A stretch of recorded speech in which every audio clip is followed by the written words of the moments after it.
Hey guys, welcome back to my channel. What if Naruto had solo leveling, and became Shadow Lord? Movie. In the vast multiverse that is the work of Naruto, there are a great many changes, both great and small, that alter the story of the young titular Jinchuriki. From stories of great mistreatment to alternate realities of godlike powers granted to the young blonde. However, there is no greater point of change than the fabled Scroll of Seals event. No greater amount of changes has been seen through any other event. Gaining the powers of the gamer, receiving lost family, new friends or even lovers, obtaining greater strength from alternate heroes, this one event has and always will have the greatest impact on one Uzumaki Naruto, both in true canon and a great many fanons in this world. However, it must be established that this story has changed in the timeline even before the major event of the Scroll of Seals. In a case of wrong place, wrong time, our young hero stumbled upon the biggest travesty of Konohagakure. The aptly named Uchiha massacre, the cold-hearted slaughter done by a single shinobi of their own family, was the blackest mark in Konoha's history since the betrayal of Madara Uchiha himself. As the story goes, the lone Uchiha Itachi murdered almost every man, woman, and child of the Uchiha clan in a single night. The lone survivor was his younger brother, Sasuke. Yet the boy didn't remain unscathed, for in his pursuit of power Itachi used a dark technique on Sasuke. Severe trauma caused by the technique would forever change young Sasuke into an avenger with a dark desire for revenge. The story reported of this massacre is quite different from the truth of the matter, but then again, what kind of story could this be if it were true? Nonetheless, this isn't a story of a brooding avenger, a black-haired youth who would sacrifice everything to get his revenge. No. This is about a cheerful blonde who achieves the impossible and unfortunately decided to prank said avenger for an earlier humiliation in the academy. XXXXXXX. A 7-year-old Naruto had climbed the imposing wall around the Uchiha district, the darkening hours providing shadows for the shinobi in training to put to good use. I'll get that tem for earlier. How dare he humiliate me in front of Sakura-chan? His ears still burned in anger and embarrassment. Earlier that day, outside the academy, it was the same as any other day really: homeroom, history, weapon practice, and finally sparring before the lunch break and jutsu studies to finish the day. It was during this sparring that Naruto received his great embarrassment. "Hya, Sasuke-kun is so cool," was the collective swooning call of several young girls gazing admiringly at an equally young black-haired boy. Among them was a pink-haired girl with hearts in her eyes, sighing as she gazed at the man of her dreams. "He looks so cool. Sasuke-kun is the best," she thought excitedly as she and numerous other girls observed the rather one-sided fight. A dark smug look adjourned the young man, wearing simple white shorts and a dark shirt with his clan's fan-like red and white symbol on the back. He had handily defeated his opponent with little difficulty, though the achievement wasn't as great as his fangirls proclaimed. After all, his opponent was the wild and inept Uzumaki Naruto. Ha ha ha. Never stood a chance, Dobi.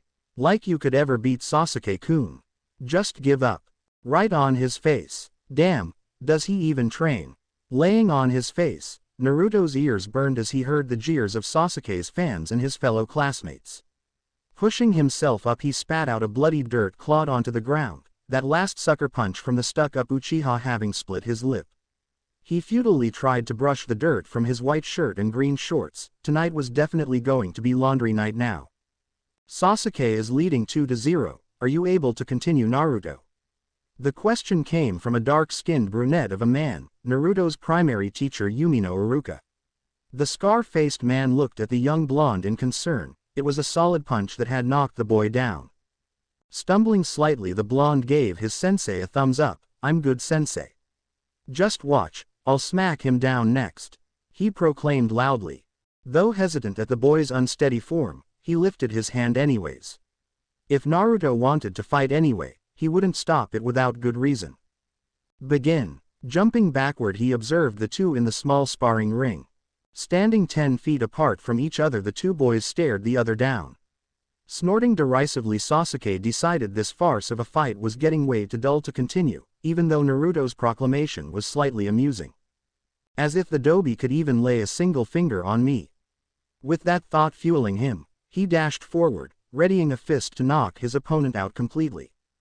Naruto readied himself to meet Sasuke's charge, his hands held unsteadily in front of him. Smirking at the uselessness of his opponent's attempts to prepare, he suddenly stopped short of the Uzumaki, deftly avoiding the poorly telegraphed preemptive attack sent his way. Sidestepping the punch, he threw his right fist out into a haymaker.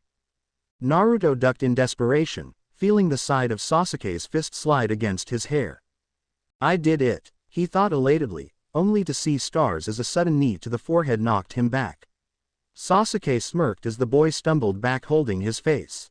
"Give it up, Dobi, you don't stand a chance," he taunted.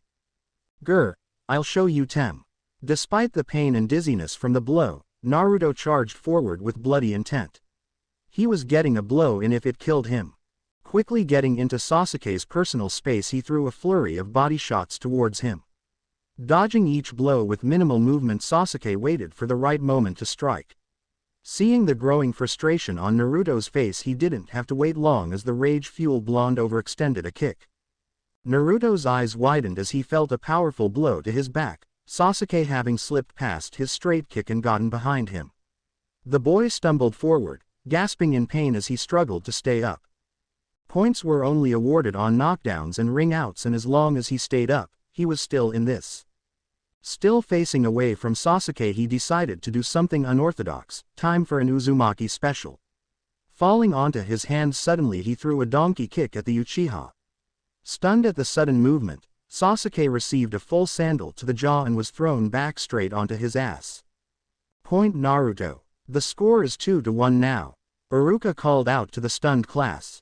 Turning his stumble into a surprise attack, sometimes the blonde surprised him with his unpredictability. The rest of the class wasn't so happy about that, particularly the fangirls were quite upset. "Stupid Naruto, how dare you put your dirty feet on Sasuke-kun?" A certain pink-haired kunoichi in training cried out, shaking her fists angrily at the blonde. Flinching at the young girl's rage, Naruto took a step back in fear. "How are we supposed to spar if I can't hit him? Why are you so angry? I was cool there, Sakura-chan," he thought in frustration. Why does Sasuke get all the attention? People celebrated when anyone else got a hit in, not just Sasuke. But when he gets a shot in, everyone berates him. Where's the fairness in that? He'd show them 2 more points and he would win. With renewed confidence in himself, he stood across from a seething Sasuke, who sported a growing bruise on his chin and dirt smeared onto his cheek. "You won't be getting lucky again, Dobi, I'm ending this now," he growled out, barely holding himself from charging to wait for Iruka's signal. "Wah wah wah, keep crying Tem, I can still win." Pulling his eyelid down, he taunted the Uchiha, reveling in the sheer rage he could see in the youth's face. "Begin." Once more Iruka gave the signal, readying himself to intervene in case it got too heated. The look on Sasuke's face was not giving him a good feeling. Without further talking, the two boys dashed towards each other, each prepared to beat the other into the dirt. Naruto began by ducking down and throwing a quick uppercut to the Uchiha's already bruised chin. Leaning his head out of the way, Sasuke avoided the blow and threw out a snap kick at the boy's shin. Flinching at the strong blow to his leg, Naruto limped away from Sasuke's follow-up hammer punch to his head. Spinning on his good leg, he threw a fierce backhand at Sasuke. Ducking below it, Sasuke threw his leg out in a sweeping kick, knocking the surprised blonde off his feet and leaving him flipping in midair. Quickly taking advantage of his opponent's vulnerability, Sasuke slammed his fists in a double-handed downward smash to send Naruto straight into the ground. Letting out a silent cry of pain, Naruto laid on the ground, the wind knocked out of him from Sasuke's painful combo. He shifted to his back as Iruka called the match and quickly came to check on his student. "Winner Sasuke." Deep breathes Naruto, "It'll pass." He knelt next to the shell-shocked Naruto, watching as his student struggled to regain his breath. After a few moments, he helped Naruto to the sidelines to open the area for the next set of matches. Naruto looked towards the crowd despondently as Sasuke walked back towards their classmates, quickly getting surrounded by his fangirls. "Sasuke-kun is so amazing. I knew he'd win." Naruto Baka had to pull a dirty trick just to land a hit. "Here Sasuke-kun, you can use my handkerchief to clean your face." One of his fangirls excitedly offered the cloth to him. Keeping his calm facade up, Sasuke politely declined the offer and reached into his pocket to grab his own.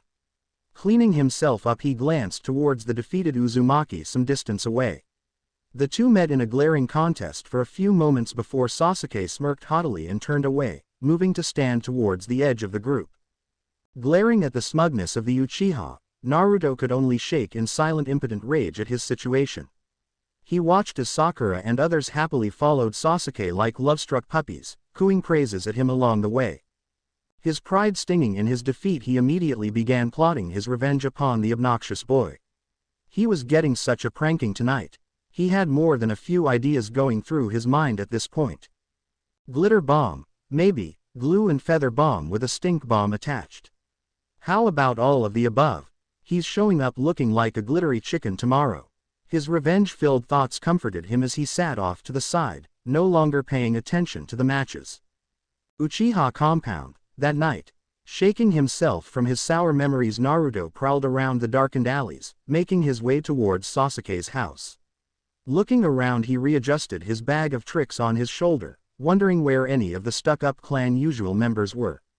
Even in these darker hours, they would usually be out and about, the compound being a mini village in its own right. Shrugging dismissively, he moved on, missing the dark splotches to his left in the shadows of a doorway to a bakery. It was time to get to work. Sasuke wouldn't know what hit him. A few minutes later, just a few hundred feet away from his target, Naruto suddenly stopped, a cold feeling freezing him in place. Unexplained fear and paranoia ran through his body as he frantically looked around himself. What's going on? Where's that feeling coming from? He looked around, his shaking form leaning against the gate to the house. Feeling odd wetness under his feet, he looked down to see he had stepped into a murky puddle. Looking towards its origins, he saw a trail go towards the darkness of the house's entrance. He could faintly see a lumpy mass at the base but couldn't really see it clearly. A lost little lamb has wandered into the slaughter. Suddenly an ominous voice sounded out above him. Stumbling away from the voice, Naruto looked up at a shadowy figure on the roof, seeing nothing more of their form than a dark cloak and single glowing red eye behind a tiger-stripped mask. "WW, who are you?" the child questioned shakily. The figure chuckled darkly, not deigning to answer the boy as he suddenly vanished. The boy's terror brought on a moment of extreme luck as Naruto fell to the ground and barely avoiding a blow he never saw. A crack was heard as the boy turned and saw the masked man with his fist buried in the wall, right where his head had been. Is he trying to kill me? He thought in fear as he attempted to crawl away, bloodying himself in the forgotten puddle in his attempt to escape. He ended up bumping into the very man he was crawling away from, his sudden appearance causing the boy to let out a frightened yelp as he quickly began to crawl backward. Pulling a small blade from his cloak, he bared it threateningly at the terrified child. Naruto immediately put his hands up in an attempt to defend himself from the cloaked man. Maybe I should take a limb off, make it easier to get the boy later. The man thought idly, enjoying seeing the terrified spawn of the man he hated squirm in fear. Tilting his head to the side, he paused as a presence made itself known. It's time to leave, Anbu will be here soon. A quiet voice called out behind him. Looking at his soon-to-be protege, the masked man paused in contemplation before turning back to the child. Naruto could only look on in confusion and fear as a second man appeared, not recognizing the young man in gray Anbu armor but realizing he wasn't here to save him. He watched the masked man seem to contemplate something for a moment before turning back to him. Very well. With that, he readied the blade, taking his time to creep closer to the boy. With wide eyes, Naruto threw his hands out in a futile attempt to stop or dodge the blade, only for the man's arm to pass through his guard. He screamed in pain as the blade tore into his face. He quickly grabbed at his wound, rolling on the ground in a pain-filled fervor. A parting gift, child. Don't worry, I will come back to visit in time. With that foreboding statement going unheard by the crying child, he soon vanished. The second man frowned at the pitiful sight before him, his pacifist nature disturbed by the pain before him. Sensing the masked man no longer in the area, he quickly threw a small senbon at the boy's neck. Blissfully knocked unconscious from the needle, Naruto finally stilled. Jumping down from the wall, he approached the boy and knelt beside him. Adjusting the boy's memories with a jutsu, he then sighed faintly as he turned to jump away, quietly praying to Kami to watch over this unfortunate child in the future. XXXXXXX. Awakening a few days later to a morose Hokage waiting for him, he learned of what he had stumbled upon that night. The entire Uchiha clan had been murdered. Despite his best attempts, he couldn't tell the Hokage much of what he saw, having no clear memories of the night in question. All he could remember was a dark figure and intense pain. Everything else was just a blurry mess of fear and helplessness. A few more minutes of attempted conversation with the boy and the third Hokage left him to rest, understanding that Naruto needs to come to terms with his new reality. Naruto lightly brushed his hand against the bandages on the right side of his face, faintly remembering the Hokage explaining the damage done to him. His eye was too damaged to repair, there was nothing but an empty socket left behind now. Alone in his thoughts, Naruto blankly stared off into space. Everything was different now. An entire clan was gone, his eye was gone, and he had a foreboding feeling that the man who did this to him would be back in time as well. His fists tightened on his covered legs, a brief flash of determination in his lone eye. I won't be helpless next time, I need to get stronger. With this thought running through his mind, he leaned back to sleep. He had to work harder from now on. There were real monsters in this world to prepare for. Though the road to recovery was hard, the boy powered through it with greater ferocity and determination. With greater focus on his studies and even more effort on his physical efforts through the years, the young Uzumaki managed to pull his scores up enough to hit the middle of the class. Despite his effort though, without any true support from people who could train him properly, he couldn't attain the strength he desired. XXXXXXX. A few short years later, a young Naruto sits upon a swing outside his academy, his form the very definition of dejection. His solitary gaze resting on the ground in despondency at his situation. Though teary-eyed, he wouldn't allow them to fall. Crying helps no one after all. Why is that stupid jutsu so damn difficult? Why can't I get it right? These thoughts and similar blazed through his mind as he quietly seethed in self-resentment at his failure. The third one in his tenure as an academy student, though this one was his only chance to stay with his age group. The test to graduate the academy was rather straightforward, a comprehensive written test over shinobi techniques, prudent formulas, and history, along with a simple exam of the three most basic jutsu in a shinobi's arsenal. It was the feasibly simplest jutsu that brought his score down to failure. Bunshin no Jutsu, E-rank technique that creates an illusory copy of the user. It wasn't solid, it was rather useless unless one was particularly clever. But in the end, it was his downfall. Despite achieving a middling score in the written exam, the jutsu portion was the most important aspect of the exam. It was worth 2/3 of the final grade. Why was that even a thing? Sighing to himself, he looked towards the gathered students and their families, celebrating the milestone the new graduates had achieved. I did it. I passed. Fantastic job. I'm making your favorite dinner tonight. I aced the test. It was so easy. I'm proud of you, son. Yet among these happy voices, darker whispers could be heard by the despondent blonde. Did you see him over there? He didn't pass this time either. A woman whispered irately to her neighbor, both looking distastefully at the young man. Good riddance, he should just give up. Why they allow that boy to even attend is beyond me, she responded, a sneer on her face. Blasted dem. Quiet, remember the law. Quickly interrupting her before she fully broke the third's law, they quickly walked away with their children in tow. The law again, what the hell are they talking about? The boy thought to himself, watching as the crowd soon dispersed as the happy families left to celebrate. Frowning to himself, he readied to leave his spot. Time spent wallowing in self-pity was better spent at home. However, upon standing, he heard someone land next to him.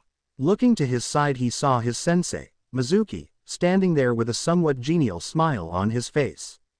No luck in passing this time, huh? Mizuki began, a look of sympathy on his face for the blonde. No, was the despondent reply, but I'm not giving up. I'll pass for sure next time, sensei. Just watch. He quickly recovered, brashly proclaiming his desires to his teacher. Mizuki let a smirk alight his face. Well, I think I might have an idea for you to pass this time if you're interested. The two quickly left the academy's property, Mizuki detailing the special secret exam he could take to finally pass. Naruto had quickly run home after hearing Mizuki-sensei's extra credit exam for him. It didn't sound that hard really. Sneak into the tower, head to the specified records room and sneak out with a big special scroll. After that, head to a safe place in the western woods, learn a technique from the scroll and wait to show his results to sensei after nightfall. All in all, a straightforward exam right up the Uzumaki's alley. Simple and easy to remember, just how he liked it. Dressing for the occasion in a black long-sleeved shirt, black cloth pants, and a black bandana to hide his nearly fluorescent blonde hair, and he was set on that front. He had a small bag with important essentials, rope with a grappling hook, lock picks, glass cutters, plus a few other small tools he could potentially need.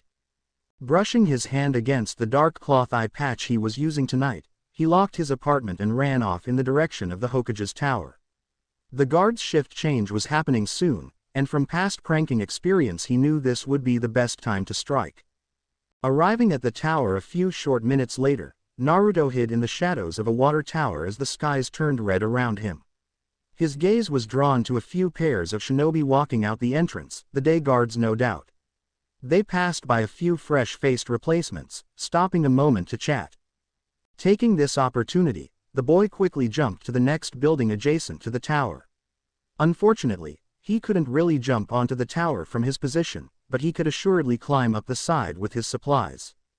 Glancing around to double-check any possible onlookers, he quickly dropped down and ran to the brush-covered side of the tower upon seeing none. Readying his grappling hook, he aimed for a third-story balcony that was on the back side of the tower. A resting break area the employees or visiting clients could enjoy when desired if he remembered right. It was also right below the room he needed to break into, which was a bonus in his book. Throwing the hook, he watched as it sailed true and just went over the side. Pulling the rope a few times to ensure a solid hold, he quickly began climbing when satisfied with it. A few moments later the young shinobi was rapidly pulling the dangling rope up and out of sight. Below, a pair of guards rounded the corner just as the rope vanished from their line of sight. Letting out a breath he didn't know he was holding, Naruto quickly moved to the doorway. To his surprise he found the door propped open with a small stone, likely a guard somewhere needed a smoke break too often to need permission. Hiding the bulkier and now unneeded tools behind a potted plant, he grabbed his lockpicks and flashlight and moved inside. With the waning light from the setting sun, Naruto could see a darkened hallway greeting him. Looking both ways he strained his hearing, listening for any noises of the approaching guard variety. None heard. He proceeded to quickly and silently make his way farther down the hall, away from the front of the building and the more likely places the guards would be checking by now. Reaching the stairwell, he quietly opened the door just enough to squeeze in and slowly closed it behind him. With nary a sound, the boy made his way up the stairs to the next floor. Repeating his earlier actions, Naruto squeezed in through the doorway and looked around himself. A short hallway that went to several side doors and a small lobby at the other end, where non-emergency clients would gather to wait and place their missions. All was dark and quiet on the floor, not a sound or light on in his sight. Nodding to himself he walked to the middlemost door of the hallway and double-checked it to the room number Mizuki had given him. Grinning at the match he quickly checked to ensure the room was truly locked.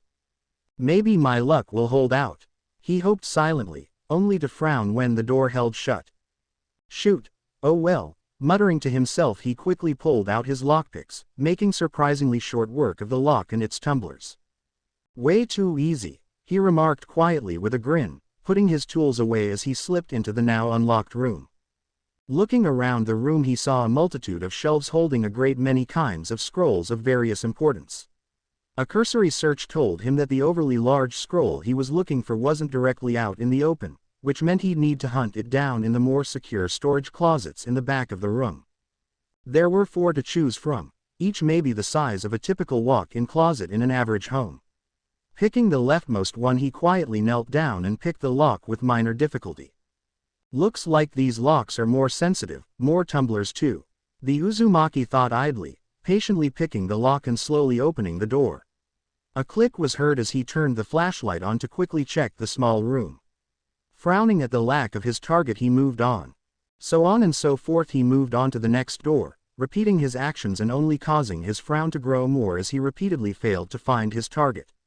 Growling irately as he finally got to the final door, he took longer in his annoyance as he picked the last lock. Of course, it's in the last one I pick, he he growled out under his breath. Finally hearing the telltale click of the lock opening, he opened the door and immediately saw his goal. Sitting almost reverently at the back of the small storage room, a large 3-foot scroll sat there.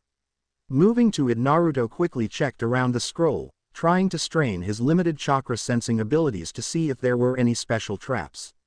Finding none, as far as he could tell, he lightly grabbed the overly large scroll. Seriously, this is a total academy student exam. There is no way anything actually important is this huge and poorly guarded. His brow slightly twitching in mild irritation at the so-called secret extra credit exam. Hefting the scroll onto his shoulder, he left the storage closet and quietly made his way back to the room's entrance. Cracking the door open slightly, he looked around the hallway. No doubt the guards were on the way to check this floor in their rounds. Faintly he could hear footsteps approaching from the same stairway he had entered from, but they seemed to be coming from above. Uh-oh, who the hell is coming down? He quietly panicked and ventured to look out the doorway, and seeing no one in the hallway yet, quickly dashed away to the other end. Slipping quickly into the stairwell by the lobby, he managed to close the door just as the opposite stairwell popped open. Letting out a quiet breath of relief, Naruto tried to steady his panicked breathing. Hearing his heartbeat loudly in his ears, he quickly made his way back towards his gear on the outside balcony. Hearing the quiet small talk of the guards farther down the stairwell, he grinned triumphantly as he made his way back onto the 3rd floor. Despite the time he had taken to pick all those locks, he had still beat the guards by at least a floor. Just how lax were these guards tonight? He also got to avoid whoever came from the top floor, probably a janitor or something like that. Getting to the balcony, he leaned against the wall under a large window, relaxing for a moment as he quickly tied a strap onto the ends of the large scroll and secured that to the small of his back. Grabbing his bag and his rope, he went over to the furthest edge of the balcony's rail right where it met the side of the building. Deftly tying the rope in the special knot that the academy taught to allow retrieval, he quickly scampered down the rope with a madman's grin on his face. A quick tug and flick of the wrist untied the rope and allowed him to rapidly put it away. Taking a moment to look around, the Uzumaki was satisfied with his surroundings and quietly made his way across the small road across from the tower. Full of self-satisfaction in his near-flawless execution, the young shinobi in training quickly ran off into the darkening night. Unknown to him, a certain gray-haired Chunin watched as he ran off to the western forest. Grinning to himself, he went off to begin the next phase of his plans. Soon I will be long gone from this pathetic village and you'll be dead, demon. With the scroll I will be greatly rewarded by Orochimaru-sama. With twisted thoughts of child murder and delusions of grandeur running through his dark mind, the Chunin vanished from his hiding place and went off to begin spreading the good news. XXXXXXX. Western Forest, clearing. Cheerily setting the large scroll on the ground, Naruto quietly hummed a jaunty tune to himself as he unrolled the scroll. Gazing upon its contents to see just what kind of awesome techniques he could find. Let's see, 8-point seal. What use is that? Muttering to himself, he pushed the scroll out a few more feet, skipping over a decent chunk of the scroll to find anything actually worth it. Cage Bunshin. Screw that. I hate that damn technique. Snorting derisively, he moved past the Kinjutsu. Screw that entire jutsu tree right in the ear.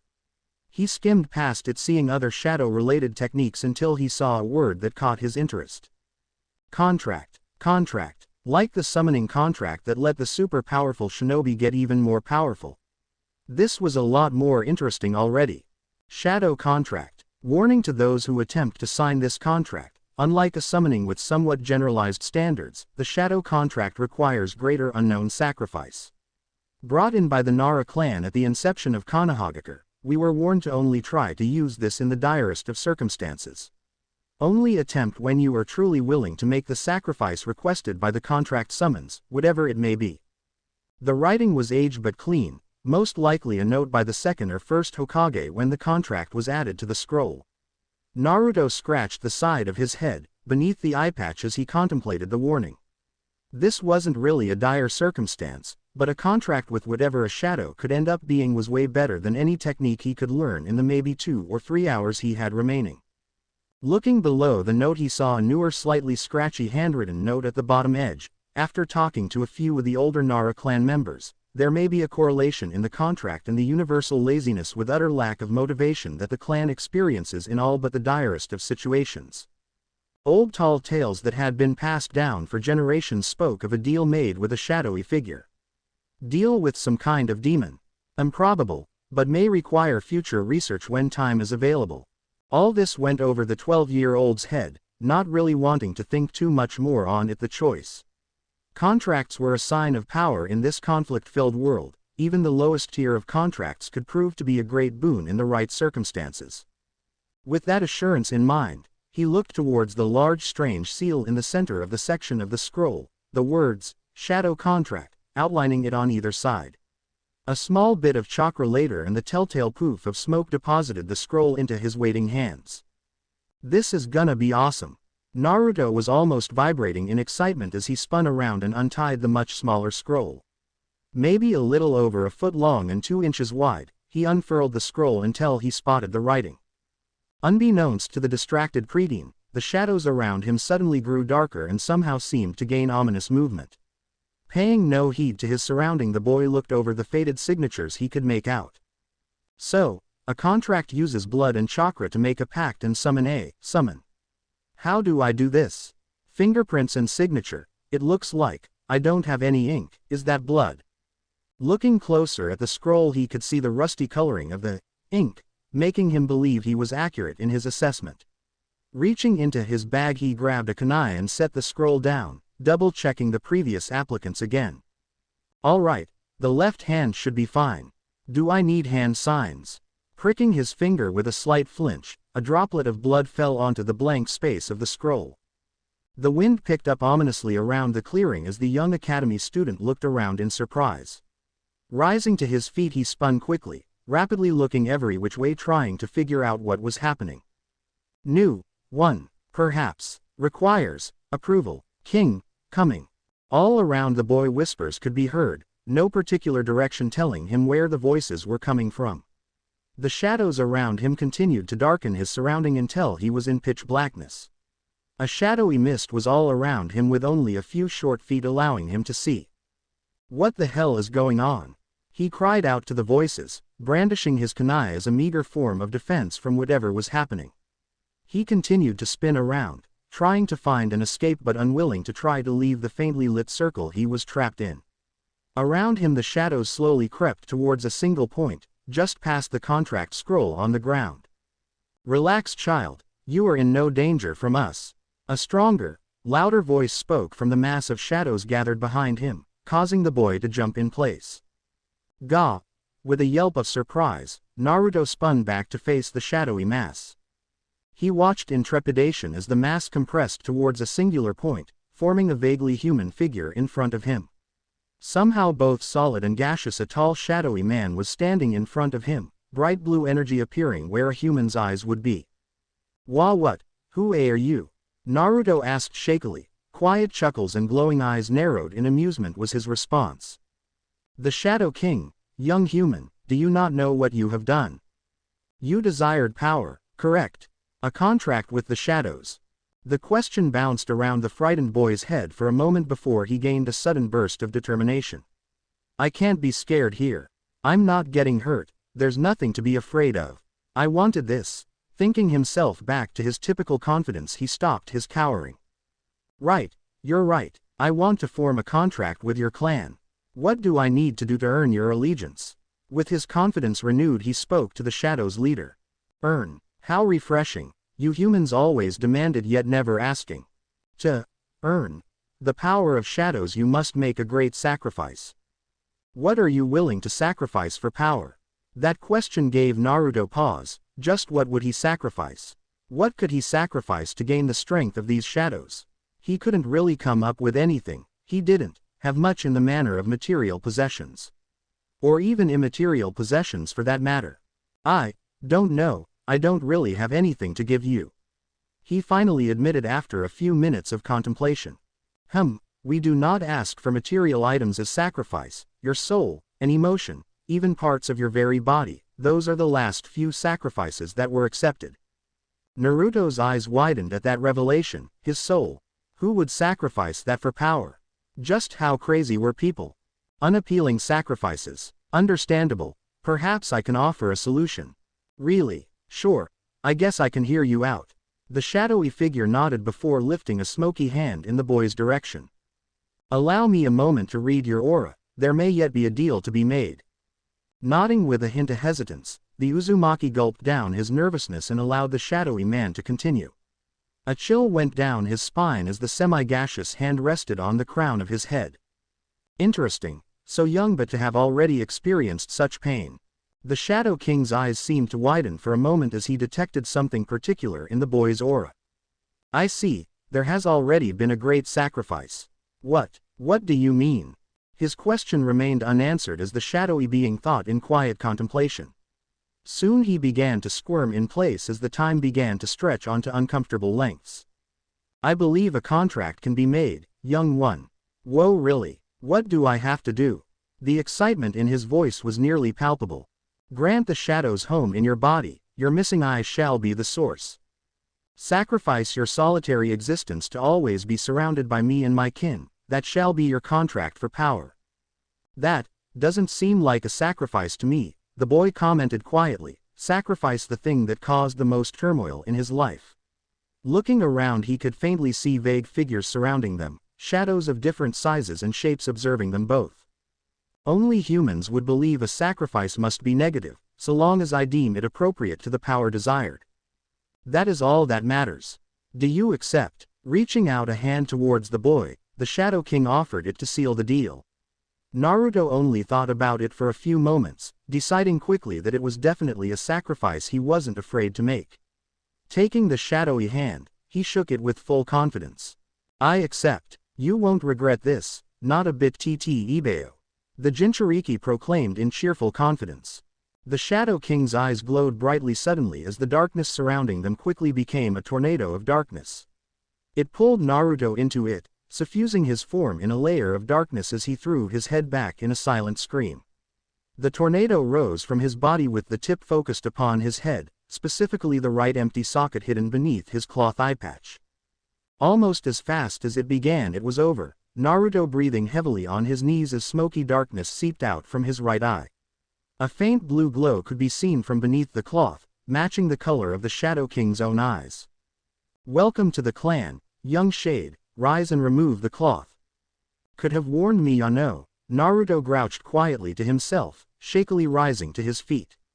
The pain was most definitely not expected, nor was the lack of warning appreciated. Reaching up he slowly removed the cloth, his eye widening at the now complete vision he now had. Yet there was more to it, covering his real eye he focused solely on his new shadowy addition. The dark clearing around them was easily visible, almost as if it were a well-lit night instead of the moonless darkness it truly was. Wow, this is cool, he remarked in awe as he looked around them. There is much potential in that eye, though it is not the full extent of the power I grant. Your will and desires with the proper sacrifice of chakra will allow control over shadows, the only limit will be what you can imagine. How do I do that? Actually, what does that even mean? He questioned, looking at the Shadow King. He let out a gasp as the shadowy figure had gained immense clarity in his new eye. No longer a vaguely human shape, he could now see a powerful-looking man in pitch-black armor. Full-plate armor with sharp edges and slim build and a long feathered helm covered a largely featureless human-like face with sharp glowing blue eye. The king looked unlike any warrior Naruto had ever seen in any pictures before. That is for you to learn, young shade. With that said the king held his hand out in a closed fist, an eerie glow coming from between his clenched fingers. After a few moments, he opened his hand and revealed a small black stone the size of his palm covered in faintly glowing purple seals. Tossing it to the slack-jawed Uzumaki, whom barely had the state of mind to catch it before it hit the ground. Oi, what the hell do you mean? How am I supposed to figure this out by myself? What the hell is this? Where the hell are you going? His questions fell on deaf ears as the king merely raised a hand in farewell, walking into the shadow of a tree and vanishing from sight. Create a technique useful in battle and the answers will come. Good luck, young shade. The future will be quite eventful very soon. With those parting words, the Uzumaki was left alone in the darkness of the clearing. Shaking his fist in anger at the departed king he looked over the stone in his hands. Seriously, do all contracts come with such vague instructions? Whatever, I don't need him. I'll figure this out in no time. Not a problem, Datbeo. With renewed vigor, the young boy immediately got to work trying to manipulate the shadows around him. XXXXXXX. Kanahagaker. Same time. As the young Uzumaki was creating his contract with the Shadow King, he had unknowingly created a great commotion in the village itself. All over the village, shinobi ranked Chunin and above were jumping all around in desperate search for the missing blonde. Just over an hour ago the word had been spread, Uzumaki Naruto had stolen the forbidden scroll of seals. How the boy had even known about the scroll wasn't known, but he had to be found before the scroll was taken from him. The potential situations that this could end in were so vast that no one even cared to think about it, the main focus to find the boy and the scroll. In the commotion a solitary Chunin broke off from traditional search patterns, heading towards the western forest at a quick speed. Mizuki had achieved his goals tonight, all that was left was getting the scroll and perhaps ending the demon once and for all. However, before he could get too far a voice called out to him from behind. Mizuki, where are you going? We still have another 5 blocks before we head west. Hiding his flinch at being caught running off, Mizuki turned around to see his fellow teacher Iruka landing next to him. Right, I don't know what I was thinking. I'm just worried about Uzumaki, you know, he said through a strained smile, trying to hide his displeasure at the situation. I understand, but we have to be thorough in our search. Iruka nodded in understanding, a look of concern on his face. We never know if he could be in the one place we skipped over. Come on, the sooner we get this done the sooner we can head out west. With that he patted Mizuki on the shoulder, lightly pulling the man along as he led them back towards their assigned search areas. Damn it, just a few more seconds and I would have been in the clear. I need to find an opening to get away before someone else gets to the demon. Mizuki seethed as he followed alongside Iruka, impatiently trying to find a good place to get away from the diligent Chunin. XXXXXXX. Elsewhere in the Hokage's tower, an old man in red and white robes sat at his desk with a crystal ball in front of him. His reflection shone back at him from the crystal ball, nothing laid within its crystalline structure. He had activated the special remote viewing technique with the ball, and yet there was no sign of hide nor hair of the missing child. Sarutobi Hiruzen was working late this evening, the unfortunate result of the happy occasion of a nearly full graduating class from this season's batch of genin hopefuls. An unexpected error from the academy had doubled the amount of work he had to sort through, leaving him to stay at work late and unable to check in on the currently missing child before the situation had even occurred. Though it was thanks to this event that he had been practically the first to learn of the scroll's vanishing act. A hidden seal had activated upon its removal from its storage pedestal. Though he had been slow to awaken from his impromptu nap by the nagging feeling the seal caused, he had quickly made his way to the floor below. It seemed that in his haste he had inadvertently revealed his incoming towards the scroll's thief. By the time he had arrived at the room, the thief was nowhere in sight. The timely arrival from a teacher of the academy put him onto the young boy's trail. Mizuki had arrived not 30 minutes later, claiming to have spotted the boy with a large scroll on his back running through the village while out and about. He thought it more prudent to ensure nothing was amiss by checking with his superior before apprehending the child. The lone failure in the class, the normally cheerful boy would no doubt be upset at his failure. Hiruzen had hoped to find him and perhaps treat him to a few bowls of ramen and a morale-boosting speech. Maybe he could look over the boy's scores, give a few pointers in the right direction. All that was on the back burner though. In light of Naruto's theft of the Forbidden Scroll the situation was now very dire. Already he had heard a few mutterings of treason and the only punishment fit for that crime. Though he had ordered him found and brought to him unharmed, he couldn't control his boss's every move. There were plenty of people in the village who saw the boy, not as the hero he was, but the demon he contained. It was a regret he would carry to the next world, how his misguided attempt at honoring the desires of his late successor for Naruto to be viewed as a hero had instead caused the boy no small amount of pain and adversity. It was then a stray thought took hold in the professor's mind. I should find Iruka or Mizuki, something about the situation is bothering me. Reactivating his remote viewing technique he gazed into the crystal with renewed focus, watching as Mizuki jumped through the trees with a dark look on his face. Western Forest, clearing. Young Naruto was working diligently on his newly acquired abilities, oblivious of the great trouble he had caused in his exam. He had been hard at work for the last few hours, slowly getting a grip on his new powers. His eye glowed brightly in the darkness of the night as he threw his hand out, a few spikes made of shadows bursting from the darkened ground in front of him. Yes, 3 for 3, finally, he cheered, doing a little victory dance around the clearing. Impressive, fast, he smiled as he tried to decipher the various faint whispers he could hear in the nearby woods. He had gotten used to the disjointed comments from the shadows on his endeavors, having long moved on from being creeped out by the eerie voices whispering in his ear. Turning, he gave the multitude of shadows a thumbs up, glad to get some positive reinforcement from somebody. Even if they were just disembodied voices only he could hear.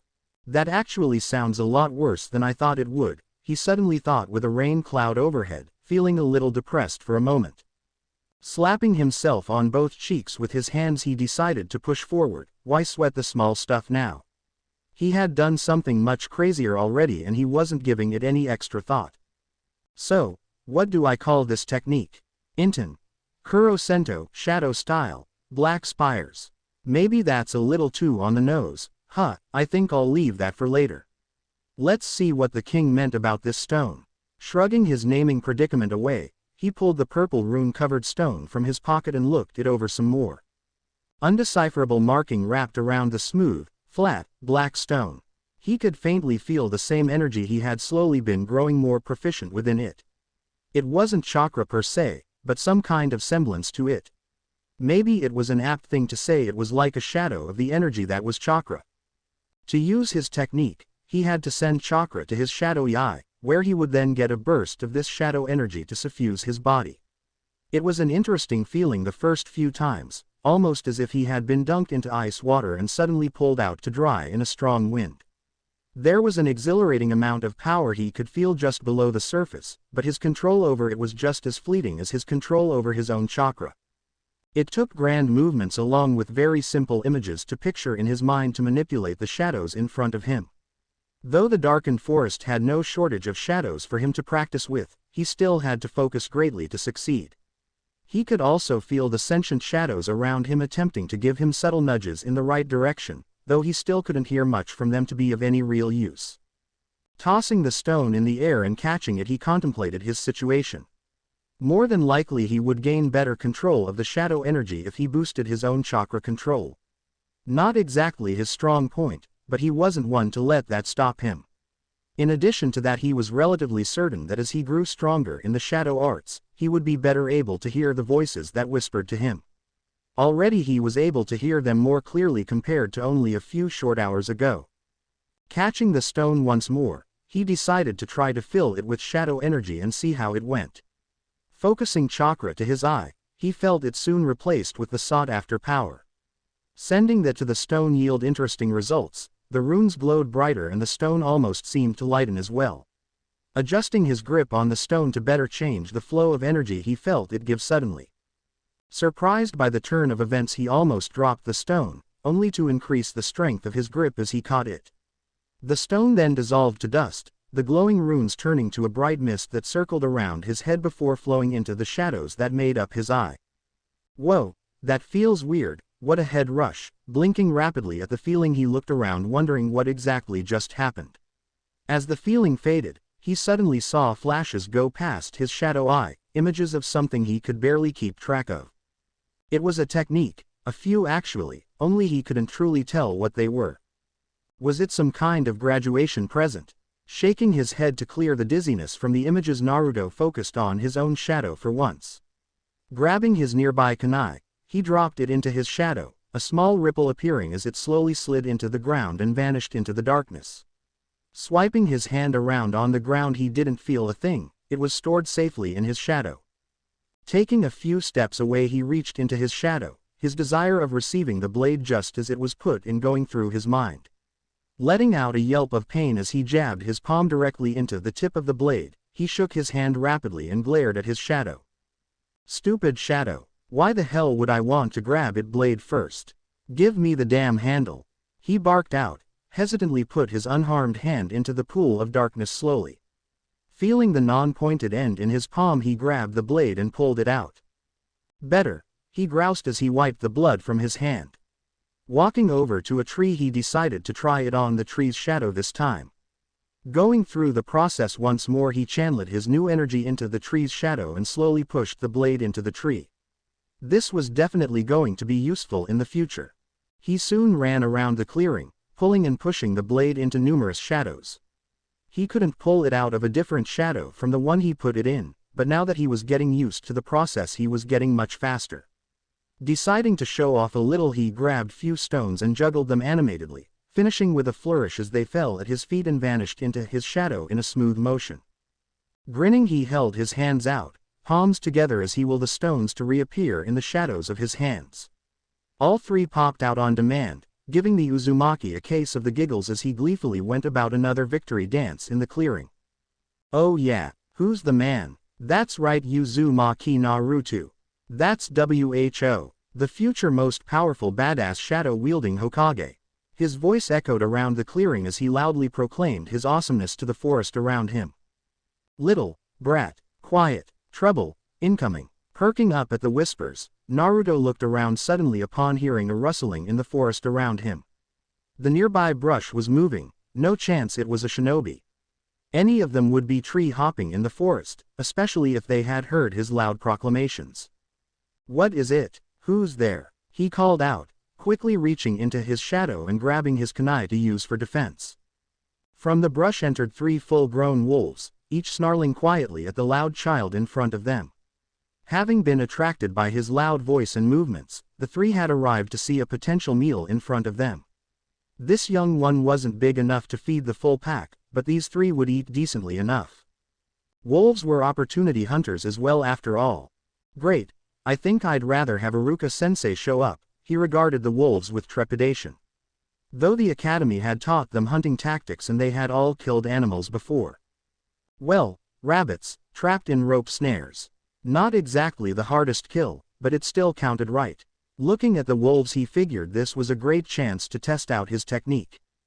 Just hold still, guys, this will be over soon, he called out softly as he gathered the proper energy and visualized what he wanted. The wolves growled threateningly and inched forward slowly. Only moments away from pouncing on the boy, he threw his hand forward. Inten. Kuro Sento. Crying out the technique's name, 6 spikes burst from the wolves' very own shadows and pierced all 3 straight through. Both Naruto and the wolves stood still for a moment before the shadows receded into the ground, each animal slowly slumping to the ground. Waiting for a minute, then 2, Naruto finally allowed himself a victory fist pump. Oh, hell yeah, Inten. Kuro Sento, success. Keeping his celebration to a much quieter level, he slowly edged his way over to the corpses. As he neared, he noticed something odd. Each corpse had a faintly glowing black and blue smoky mist rising off of it. It was at this point the images flashed before his eye once more. Stumbling back in the sudden dizziness, he leaned against a nearby tree as he tried to sort what he learned this time. Looking towards the corpse once more, he could hear a single word repeating itself in his mind. Would it really happen? It really didn't seem likely, but he doubted the king would have lied to him with this information. Arise. Aiming his hand forward, he clenched it into a fist. Suddenly the shadows of the clearing rapidly covered the corpses. Black mist swirled around and prevented him from seeing anything as growling was heard throughout the clearing. 3 shadowy beasts suddenly burst free from the dark misty pools. Each wolf stood at attention before him, eyes glowing an ominous blue as a dark mist and blue energy ran along their forms. Speaking of which, each wolf had nearly doubled in size, now coming up to his shoulder at the very least. His eyes widened at the implications of this technique. There was no reason to believe it wouldn't work on people. But shinobi, it clearly boosted the wolves to greater strength. If he could get a shinobi's shadow, he could have an even deadlier minion. Then the shinobi could be alive. Wait, I can't get ahead of myself. I'd still have to actually kill a shinobi to get their shadow. I'm still a long way away from that. I still have to pass the exam first. Reaffirming himself of his priorities, the boy moved over to inspect his new minions. Each wolf had been turned into a shadow beast soldier, stronger than they had been alive. Upon closer inspection, he saw small blue circles just between their shoulder blades. Maybe the size of his palm. He could tell they marked something but wasn't entirely sure what they symbolized.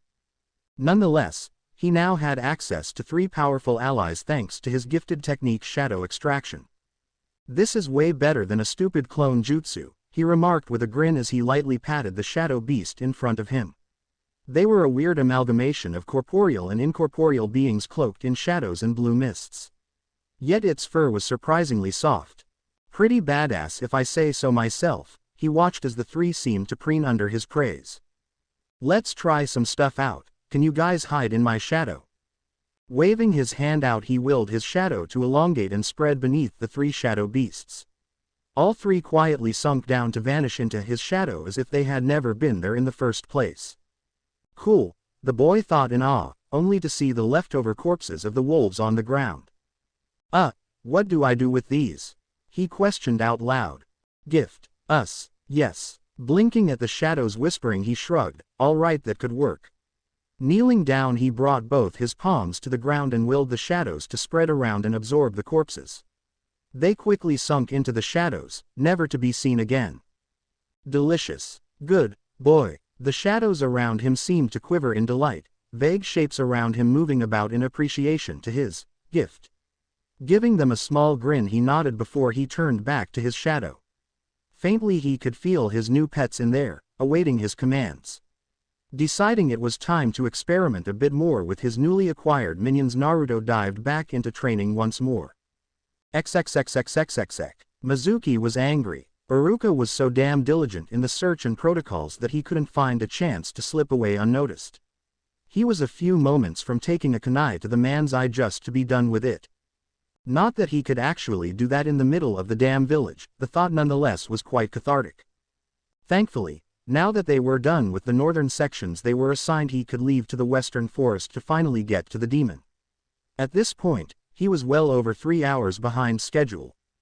Alright, I'm going on ahead Iruka, he announced at last, only to look around and only to find himself alone on the roof. Where the hell did he shit?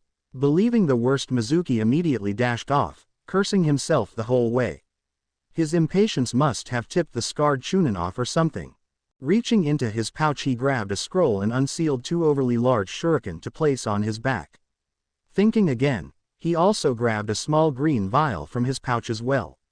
He was going to have to deal with this situation quickly before anyone else happened into this and ruined it even more. XXXXXXX.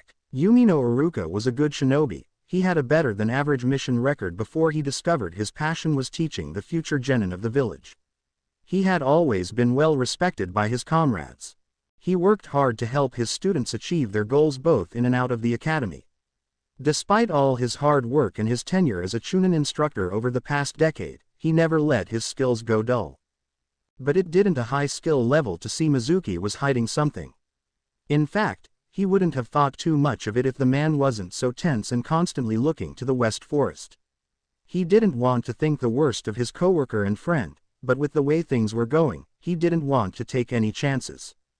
With this reasoning, he managed to find a good moment and slip away from Mizuki while the man begrudgingly searched one of the parks. After 30 minutes of tree jumping, the teacher found the missing boy. Dressed in black, he was hard to recognize at first, but Iruka would never miss those telltale whisker marks on his cheeks. The boy was scuffed up and laying on the ground panting heavily, looking for the world like he was exhausted for some reason. Looking around the clearing he could see more signs of heavy training, deep gouges in trees and the ground. Upturned dirt from hard impacts, even the shed in the background had some damage done to it. Has he been training this entire time? Jumping down he landed in front of the boy's panting form. "Wa-sensei, you found me already." Sitting up suddenly, Naruto jumped to his feet while pointing animatedly at his sensei. Not responding at first, Iruka's head grew to comical size and he threw a fist straight into the top of his student's head. "You idiot, what do you think you're doing? Do you have any idea what kind of trouble you've caused?" Letting out a cry of pain and holding his head, the boy crouched down while whimpering pitifully.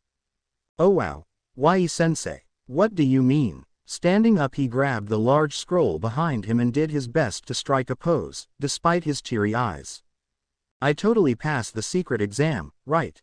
I mean I grabbed the big scroll like I was supposed to, but I didn't learn a jutsu from it, but I came up with my own jutsu though, that should be, like, bonus points or something, right? Animatedly waving his hands around, the boy's face a picture of sincerity and innocence. Iruka could only look at the boy in utter confusion. Just what the hell was he talking about? There was no secret exam, no extra credit for graduation. Either you made it, or you failed. Before he could really lay into the boy for his curiosity, Iruka's eyes widened as he highly tuned ears picked up the telltale whistling of incoming projectiles. Not even giving himself a chance to dodge, he immediately threw a hand out to push the boy away. Only to be shocked immensely as his student suddenly tackled into him and knocking them both out of the line of fire. The dozen kunai and shuriken flew past them harmlessly as the two laid off to the side. Holy shit, you okay, sensei? Panting in fear, Naruto thanked the shadows profusely in his mind for the last second warning. Careful, danger. Naru, how did you know about? Iruka could only gape at the boy's shocking reflexes. Naruto's reaction speed in battle was always impressive but never that good.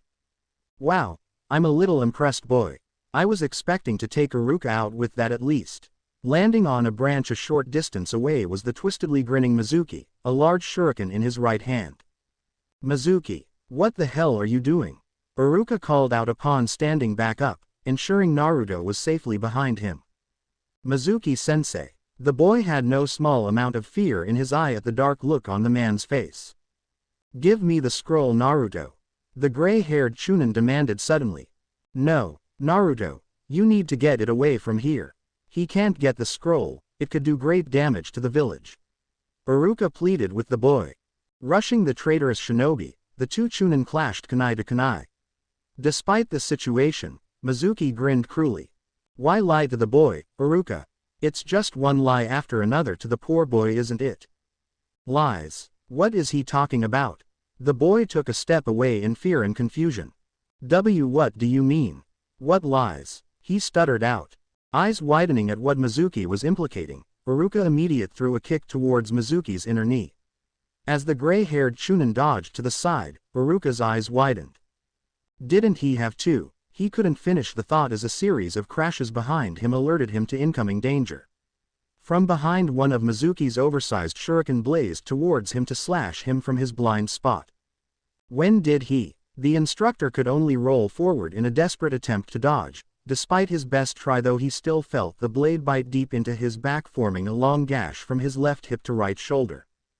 Gah! The Chunin struggled to stand, only to fall to a knee from pain and a sudden numbness. Poison, sensei, Naruto cried out, moving towards his fallen teacher only to pause when Mizuki jumped in front of his prone form. Looking out the corner of his eye, he saw Mizuki stalk towards the boy. Naruto, run! His voice failed him as he shook in place while trying to push himself up. Now that he's taken care of, let me fill you in on that little secret, demon. It's the least I could do to help you pass on into the next life. Mizuki paused 5 feet from the boy, pulling his other shuriken from his back in preparation. Despite himself, Naruto couldn't back away, the answer to one of his most burning questions being dangled in front of him. Even the impending threat of death wasn't enough to dissuade him. What is the secret? What is everyone keeping from me? He demanded, almost pleadingly towards the Chunin. A terrible secret, dear boy, 12 years in the making. Something the third outlawed everyone from talking about in front of anyone not present during that fateful night. It went without saying exactly what night he was referencing. 12 years ago, it could only be one event. The night the Kyuubi attacked. What is it? Naruto shook in place, a deep growing anxiety eating him inside. The secret of what really happened that night. The demon fox wasn't killed. It was sealed into a baby. You were that baby. But it was foolish to think a child could contain it. It corrupted you, it took over your body. You were the Kyuubi no Kitsune. With a mad grin on his face, he slowly moved forward, spinning his shuriken, spinning like a saw blade as he began his attack. You caused all that death and destruction. You killed Iruka's parents. That's the reason why everyone hates you. That's why Iruka hates you. His grin got even darker as he entered attack distance to the frozen child. It must hurt to finally realize the truth of you really are, but don't worry, it won't hurt for much longer. With that, the crazed Chunin swung his spinning blade at the boy, who remained frozen in place at the horrible news he had just learned. No, despite himself, Iruka managed to twist enough to throw a kunai at the traitor. Weakened though Iruka was, Mizuki still had to jump back to avoid it, giving the boy a chance to stumble backward and fall on his ass. I'm the demon, it's all my fault. That's why they hate me. Even Iruka. He looked towards Iruka in fear, only to see a pained look on the man's face. He was exerting himself greatly just to stay conscious. Whatever poison Mizuki had used was clearly taking its toll on the poor man. Run, Naruto. You have to get away. It was all he could to struggle those words out, falling onto his face immediately afterward. Sensei. The boy could only watch in fear as his teacher fell to the ground completely. Damn it, Iruka. You are getting to be a thorn in my side. I think I'll take care of you now. With that, the man stalked towards the prone Chunin. Lies. Wrong. Container. Not contained. Naruto could hear the shadows whispering to him, all saying the same thing. He's lying. But, no, I don't have time for that. I need to help Sensei. Even if he hates me, he is still one of my precious people. With memories of Iruka's kindness flashing through his mind, times of ramen together, when he'd be lectured for a prank, or any number of times when Iruka showed he cared. With these thoughts fueling him, Naruto blasted forward with righteous anger glowing in his eyes. Surprised by the sudden maneuver, Mizuki was sent flying a dozen feet thanks to a flying tackle from the boy. As he flipped back to his feet across from the boy, he could see him take a fierce stance with the forbidden scroll by his side. His lone eye narrowed in a barely concealed rage with an ominous glow coming from his covered socket. Naruto. The poisoned man croaked out in surprise. Don't even think about touching my sensei. Try that again and I'll kill you. The boy growled out fiercely. All around them the shadows shifted angrily to match the boy's temper. What do you think you're doing, demon? Why are you protecting someone who hates you? He snarled out. Naruto only glowered at the man, a look of pure rage upon his face as he focused his power. The shadows around them darkened greatly, several deep growls sounding out from around them. What is this? Mizuki questioned, looking at the menacing figures in the shadows. Is this what he learned from the scroll? Iruka could only watch in awe as the very darkness around them seemed to react to the boy's anger.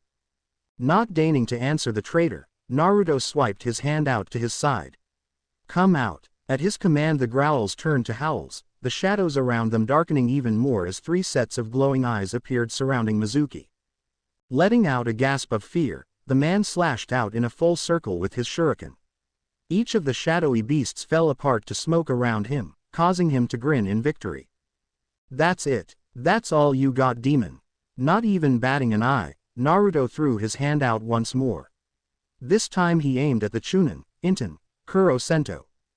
From the man's own shadow flew nearly a dozen spikes of darkness, the man barely dodging the fatal spikes to his body. He felt a few catch him in his legs despite his efforts.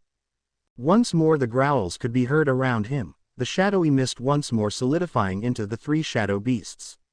Their eyes glowed bright blue in anger for their master, each diving towards the man and biting deeply into his body. One on each forearm holding him down while the third bit into his shoulder, altogether dragging him to his knees from the pain and their combined weight.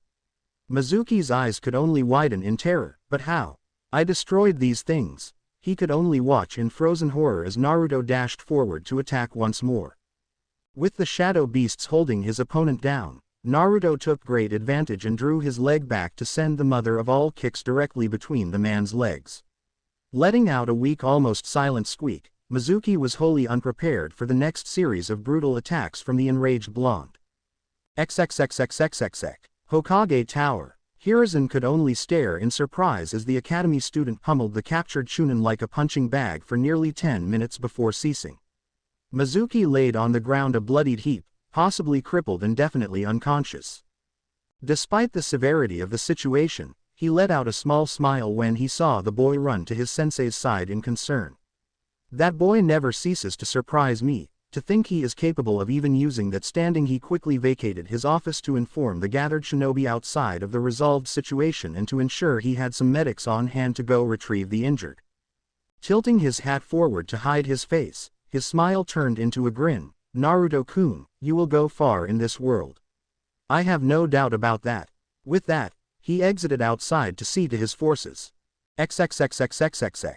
Western Forest. Amazing. Just what did you learn, Naruto? Iruka could only look at the situation in awe. One of the shadowy beasts Naruto had summoned helping him to lean against the abandoned shed.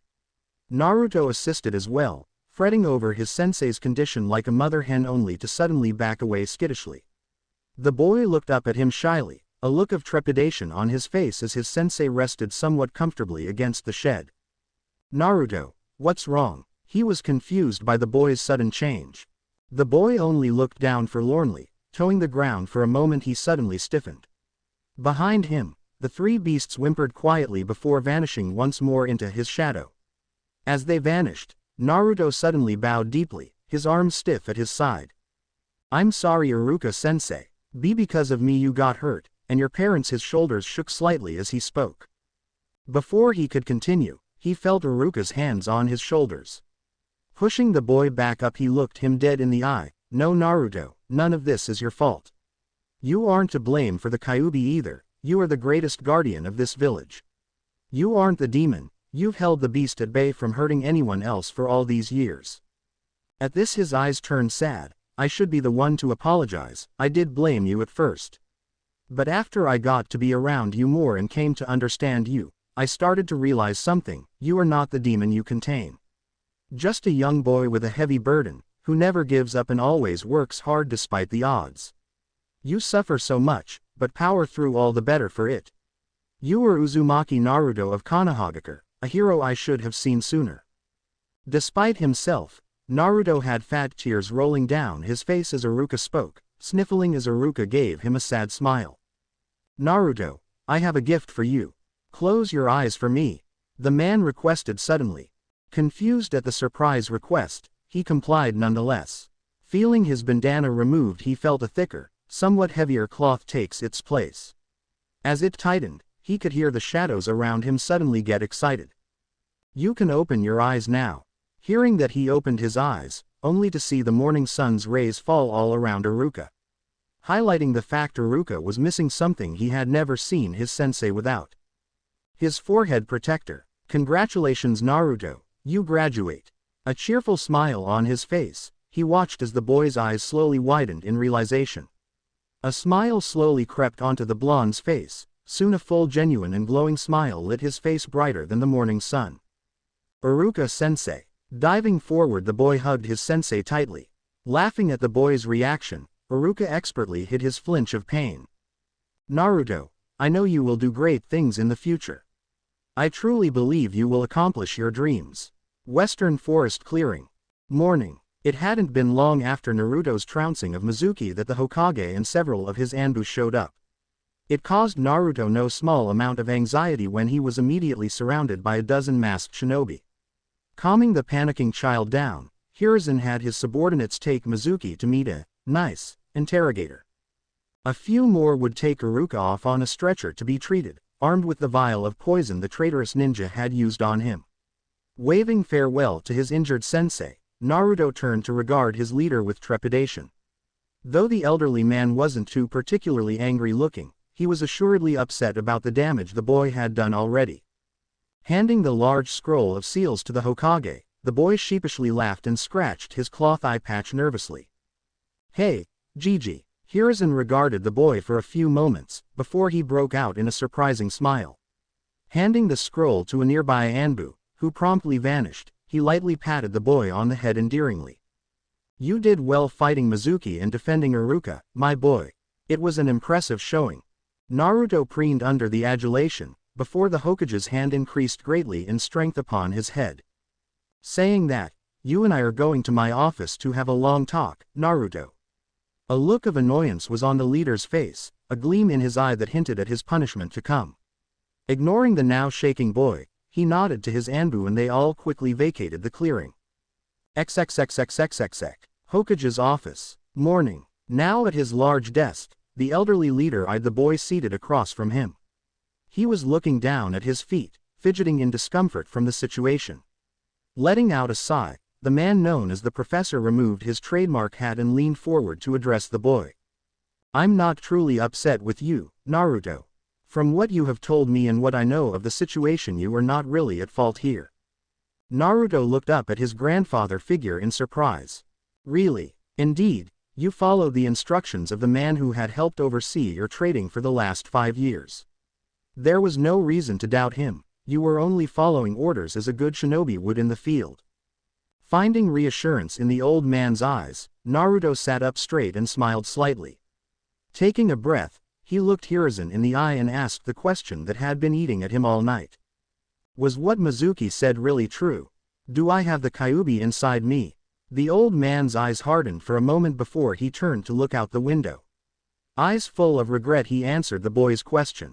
Though the way he revealed it was poor, Mizuki told you the truth, I'm afraid. 12 years ago, the powerful Kyuubi no Kitsune attacked our village. Nothing we did could stop its rampage. However, the fourth Hokage came up with an idea. Though unkillable, it was possible to seal it within something. The only thing capable of keeping it sealed was a baby, whose undeveloped chakra network could adapt to the demon's energy and maintain a seal. You were the baby chosen for this terrible burden. The old man turned to look the boy directly in the eye, though, I must stress that you are in no way the demon, nor could you become the demon. Such is the strength of the seal that the fourth Hokage sacrificed himself to place on you. It will never be able to escape unless you will it. It is merely contained within you, transforming into what is known as a Jinchuriki. With his piece said, he once more leaned back into his chair and gave the genin time to understand the situation. Looking down once more, the boy's face was unreadable, a storm of emotions in his lone eye. Nodding slowly, the boy pondered his situation. Iruka and the shadows were right then. I'm only the container for the Kyuubi, Jinchuriki, power of human sacrifice. Maybe this was the sacrifice the king mentioned. I guess now all I need to know is, what happens now? Seeing the boy come to terms with the situation, the Hokage gladly moved on to another topic. Well, now that you have received a field promotion from Iruka, I will have to wait until next week to see what we will do. At that, the boy's head tilted quizzically. What do you mean, Gigi? Field promotions aren't quite the same as graduation. As of right now, you are a genin of the village. As such, I will need to determine what can be done with you, in regards to the other students who are trying to gain the same status. All of your former classmates must take a secondary test to determine their candidacy for genin in service of the village. Once we get the results of those tests, I can come up with a better schedule moving forward. Your training will be primarily with these graduates, but there are several genin teams in active duty that you'll end up training with. Finishing his explanation, the old man reached to his side drawer and grabbed his trusty pipe, lighting it as he watched Naruto mentally go over the situation once more. Taking a moment to think, Naruto looked as his Hokage. So, I just have to wait out the week then. Nodding, the old man let out a small puff of smoke towards the window. Tomorrow the teams will be assigned, and for the next few days the Jonin sensei will test them. After I get the results, we can see what can be done with you. At the very least, I'll ensure a few of the Jonin will add a fourth for training exercises. Nodding at that, Naruto suddenly yawned quite a bit. Sheepishly scratching the back of his head, he mumbled an apology to the chuckling Hiruzen. For now, we can end it. It seems you need some sleep. Head home today. Tomorrow morning I'll have an appointment set up for the picture for your shinobi ID. It'll be on the roof. Afterward, you can meet with me again. There's some more I wish to discuss with you. Taking a glance at the submitted schedule for the photographer, Hiruzen made a note for Naruto's appointment before letting the boy know of the appointment time. Standing up, at last, Naruto let out another long yawn. Nodding sleepily, he turned and left the office shortly, waving goodbye to his Gigi. Watching the door close, the old man reached into his desk to retrieve a paper. This one would be a message to his Jonin commander, Nara Shikaku. There was something about the boy's newfound power he wished to discuss with the man before his meeting with Naruto. Another long day of work ahead thanks to that boy, Minato. Smiling wistfully, he summoned a Chunin messenger to send off his request. XXXXXXX. Naruto found himself alone in the early morning hours of the day. It was maybe 6 if the sun was a good indicator. The main street was empty of people, but he could hear and more importantly smell the rising village. Scents of forges firing up and bakeries letting loose their delectable smells reached the young shadow wielder's nose. Reaching down to his growling stomach, the boy turned down a side road to a bakery he favored the last few months. The owner was a retired shinobi from Konoha's ally, Sunagaku. Having gained citizenship here after retirement, the shinobi started up a bakery off the main road selling delicacies hardly sold from outside Kei's no Kuni. It had gained some decent popularity with the early risers of the village for his trademark, breakfast bread, which was a small loaf of bread with eggs and bacon baked right in. The thought of which made the boy drool slightly and speed up towards his destination. Arriving at the small bakery, he could see the sign, "Open," proudly on display next to all manner of samples. Entering the shop with the tinkling of a bell, he walked to the counter and waited patiently. "Welcome to Desert's Dessert. What can I get you this fine morning?" From behind a curtain-covered doorway arrived the owner. A plain-looking middle-aged man with sandy blonde hair, wearing white clothes and an apron. The man was the very pictured definition of a baker. In one motion he laid out a pan covered in delicious-smelling bread and moved to the counter before regarding the starving boy. "Ah, Naruto-kun, well, isn't this a surprise? I never see you around here so early. Staying out of trouble, I hope." He gave the boy an easygoing smile, leaning on his counter. When am I ever in trouble, Ichiro-ni?" The deadpan look from the older man said it all. Rubbing the back of his head sheepishly, Naruto let out a nervous laugh. "Nothing bad this morning, okay? Gimme a breakfast bread, would ya? I need to get home and go to sleep, I've been up all night." Pulling out his wallet from the shadow in his pocket, he readied the appropriate amount. Whatever you say, brat. One breakfast bread coming right up." Regarding the boy with a wry smile, he grabbed the requested food item and bagged it for him. Getting a sudden idea as he handed over the money, Naruto looked at the man with a questioning gaze. "Say, Ni-san, you used to be a big-shot shinobi, right? You could say that, before I lost the arm, I was a chunin for the outer villages in Suna's territories." Waving the remains of his arm towards the boy, it was gone just past the elbow. He looked to him in curiosity. "What makes you ask? Do you know any good chakra control exercises? I can't get any farther with the leaf exercise, I need something better than that if I want to improve." The boy absently tore into the bread, moaning slightly at the taste.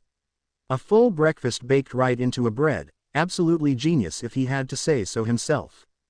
"Well, I do know a few that are probably harder. Aren't you getting a Jonin sensei this week? They can probably get you something better suited to your needs." He watched the boy gobble the bread down with a grin. Nothing better to a baker than seeing people enjoy your food. Swallowing the bread, Naruto gave the man a pleading look. "I got some special circumstance going on. No idea when I'll get a teacher, so a little help please." He put his hands together in a begging motion. Scratching the side of his head, Ichiro shrugged finally. "Well, I guess if that's how it is, it won't hurt to give you a few tips. I think I got one that'll help ya out a lot if you know a place with some sand." Taking a thinking pose, the boy tried to come up with any places that had sand, before his eyes shot open and he let out a wide grin. "There's a waterfall next to that huge ravine near the edge of the village, it's like a little beach over there." Nodding, the man reached under his counter to grab a scroll and ink. "All right, that will work just fine. Might be better too, wet sand is harder to manipulate than dry because of the weight. This is a pretty standard mid-level exercise taught all around in wind, so it's not really a problem if this gets out anyways." Making a hand seal over the scroll, the ink was instantly dried by a burst of wind. Rolling it up deftly with a flick of his wrist, he pushed it towards the boy. Grabbing the offered scroll, Naruto gave the man another grin. "Thanks a bunch, Ni-san. I'll be sure to come by after I master it to thank you again." With that said, he ran out the door waving goodbye. The man let out a small laugh. "Well, there's my good deed for the day. Now to get ready for the breakfast rush." With that though, the man went back to his business. XXXXXXX. Another 15 minutes of walking and eating and the boy finally made it back to his apartment.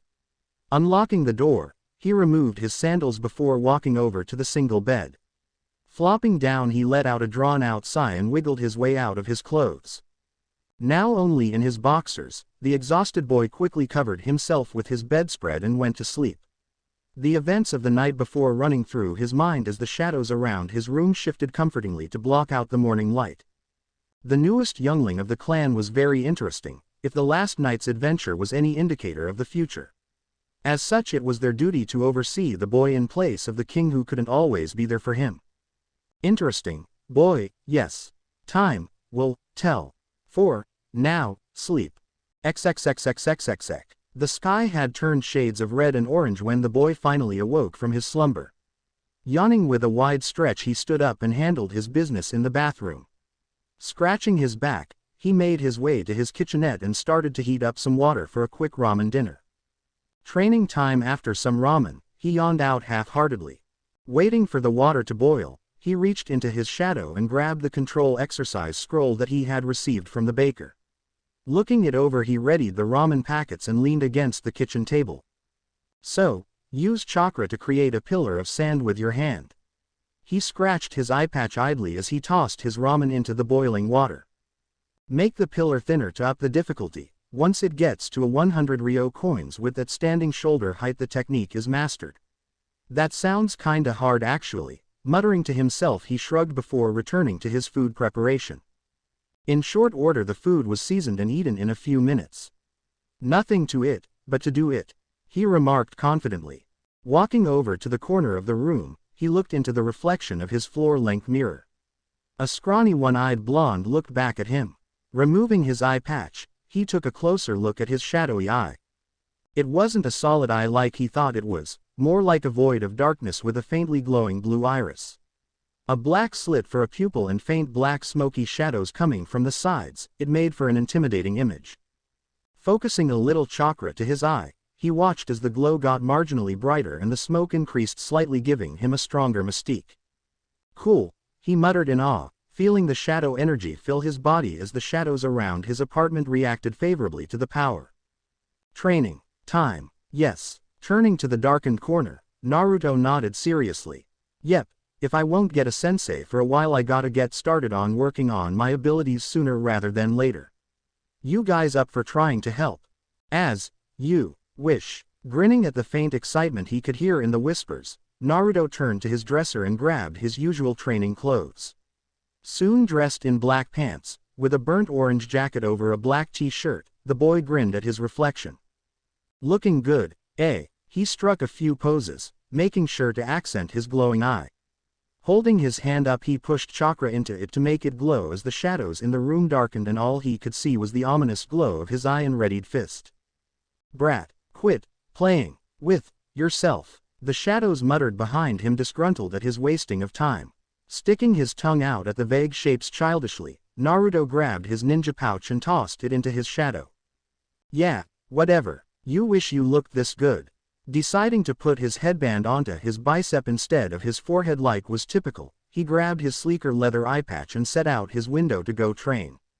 XXXXXXX. Waterfall Abyss. Sometime later, arriving at his destination, Naruto immediately got to work at his new chakra control exercise. Rereading the scroll once more, he took a moment to try and concentrate on his chakra.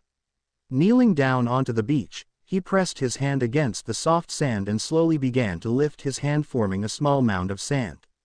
He grinned happily, only for his slip in concentration to blast the sand from his palm and cause a cloud to cover himself in the grainy substance. Spitting out what got in his mouth, he glared lightly at the snickering shadows. Too much, ha. Muttering dark curses and ignoring his burning cheeks, Naruto once more attempted the exercise. This time he toned down on the chakra and blocked out all distractions and pulled a larger pillar of sand. It was easier to do the wider the sand was, allowing him time to get a grip on the exact amount of chakra he needed to lift the sand. As it got to his chest, he paused, feeling the flow of his chakra through the sand as he forced it to stand upright. Alright, now I just keep going until I lose control. Then I start from there next. Affirming himself of his course of action, the boy continued his training dutifully. All around him the shadows watched, giving advice as well as they could and sometimes mocking the boy in good-hearted jest. XXXXXXX. While the Jinchuriki of the Leaf was napping and training, Konoha's staunch leader of many years was working hard for the betterment of the Fourth's legacy. Having set up the appointment with his commander at mid-morning, the Hokage grabbed a quick nap in his side office and freshened up to meet the man. Giving approval to his assistant, the scarred Jonin finally entered the office. The tall Jonin was rubbing his goatee lazily as he strolled in. Black hair pulled back into a bushy ponytail, shaped much like a pineapple. He was wearing mostly standard Jonin attire. As befitting a man of his status, he had a customized Jonin vest under a deerskin jacket with a mesh shirt on underneath that. Bowing in greeting, the man sat at the offered chair and patiently waited as the Hokage quickly finished his meal. "Late night, Hokage-sama?" he asked genially, watching the elderly man put his used plate to the side and regard him with a small smile. "Indeed, Shikaku-san." After retrieving the scroll from young Naruto, there were a great many things that had to be taken care of. Speaking of which, any reports on Mizuki? Eyes hardening at the traitor's name, Shikaku spoke after a moment. "Not really, he didn't really know a whole lot about his benefactor as we had hoped. He just kept repeating something about shadow demons until we put him under. Gotta say, I didn't know Uzumaki had it in him to thoroughly beat the man so hard. I didn't think the medics were even going to find the man's testicles after that kick." He let out a slight smile in remembrance.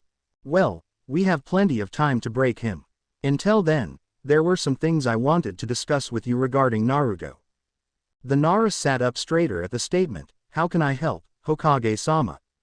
What do you know of the shadow contract that the Shodaime placed into the Scroll of Seals?" At this question, the Nara clan's leader had a much harder look on his face. "The contract is the reason the Nara clan is capable of using the shadows as weapons." "Don't tell me the boy activated the contract. He made it out all right." The Nara was worried. The last few members of his clan to attempt a contract with the Shadow King were found wanting in their sacrifices. The remains after the ritual was not pretty. He has, and surprisingly does not seem to come out of the ritual no worse for wear. From what I was able to see from the tail end of his fight with Mizuki, he was aptly skilled in using the shadows of his opponent to attack. He had even summoned some kind of shadow beasts to hold the Chunin in place while he beat him down. The Hokage explained to the shocked Nara. "Summoned shadow beasts? I've never heard of that before." This intrigued the Jonin. His clan was only one of the few success stories with the Shadow King's ritual for generations. The older generation had a tale about the ritual. Upon placing blood on the contract, the Shadow King would be summoned. He requested a sacrifice for his power. If it wasn't good enough, he would make his own request. Refusal would result in death for most people. Nodding at the tale, the Hokage had a grim look on his face. "How did your ancestor achieve his contract?" "A long time ago, during the Sage of Six Paths time, I believe, my clan's progenitor got his hands on the contract. The story goes that he had summoned the King of Shadows to create a shinobi clan in the king's honor, a way to help his clan survive during the warring clans era. When the king asked for his desired power, the ability to manipulate our own shadows and the shadows we connect to. When the king allowed the man to offer up his sacrifice, he had a stipulation that it would be a sacrifice his family will make for 100 generations. The aged Hokage had a thoughtful look on his face as he listened to the Nara's accounting of the story. "The sacrifice was," he asked finally, "an emotional sacrifice, literally. It was something like, I shall give up the motivation for action, so not one of my future clan could seek to dominate your power. But I request them to be able to summon their strength when it truly matters." Something like that anyways. The exact terms have long since been lost to time. Finishing his story with a sigh, the Jonin commander sat back in his seat and watched his leader's face as he digested the information. "It certainly brings a new context towards your clan's personality quirks. From what I could see of Naruto, I couldn't detect any changes in his personality. I'm rather unsure of what price he paid to gain his powers, nor to the extent he had gained them." The elderly man stroked his beard in thought.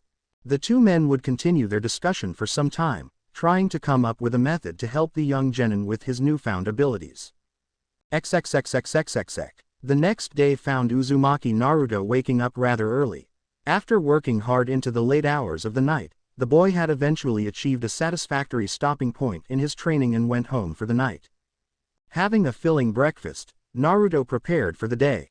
Dressing in clean clothes similar to his outfit from the day before, he met the photographer and got his picture taken. Walking down into the building proper, he entered the lobby and let the Hokage's assistant know about his appointment and waited while the young Chunin alerted the leader. A few minutes later he received a signal to enter, With a wave to the assistant he walked into the old man's office.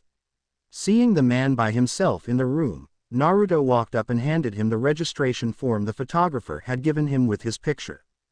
Seeing the young man's serious pose with his arms crossed and giving the camera stare down worthy of a bingo book, he couldn't help but smile. The boy's general demeanor and eye patch gave him a surprisingly mature picture. He had honestly half expected the boy to make a spectacle of himself. Nice picture, Naruto-kun. This will be the first things a client would see of you when missions are being delegated. Better to have a serious first impression than most anything else. Civilians tend to like the shinobi mystique when they pick guards. Having a seat, the young shinobi grinned while rubbing the back of his head sheepishly. I thought about a whole bunch of poses, but I felt this would work the best. Like someone out of an action movie, right? I've seen Jonin around the village act like that before when they pick up clients, so I thought it'd be a good idea. The Hokage nodded in understanding at the boy's reasoning. There was nothing wrong with trying to emulate the elite of the village. In some aspects anyway, a few Jonin came to mind as poor examples. Well, that aside, I wanted to talk to you about your new abilities you gained from the scroll. Looking at the boy seriously, he saw the boy straighten up in his seat. Nodding at the Hokage, Naruto spoke up, the shadow contract, right? Seeing the old man nod in confirmation, he continued. Well, the Shadow King gave me a contract.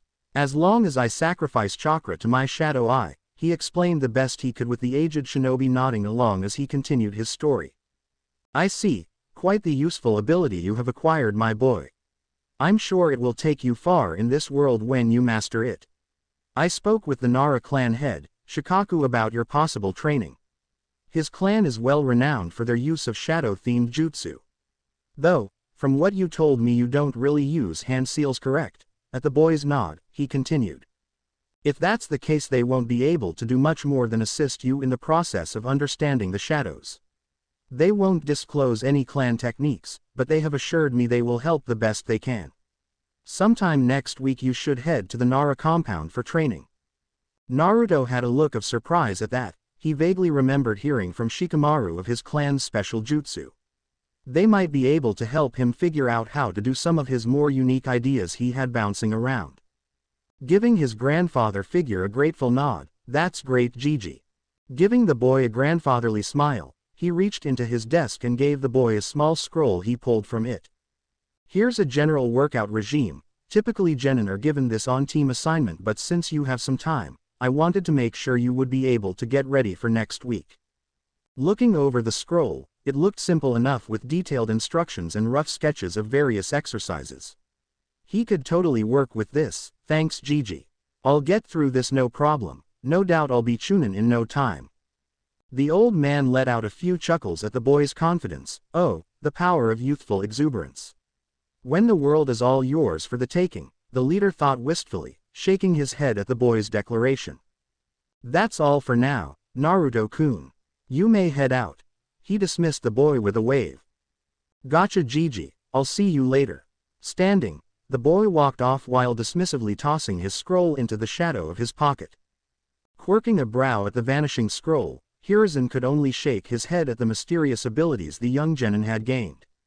There really was great potential in the boy's new capabilities. XXXXXXX. Arriving outside the Hokage's tower, Naruto stretched and breathed in deeply at finally getting some fresh air. That conversation had taken quite a long time. It was almost lunchtime at this point. Walking down the road, the boy contemplated his next course of action, seeing numerous genin walking around. The academy was right next to the Hokage's tower after all, so it made sense that so many were wondering about. Looks like the teams let out for lunch. I wonder who got assigned who. He saw some of his classmates walk off in groups of 2s and 3s, some left alone as well. Shrugging dismissively, he walked past them all. Oh well, I'll find out who I'll be training with next week. For now, lunch then more training. Single quote. Nodding at his desired schedule, the shadow wielder jumped off to grab lunch. 5 minutes later he found himself at his favorite noodle shop. Yo, can I get a large miso ramen? He called out, having a seat on one of the center stools. Behind the counter a middle-aged man with gray hair and squinted eyes let out a friendly laugh. You got it, Naruto-kun. Hey Ayame, grab the kid a drink. He called out to the back room. Okay, father, was the response from the back as a young woman with reddish-brown hair in similar clothes to the man in a white bandana, soon appearing with a cup and a tea kettle.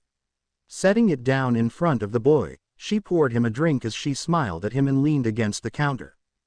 How's it going, Naruto-kun? It's been a while. She struck up a conversation as the boy sipped his tea. Well, I got mixed up in some stuff that was really weird, but I graduated. He thumbed the headband on his left bicep, proudly shining in the midday light. Eyes widening at the metallic symbol, Ayame clapped happily and quickly ran around to hug the graduate. Good job, Naruto-kun. You hear that, Dad? I told you he would pass. The man soon appeared, holding the bowl of noodle goodness. Would you look at that? I knew you could do it, Naruto. How about we give the newest shinobi a few bowls on the house in celebration, eh? Placing the bowl in front of the genin, he smiled proudly. Naruto's eyes widened in surprise. Really? Awesome. How about a beef and shrimp next then? He called out merrily. You got it. XXXXXXX. Naruto's week played out quite the same schedule-wise, training himself to best he could according to the scroll the Hokage had given him. In addition to that, he would work on his chakra control with the sand pillar training, then spend the darker hours of the night working on his shadow techniques. Working himself into the dirt every day, the genin worked tirelessly in bettering himself until the weekend. It was Saturday night that he got an unexpected visitor during his night training. Hard at work, young shade. Naruto quickly spun around in surprise, seeing the Shadow King in all his shadowy glory at the edge of his training clearing. Doing his best to calm his shaken heart, he calmed and finally smiled at the king. Ah, you scared me again. You're way too sneaky, you know that. And that's coming from a ninja. He walked over to stand in front of the king. One day you too will be capable of moving with the stealth of a shadow, young shade. I've come to check on your progress. I hear your time has been eventful. Nodding at the king, Naruto thought back to that night.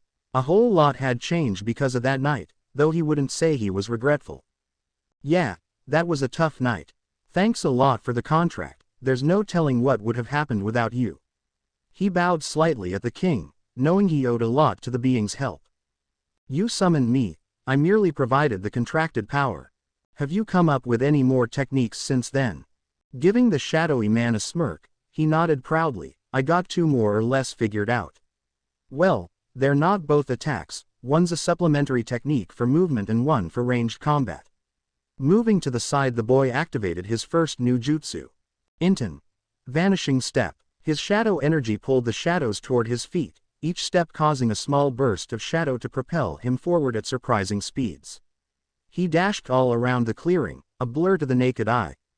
Turning at 90-degree angles, bounding about in all manner of unpredictable angles, he eventually stopped in front of the king once more. He still had much to learn on that one, if his stumbling stop in front of the king was any indication. Hey, still got some kinks to work out for that. Zooming around is easy, it's the stops and turns that are hard. He grinned nervously at the king. The armored king only nodded simply, lightly patting the boy on the head. All it takes is time. Experience brings proficiency after all. Nonetheless, excellent use of your own shadow for movement, the second technique. Smiling at the praise, Naruto focused once more. He backed away and threw his hand out. Come out. His shadow stretched out once more, his beasts rising from the darkness with howls. Standing before their lord and the king, they awaited orders. Nodding once more, Naruto took a deep breath before activating his next technique. One of his wolves vanished to his side, forming a smoky mist that surrounded his right arm. With a burst of speed, he threw his fist forward. A loud crack was heard as his shadow beast projectile embedded into the tree, before even more crackling was heard as the shadow beast burrowed inside the tree. Soon it burst out the other side. The wolf landed gracefully as the tree crashed to the ground. The king narrowed his eyes as he regarded the damage done to the tree, an equally clever use of the shadow beast's transformative abilities. Quite a dangerous technique. It would quite disastrous if an opponent would be hit by that. Naruto nodded with his arms crossed, his eye glowing brightly in the darkness. Inten. Shadow Beast Blast. Yeah, I needed a decent utility ranged attack. I thought it'd be a good defense breaker when kunai and shuriken won't cut it. I've seen some of the Chunin and Jonin practice defense techniques. This should let me surprise them and get one of my shadow beasts in position at the same time. That one was actually easier than it looked, the shadow beast doing most of the work, with him providing the direction and propulsion. The king nodded at his reasoning. It was good to make use of the allies he had gained. The better he used them in combat, the stronger they all would get. Continue as you are, and you will become even stronger. I'll come back in a month's time to see you again. Should you impress me once more, I shall gift you a weapon of the clan. Ooh, I guess I'll look forward to it then. He smirked at the prospect. A free weapon sounds pretty awesome to him. Nodding at the boy, the king turned and vanished from the clearing. Waving at the king's departure, Naruto turned and continued his training. Now that he had a few more techniques under his belt, it was time to make sure his other shinobi skills got up to snuff. That Saturday morning found our budding Shadow Lord awakening with a mighty yawn. Smacking his lips and rubbing his sleep-encrusted eyes, the boy stumbled his way to the bathroom to get ready for the day. A quick bathroom break, followed by an invigorating shower, and the boy was finally amongst the living. Making a simple breakfast with the previous night's rice and miso soup dinner, the boy added some fried eggs for that protein boost and was fueled for the day. Summoning his shadow beasts to clean up, he brushed his teeth and got dressed in his typical training outfit once more. After ensuring everything was shipshape for his departure, his beasts returned to his shadow and the boy left his apartment humming a quiet tune to himself. Heading to the eastern portion of the village, the boy took his time to get to the clan districts. Having left a bit before 8:30, the boy had given himself plenty of time to get to the compound. Leisurely hopping from roof to roof, it took him 15 minutes to reach his destination. It was a rather average-looking compound, without the flair the Uchiha had enjoyed or the rigid uniformity that the Hyuga clan favored. The clan territory was marked by simple stone walls with the wavy lines within a circle that marked the Nara clan's emblem. He could see several different houses all along the property. Numerous hills dotted the landscape, with much of the forest left untouched by the Nara clan as they built their houses and shops along the main road leading to the clan leader's house. They were average-looking houses, decorated with the clan symbol and the odd plant or deerskin-created trinket. Beige in color, with darker brown trim, the houses blended quite well with the thick forest he could see behind them all. The Nara's special forest, no doubt, where they kept their herds of unique deer for meat and medicinal purposes of the village. Despite the early hour, Naruto could see a few groups of Naras walking around, either on patrol or heading to work for the morning. Each one bore a passing resemblance towards Shikamaru, all having black hair with the males wearing it in that trademark pineapple-like ponytail. Must be a clan tradition or something, Naruto muttered to himself quietly, passing by a group of 3 men, all lazily sauntering along the road out of the compound. Each had the same hairstyle, perhaps individuality is too troublesome. The genin couldn't help but snicker at his lame joke, the behavior of the clan members matching the sheer lazy, bored feeling that Shikamaru always gave off. Continuing his way to the clan head's house, Naruto soon arrived to knock on the door. Though he was a little nervous at the moment, he wasn't well liked by most of the village. Now that he knew why, he could kind of understand the scared looks sometimes, but the dark glares are completely ignoring his existence. Those were the looks he hated the most. He was quietly hoping that Shikamaru's parents weren't like the villagers were. Giving the door a few strong knocks, the boy waited patiently as faint footsteps could be heard from inside. His patience was rewarded as the door opened to reveal a middle-aged woman with long brown hair tied in a low ponytail. Wearing a pink blouse and a dark skirt under a white apron, the woman was the perfect picture of a housewife. "Yes?" she asked curiously. Bowing slightly in greeting, the boy introduced himself respectfully. "Uzumaki Naruto, I'm here for the training that the Hokage set up."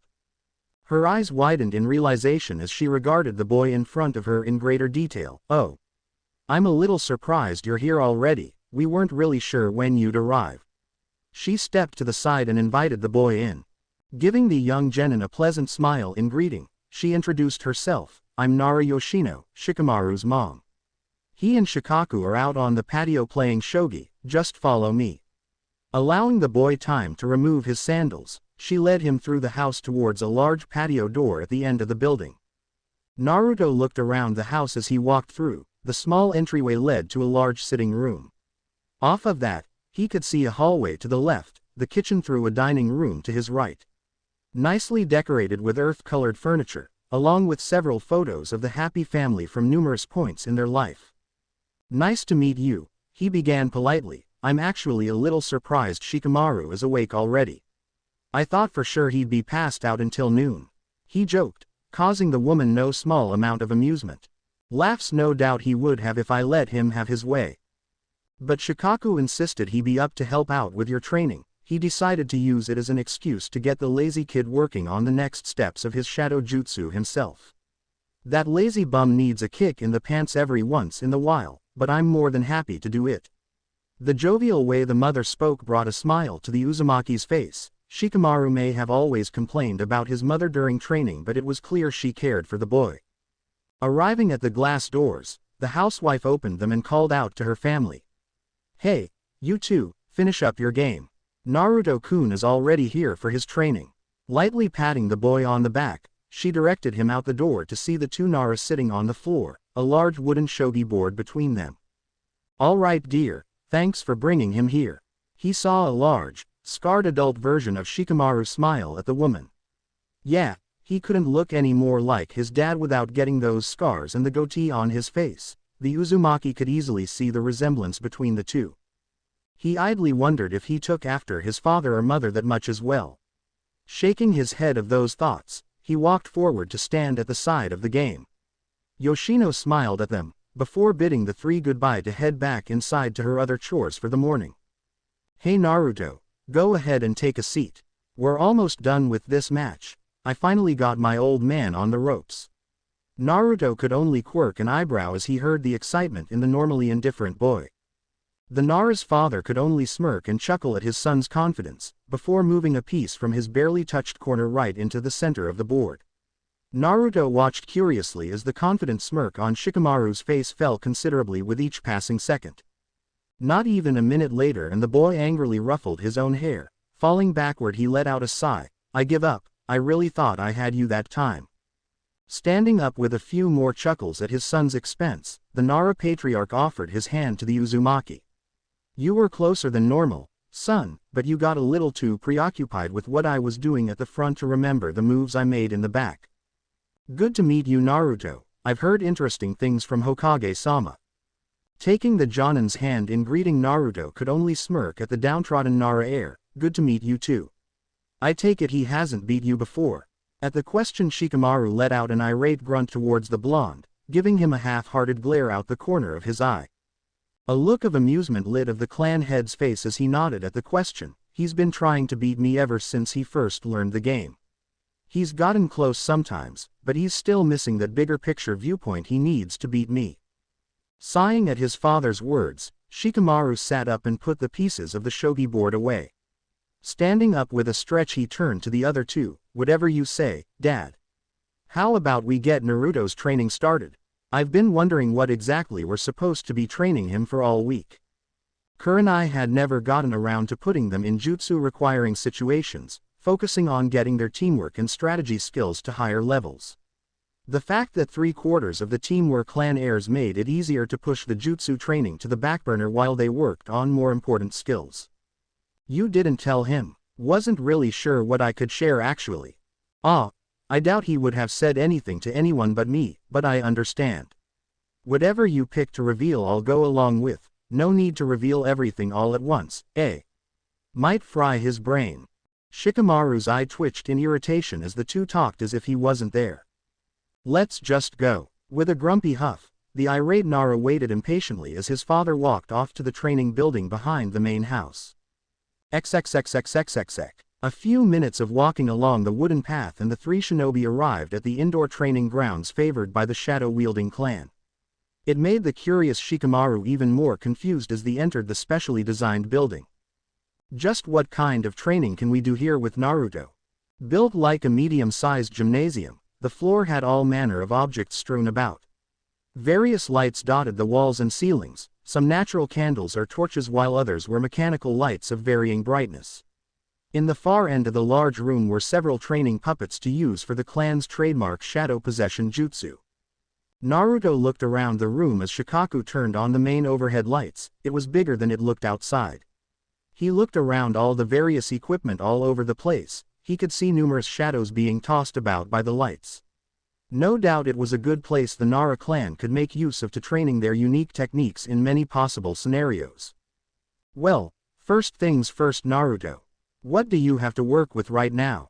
Once I get a read on what you have and where you want to go, we can move on from there. Shikaku instructed the boy as he led him towards a rather empty portion of the training room. It looked to be a sparring circle about 15 feet wide. I've been doing work with my first technique, branching off of that. I'm just having issues in trying to figure out the limits I have to work in. The boy began to channel chakra to his eye, feeling the energy of the shadows flow through him once more as he readied himself to display his basic techniques. Alright, show me what you got. Standing back with a confused Shikamaru, the clan head motioned for the boy to continue. First up, Inton, Dark Spires. He flicked his hand out suddenly, a series of deadly-looking spike made of shadows bursting from in front of him. They each grew to several feet, forming a rough line in front of the boy to the other end of the circle. Shikamaru's eyes widened comically as he saw the boy command the shadows to his bidding, seeing as the Uzumaki soon activated two more techniques he hadn't heard of before. As the spike receded, Naruto's shadowy eye glowed beneath his eye patch. With his power flowing through him, he activated his next techniques. A dozen shadowy fists appeared before him, in various positions around the ring. They all stretched out to pound onto a single point in the ring, loud bangs sounding throughout in the room. Soon they stopped their assault, only to turn on Naruto himself. Without flinching, the boy closed his outstretched hand, a look of concentration on his face. Right in front of him, his own shadow stretched slightly and shot up intersecting strips of shadows. They formed a thick shadowy shield in front of the boy as each of the fists slammed into it. A multitude of loud slams reverberated through the training hall. As the assault ended, Naruto allowed the shadows to return to their natural state. Turning to see the two Nara's reaction, he wasn't disappointed as he saw a thoroughly shocked Shikamaru gazing back at him. Besides the shell-shocked boy was his equally surprised father. Damn, only 2 weeks and he's got those kinds of techniques up his sleeves. Plus, with those shadow beasts of his, I doubt we have a Chunin that could withstand that assault and keep fighting. The clan leader could imagine the possible scenarios the boy could use those techniques in. Each of those impacts from those shadow fists would have left one hell of a bruise on a normal human. Yet the boy's shield had handled them without anything worse than some noise, displaying a sturdiness comparable to steel. Whistles few. Those are some pretty good moves you got there, Naruto. The speed of those spikes and strength in those fists definitely merit C rank. We'd have to see how good that shield is against elemental attacks, but it's definitely at least C rank, maybe even B if it can hold up. Shikaku was quite impressed with the boy's jutsu. Shikamaru, on the other hand, was frozen in place, gaping like a fish out of water. His eyes widened at the display Naruto dished out, his mind struggled to come to grips with the situation. When did he? How? I don't even, indeed, the boy's mind was racing and not quite making sense yet. Naruto scratched his head sheepishly. He didn't think the jutsu he had come up with would be so good. C-rank jutsu was also known as combat-ready jutsu. They were the optimal grade you could use in active combat. Similar to the Uchiha clan's Grand Fireball jutsu, they were what High-Genin, low Chunin used to fight opposing ninja out in the field. While smoke figuratively came from his son's ears, Shikaku walked forward to impart some knowledge on the young Shadow Lord. Tell me, Naruto, what do you know about the shadows themselves? The boy furrowed his brow in thought. A few things came to mind but not really sure if it was what the Nara wanted. Ultimately deciding to err on the side of caution, he looked to Shikaku in curiosity. I guess I don't really know a whole lot. I figured out that the shadows are kind like a liquid and solid at the same time. They are super adaptable and able to be used in a variety of ways.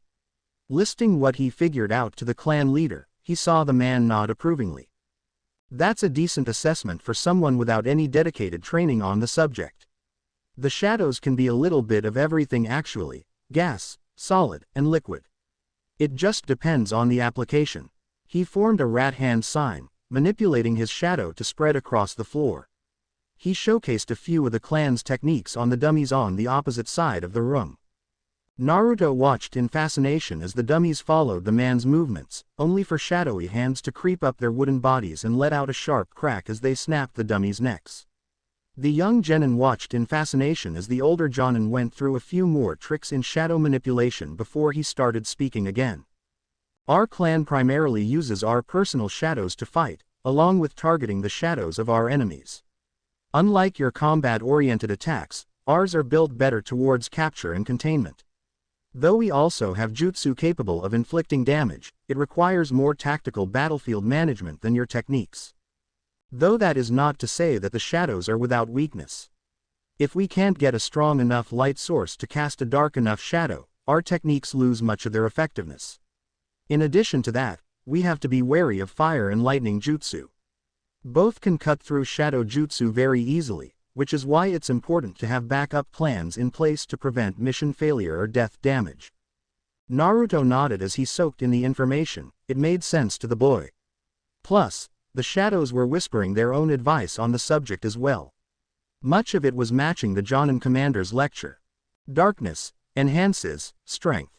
Fire, lightning, true weakness. It was here that Shikamaru's brain finally rebooted and he immediately walked towards the blonde, a desire for answers burning in his mind. Okay, what the hell is going on? How did Naruto do all that? He didn't use any hand signs at all. He stood beside the two, looking between them rapidly with wide eyes. The other shinobi glanced at each other before Shikaku simply motioned at Naruto finally. You want answers, you ask him. I ain't saying anything he doesn't want me to, he's entitled to his own secrets. Washing his hands of the situation, he dropped his technique and made a motion for Naruto to take the lead of the discussion. Chuckling nervously at the rather heated look Shikamaru was giving him, Naruto gave the irate boy an abridged version of how he got his powers. Shadow contract, made a deal with the king, just been powering through on his own without much guidance. No need to let them know I could bring back the dead's shadows, or that the shadows talk to me. Some things are better left unsaid. Single quote. Affirming himself of these thoughts, he finished his edited explanation to the young Nara, who looked like he was gaining one hell of a headache if the way he was rubbing the bridge of his nose was any indicator. So troublesome, I swear you are the most unpredictable person I have ever met. His eye twitched as he saw Naruto smirk at the proclamation. That's not a good thing. Shaking his head at the snickering boy, he turned back toward his father. So now what? Leaning away from the wall, Shikaku stepped forward to stand in front of the two boys. Now we train. I'll show Naruto one of our shadow immersion meditations while you work on your shadow neck bind. Letting out a sigh and muttering under his breath, the Nara heir nodded at his father's directions before he moved over to the practice dummies. Meanwhile, Naruto followed the older Nara to the corner of the room, where it was darkest in the training hall. Following the older man's instructions for the meditation, Naruto sat quietly in the corner and let his shadowy energy flow through him once more. Directing the shadows to cover his body, Naruto began the process of feeling the power of the shadows, for lack of a better word. As the minutes ticked by into that first hour, the boy unknowingly began to enter deeper into the darkness until his form all but vanished. Open your eyes. Interesting. At the shadow's whispers, Naruto opened his eyes to see what the fuss was about. Only for his eyes to widen significantly, the view before him shocking the boy. Nothing but pure darkness as far as he could see, with faint beams of light appearing from numerous places from some kind of ceiling a few feet above his head. Whoa, what the hell is going on? He looked around his position, standing and turning around to get a better look. Shadow, plane, entered, it. The boy could only blink in confusion as he hesitantly walked towards one of the closer faint beams of light. Looking into the irregular shape on the shadowy ceiling, he was surprised to see Shikamaru above him. Though the vision was distorted, as if he was seeing it through a fisheye lens, he could see the Nara practicing his techniques in the training hall. He watched as the light shifted to follow the boy's shadow along the floor. Looking around, he spotted Shikaku's shadow as well. Just a few feet away, the man himself was visibly leaning against a nearby post. His eyes widened in realization at what he had inadvertently done. Holy crap, I can go into shadows too. He proclamation caused the two Naras to jump in surprise. Wa Naruto, where the hell are you? The genin cried out, looking around for the owner of the voice that just yelled in his ear. Shikaku looked back toward the corner of the room, seeing Naruto no longer in his meditative position as he was just 5 minutes ago. Down here, I guess. I think I'm in your shadow. Both Nara immediately looked down, not really seeing anything out of place despite clearly hearing the boy's voice coming from Shikamaru's shadow. Okay then, do you mind coming up? Kinda need to figure out how that's even possible. Shikaku was quickly realizing that the Uzumaki was definitely not using the shadows the same as the Nara clan was. Entering someone's shadow, never been heard of, their own maybe, for the most powerful of shadow users. But for others it just wasn't a viable option, it would require a stronger control than the Nara clan had. Naruto blinked once more in confusion, how would he get back up there again? As if reading his mind, the floor raised the boy up to slowly appear from Nara's shadow. A few moments later and a heavily darkened Naruto stood before the two Nara, the shadows slowly creeping off his form to reveal himself in full color once more. That was trippy, it is super dark down there. The two could only give the boy blank looks at his rather lame statement. That's all you have to say? That's impossible, I've never heard of someone entering another person's shadow. Right away the Nara genin laid into the blonde, bombarding him with questions and statements on the impossibility of what had just transpired. Scratching his head, Shikaku could only sigh at the position he was now in. That old cage sure did like to keep him on his toes, didn't he? I think it's safe to say that we have no idea just how much potential Naruto has. He hasn't even shown us his shadow beasts yet, just what else does he have up his sleeves? Letting out another sigh, the man walked forward to save the blonde, and restart the two on their respective training. It was going to be a long day. XXXXXXX. The hours ticked by as Naruto got pointers and training methods to better understand the forces he was working with. Meanwhile, Shikamaru was slowly adjusting to the thought of having a shadow-using Naruto be a thing in his life. It was noon when the Jonin called for a break, calling the spar the two were having to a close. Appearing from his better improved movement technique, Naruto stood before the Jonin while Shikamaru tiredly sauntered towards them. Let's go get lunch for now, boys. We can get started again after we eat and relax for a while. At the two's nods, he led them out back towards his home. Behind him, he could hear the two talking about their training. Thanks for those tips, Shikamaru. Vanishing step is getting way easier to control now. No problem, I'm sure you would have gotten it figured out soon enough. It's crazy how good you are getting when it comes to controlling the shadows. He could only grumble at the ease that the other boy had. It was almost as if the shadows were happily following the blonde's commands like obedient dogs. Laughing off the tired genin's words, Naruto turned his head away innocently.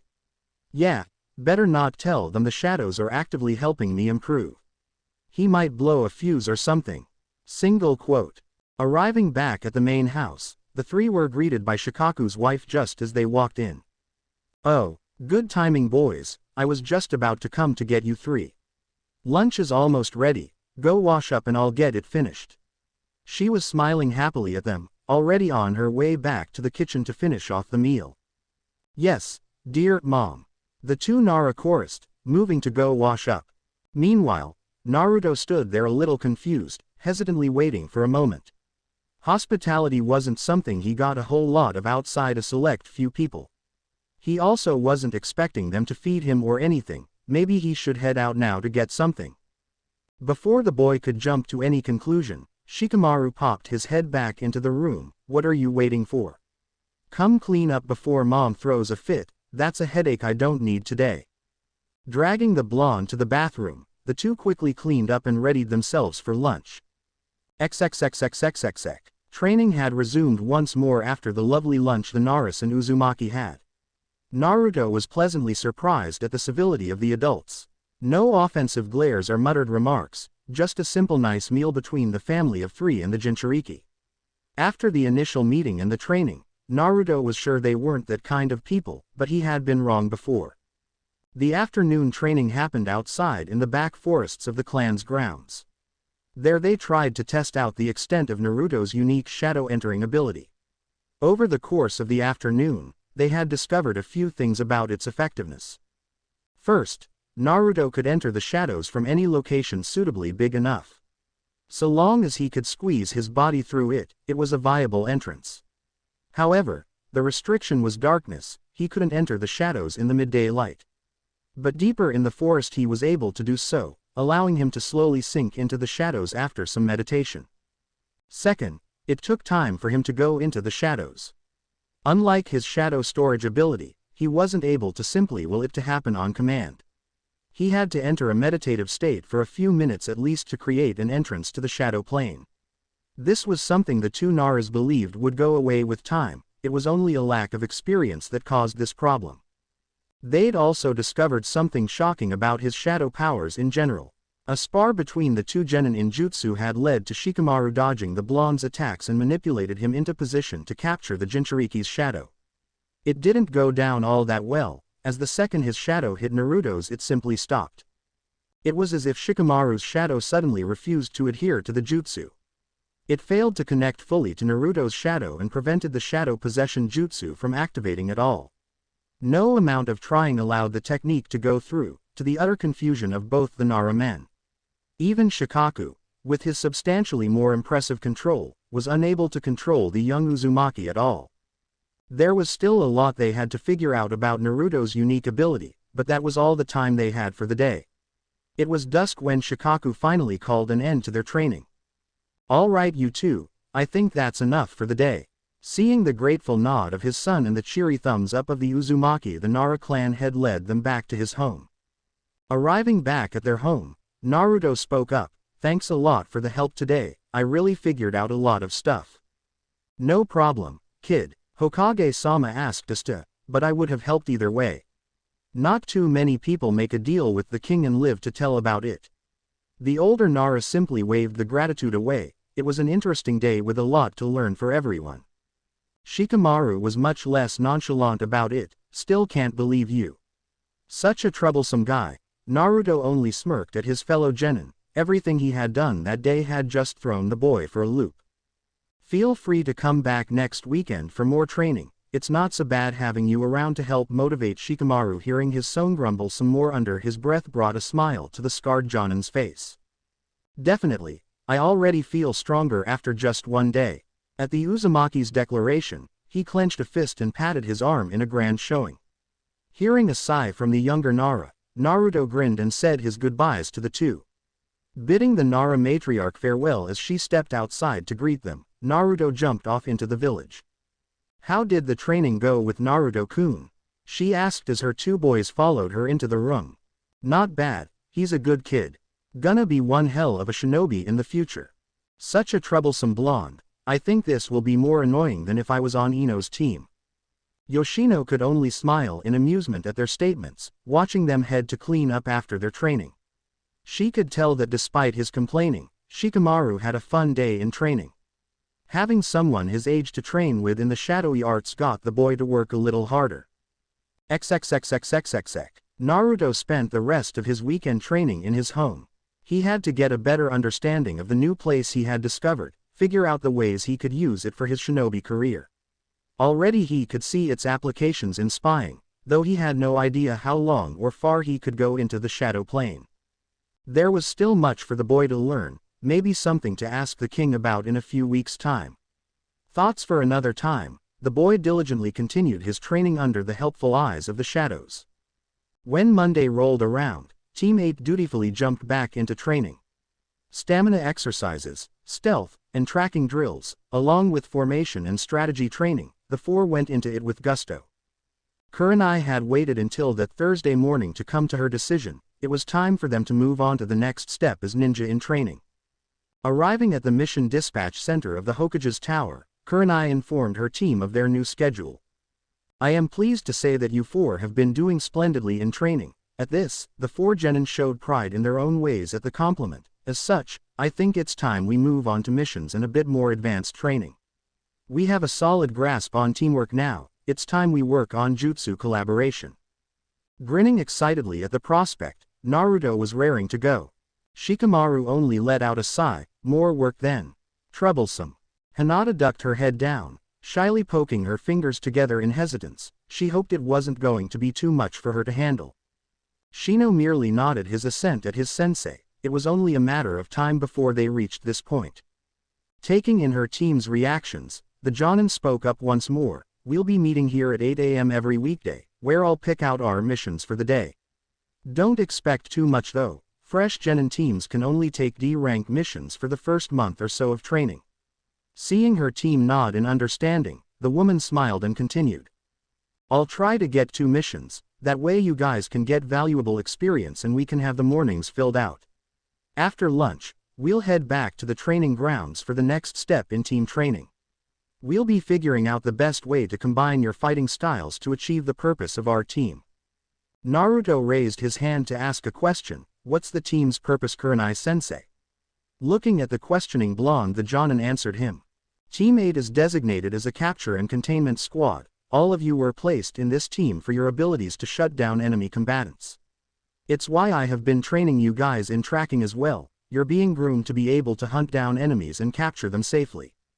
It made sense to the Uzumaki, from what he knew of his teammates in the training that they have done so far. They weren't really frontline combatants. Well, maybe Hinata if she was a lot more confident in herself. That gentle fist was a doozy in hand-to-hand fights. He wasn't totally sure what Shino could do but figured he was capable in his own right. He also knew firsthand how effective the Nara clan's techniques were, even if they weren't totally effective against him. Shaking himself from his thoughts, Naruto followed his team for their first mission as shinobi of the village hidden in the leaves. Naruto couldn't help but grumble as he fiddled about with his new cloak, a gift from Team 8's a client for this C-rank mission. Of all the people to do a C-rank for, what were the odds of it being someone he had just saved their daughter the day before? He wasn't too upset about it since a C rank was still a C rank after all. Nor was he unhappy with their clients, the charming mother-daughter pair made for excellent company. No, the problem he was having right now was the fact that the C rank escort mission was almost as mind-numbingly boring as D ranks were before. He sat on top of the carriage his client used to travel around the country. Team 8 had been out on the road for a few hours now, it being just after lunch at this time. Hinata was inside with the clients, her Byakugan activating intermittently to check the perimeter. Meanwhile, Shino and Shikamaru were with the other merchant caravan that was tagging along with them. Naruto turned to see Shino up front with the driver, while Shikamaru was lazing about on top of the covered goods in the back. Waving at the two, he got responding waves back. It was all clear for them too. The team's first C rank was well underway. Apparently, Midori had made friends with a merchant who wanted to head to the same destination. Since this wasn't expected to be an intense mission, they just had to pay a bonus fee and Team 8 got put in charge of 2 parties. The excitement of leaving the village for copious amounts of travel had long since vanished. Sighing as he looked at the wilderness around him, he attempted to spot anything in the trees to occupy his time. Again, finding his field of view absent of anything noteworthy, he once more went about messing with his newest addition to his outfit. Midori had been highly appreciative of the boy's actions the previous day, as such she had decided to get him a reward befitting his accomplishments. Being talked out of a lavish outfit by her daughter, she decided to gather more information on the boy. Talking to the aged Hokage as she attempted to set up her escort mission gave her an idea and let her kill 2 birds with 1 stone. I guess this is kind of cool, definitely better than anything I have. He thought as he admired the cloak. Pitch black cloth with numerous ceramic plates, metal rings, and special chakra-sensitive threads interwoven throughout the cloak. It had protection from stabbing attacks, blunt force was better negated as well. It didn't cover his body fully, just over his arms and upper legs. He supposed it was some combination of shawl cloak that was surprisingly light, breezy and sturdy. It had a rather narrow hood, which he was currently using to stave off the bright sun. Shadowing his face, he decided it was a good gift and he should be appreciative of it. Simply gazing about the horizon for a while, he soon realized that his behind was decidedly numb from sitting for so long. As such, Naruto hopped up to his feet and jumped down to walk beside the moving carriage in an attempt of alleviating his problem. Something wrong, Naruto? The voice of his teacher sounded out behind him. Turning to the woman, he gave out a dry chuckle. No, not really, but I'm starting to go numb from sitting up there for so long. Amusement on her face, Kurenai nodded at his statement. I see, Well, if you want to get moving to get the blood flowing, go ahead and scout out ahead. The reports from this upcoming area state that there's been an increase in animal attacks around here. Although they aren't very clear on what kind of animal it is. Really? Alright, I'll take a look around. Saluting the woman, he turned and ran off ahead of the caravan. Will he be okay, Kurenai-san? The Jonin turned to see the younger of the two Kimura women looking at her in concern from the open window of the carriage. Naruto has made amazing progress in his training so far. Some wolves or bears won't be a big threat to him. Besides, I doubt we'll run into anything too dangerous out on the main road. The daimyo has his militia run patrols every so often. It's about as safe as could be, given the circumstances. Nodding at the reassurance of teammates, a commander, Suya turned back to the inside of the carriage. She found her mother fawning over the cute kunoichi set to guard them, the red-faced Hinata on the woman's lap as she messed with the genin's hair. Making eye contact with the poor girl, Suya could see the plea for help. She could only sweat drop at her mother's enthusiasm. I only turned away for a minute. She sighed at her mother's antics and moved to help the genin. Be careful, Naruto-kun. XXXXXXX. Naruto was decidedly happier with scouting around than sitting sentry on top of a carriage. Jumping through the trees, he looked every direction for any clues of living creatures nearby. A cursory search near the main road didn't reveal anything out of the ordinary. Though he did spot some old wheel tracks, probably a day old from the indentations, and what looked like deer droppings. Nothing that would have alarms going off though. Thinking for a moment, Naruto came up with an idea. Taking a minute to stop, he looked at the caravan far behind him. His vanishing step technique was fantastic for long-distance traveling, allowing him extreme speed movement for decent bursts at a time. All the while he was barely feeling any stamina drain from the few miles he had traveled. Checking the distance to the caravan, he was certain he was out of range for Hinata's dujutsu. No need for the girl to see this jutsu of his, plus it had been a while since he brought out his beasts. Holding his hand out, he let out his command, "Come out." His shadow expanded and the faint howls of animals could be heard from an unknown source around him. Rising from the darkness were three large creatures, each covered in a black smoke while faint blue energy wafted off their forms. The three shadow wolves stood at attention before the young shadow lord, awaiting his commands. Giving his shadow beasts a grin, Naruto began speaking. "Hey guys, been a while huh?" The three bowed their heads in greeting. "All right, since it's been so long since you stretched your legs, how about you guys sniff around? See if there's anything around here that can threaten that caravan." Pointing at the minuscule caravan a distance away over his shoulder with his thumb, he watched as the three former wolves nodded and dispersed. Each had assumed a vague, almost liquid-like smoky form as they vanished and reappeared throughout the shaded forest, reforming into their solid forms to pause at certain places to smell the air or scrutinize a marking. While his wolves scouted out the forest floor, Naruto grabbed his canteen to take a swig. Hino Kuni was normally such a nice temperate country, it was surprising just how hot it was today. Even if they were heading south towards the coast, it was still hotter than normal. Deciding to snack a little, he brought out a piece of jerky to chew on while he moved on. The rapid flutter of wings was his only warning, the boy diving backward as a large bird slashed through the branch he had been on. He looked at the creature in surprise, seeing what seemed to be a falcon of some kind hover 10 feet in front of him. It was certainly bigger than anything he had ever seen though, almost 4 feet in height with a massive 12-foot wingspan. Primarily brown in color, he saw a white underbelly and razor-sharp talons gripping his recently dropped jerky. "Oi, what the hell?" He paused as he saw his snack. "Hey, that's my jerky." Letting out a petulant cry, the boy glared daggers at the oversized bird. Said bird seemed to regard the boy for a moment, before dismissing him and letting out a loud cry. The bird flapped its powerful wings and flew to a nearby branch to chow down on its pilfered snack. Twitching in irritation from the lack of respect from the bird, Naruto decided he needed a new shadow beast. "All right, you oversized pigeon, I'm gonna guess you're the one attacking people around here. So that means I get to take you down." He grinned at the prospect of taking the bird down a notch. Pulling his eye patch off, Naruto revealed his shadowy eye. As he pushed some of his chakra into the shadow-filled socket, it began to glow ominously in the shadow-filled forest canopy. Feeling the dark energy flow through his body once more, he brought his hands out and activated one of his newest techniques. Inton. Dark Containment Barrier. At his command, dozens of shadows shot out from their surroundings to cover the two in a large shadowy dome. Blocking out all light, the bird let out cries of distress as it attempted to escape the dome. It crashed into the walls of the barrier itself to no effect before it flew away, slamming into trees. Created with his team's strengths in mind, it was a useful barrier to restrict movement. Just enough light and shadows to give Shikamaru plenty to work with while allowing Shino's insects to easily swarm any opponent trapped within. Hinata was just as apt within the barrier, her Byakugan allowing sight and her lithe form a stealthy assault that would badger any foe into defeat. Truly a useful jutsu to contain the battle to a smaller area, just what he needed against agile foes like this beast.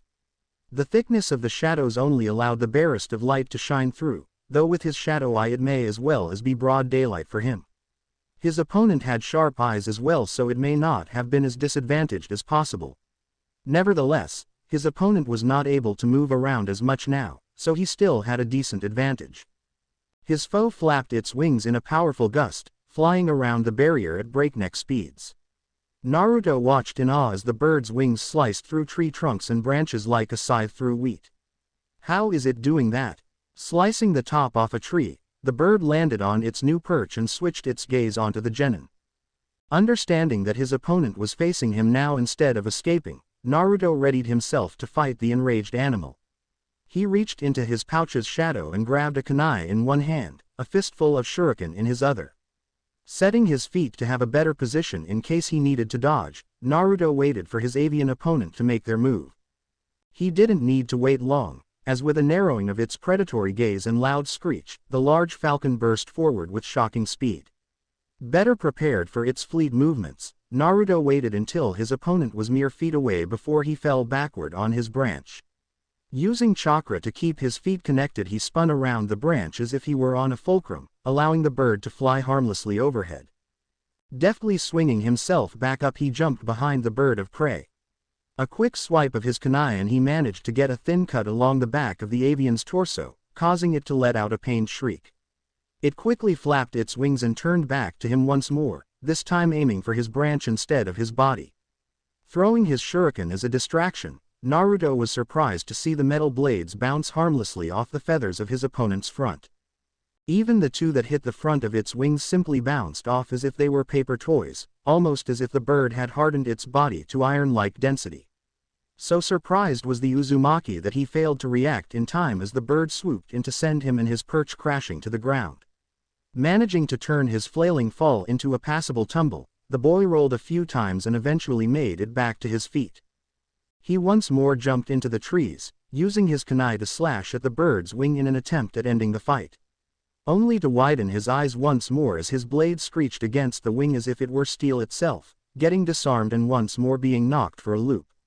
Landing in the branches of another tree, Naruto steadied himself and shook out his hand to rid it of the numbing pain. Okay, what the hell is going on? He cried out in surprise. Is this stupid thing using chakra? What is it? A summon? He could faintly feel the bird reinforcing its feathers and light body with the life energy, somehow gaining immense defense despite its natural fragility. Not summon, chakra, mutation. Eyes widening at the shadow's whispered theories, Naruto could only gape as he dodged out of the way of another dive bomb from his feathered foe. Of course, he would face an animal chakra mutation, it was just his luck. Chakra mutations were a somewhat recent occurrence in the shinobi world. The result of animals procreating in an area of large shinobi-based conflict, the kind that left lasting chakra impressions on the land from hard-fought battles. If memory served, this far south was near one of the old Senju Uchiha battlegrounds from back in the warring clans era. That would have certainly left behind potent residual chakra on the land, but there would have definitely been more chakra mutations if the left-behind chakra was this strong. Thoughts to reflect on later, as he needed to dodge those deadly talons once more. This time jumping straight up, he vaulted over the angry bird. Focusing his energy to his left arm, he willed the shadow from his cloak to fly from his forearm and latch onto the creature as it passed below him. It let out a surprised squawk as the shadowy lasso wrapped around its throat. The creature was forced to fly in place lest it snap its own neck from the force of its ascent. Naruto took advantage of his hovering opponent and pulled hard, propelling himself toward his opponent. Landing on the bird's back, he was quietly amazed that it was fully capable of maintaining flight with him on top of it. Even as he unleashed a multitude of blows onto the oversized falcon's head and back, it maintained its flight. However, it soon became dazed by the powerful blows and could no longer put enough focus into its movements to maintain altitude. Diving down, it quickly flew into a spiral to try and throw the genin off its back. Gritting his teeth as the centrifugal force tried to throw him loose, he crouched lower to maintain his balance. Seeing the ground coming up at blistering speeds, the falcon immediately pulled up. The whiplash from the sudden move nearly threw the boy off. Only the strength of his grip on the feathers and his shadowy tether kept him attached. His feet dangling dangerously over the side of the beast, Naruto was getting tired as he held on for dear life. He needed to get the stupid thing onto the ground, he'd be able to finish it then. But the problem was, how in Kami's name was he going to do it? His silent prayers were answered in the form of a multitude of growls and howls. From all around him his shadow wolves suddenly burst from the forest canopy. A burning rage in their collective eyes at this beast's unyielding defiance of their lord, they pounced with reckless abandon. 2 wolves flew from the sides, narrowly missing the bird but forcing it to change its direction and slow down. The 2 landed down below on the forest floor, soon chasing after the distraught Chakra mutated beast. Naruto heard movement from above and quickly readied himself for his last shadow beast's attack. He waited only a few seconds before his final shadow wolf flew down from above, his fangs latching onto the falcon's right wing like a vice. Though its grip only lasted for a second, before the falcon's reinforcement technique tore straight through the wolf's head. It was long enough, with the sudden added weight throwing the bird of prey into a deadly tailspin. Getting thrown from his opponent, Naruto let out a cry of surprise even as his other 2 shadow beasts caught him before he could impact the ground. The same could not be said for his opponent, who collided into the harsh environment with a disturbing crunch. Phew, thanks, boys. That was getting tiresome. Giving his minions his gratitude, Naruto regained his footing and quickly made his way to his fallen foe. The oversized mutation had collided bodily with a fallen tree, shearing through it to slam into the large boulder behind it. Despite the impact, he could see it still in decent enough fighting shape though heavily concussed from the landing. Deciding enough was enough, Naruto called one of his beasts to his side. Vanishing to form a smoky vapor around his arm, Naruto dashed forward and slammed his darkened fist as hard as he could into the bird's chest. Inton. Shadow Beast Blast. With a mighty cry, he propelled his beast into his opponent's body. The disturbing squelching was music to his ears as his beast burrowed in his foe's chest cavity. The bird let out a pained screech as its reinforcement technique failed to protect it, a bulbous mass rippling its way through its torso. A few moments later and his shadow wolf once more solidified itself, ripping its way out of the falcon in a gratuitous shower of blood and gore. Naruto panted as he stood outside the splash zone of his attack, watching as his wolf once more assumed its vapor, liquid state to remove the viscera from its body and return to his side. Letting out a tired chuckle, the genin happily patted the wolf's head in reward. That was way harder than it should have been, but we won in the end. Good job, guys. His soldiers clearly appreciated his praise, their tails wagging as if they were gleeful puppies.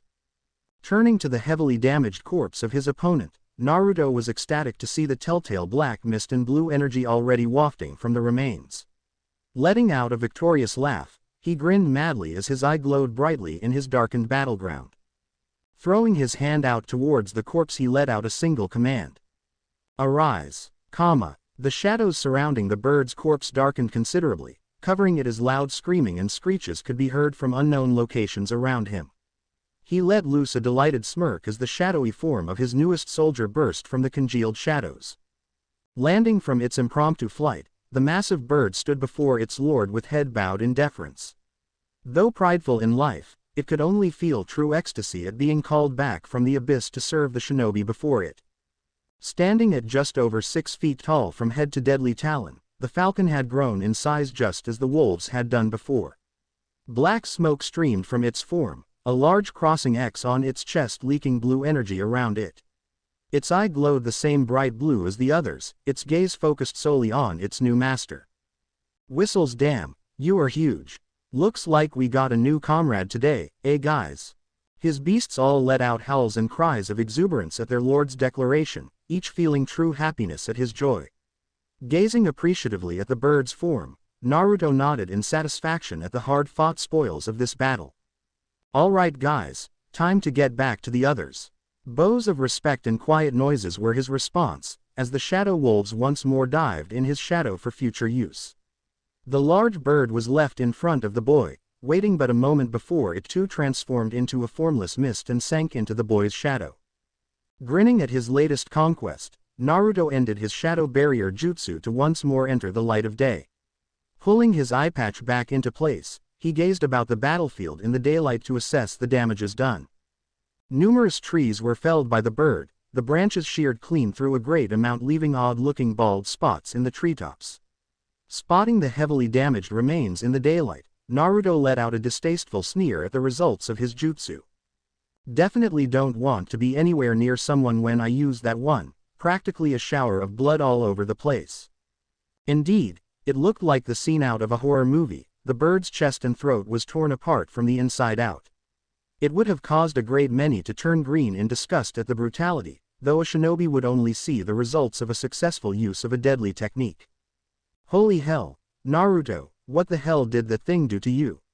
Looks like something left over after an Akamichi Thanksgiving. A rather shocked voice sounded out behind the boy. Turning to greet his surprised teammate, Naruto nervously scratched the side of his head with a slight chuckle. Yeah, you wouldn't believe me if I told you how tough this thing was. Looking at this place, I highly doubt that. Chakra mutations are notoriously stronger than their mundane counterparts. No doubt Naruto-san had to use excessive force for good reason. The monotone and analytical voice of their Aburame teammate sounded out from above the two. Both turned to see the bespectacled genin standing above them while inspecting one of the trees torn apart by the falcon's attacks.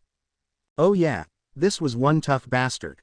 He ignored kunai and shuriken like they were plushies, had to bust out the big guns to break through his defenses. Naruto nodded to himself, idly stretching out his arms. Is that so? Well, tell us about it on the way back. You were taking so long that Kurenai-sensei had to stop a mile back to come check on you. Nodding at the Nara's words, the Uzumaki led the trio back towards the caravan. Along the way he regaled them with a somewhat edited version of his battle with the mutated beast, all the while hearing the shadows around them congratulate him on his victory. XXXXXXX. Sometime later the caravan stopped to make camp, now only a day's travel from the next town, a nice mid-sized trade hub called Koshi. Reporting his combat to Kurenai upon arrival, the civilian clients were thoroughly impressed with the boy's prowess. Chakra mutated animals were uncommon to see, much less for one to meet a genin capable enough to defeat one by himself. The Jonin had properly praised the boy for his victory over his mutated opponent, though had lightly admonished him for combating an unknown by himself. She was more forgiving since the boy would have not had much a chance to make it back to the caravan without fighting the beast, having been several miles ahead of the caravan during the fight. Taking the boy's full report, she decided to send a message back to Konoha to inform them of the presence of chakra mutations in the region. No doubt there could be more in the area if this one had grown so large. A subjugation order would likely be put out for one of the Chunin squads to go hunt out the nests. Sometime later they had made camp for the night, the two carriages drawn to the side of the road in a decent-sized clearing. The horses were tied up to the side, allowed some freedom as they snacked on oats and drank from their water troughs. Eyeing the beasts of burden, Naruto idly wondered how useful it would be to have one as a shadow beast. Shadow beasts didn't tire and couldn't die, reforming so long as he had the chakra available. No doubt they were faster than their mundane counterparts as well. Pushing those thoughts for another time, he refocused on his newest acquisition. He needed to test out his newest minion, whom he probably should name eventually. If he could fly on the back of the beast, he would have a massive boost in mobility compared to other shinobi. Such a boon was amazing to have so early in his shinobi career, though he was rather unwilling to show off his beasts so early. How about I name you Go? You were so strong it took a boulder to knock you down and you could still keep going. He could feel his newest minion radiate happiness at the name, proudly accepting his new moniker. Smiling to himself at the acceptance, Naruto soon turned his thoughts to other less savory things. There was no telling what some of the more unscrupulous higher-ups in the village would do if it was discovered his beasts weren't summons but the dead brought back to serve him.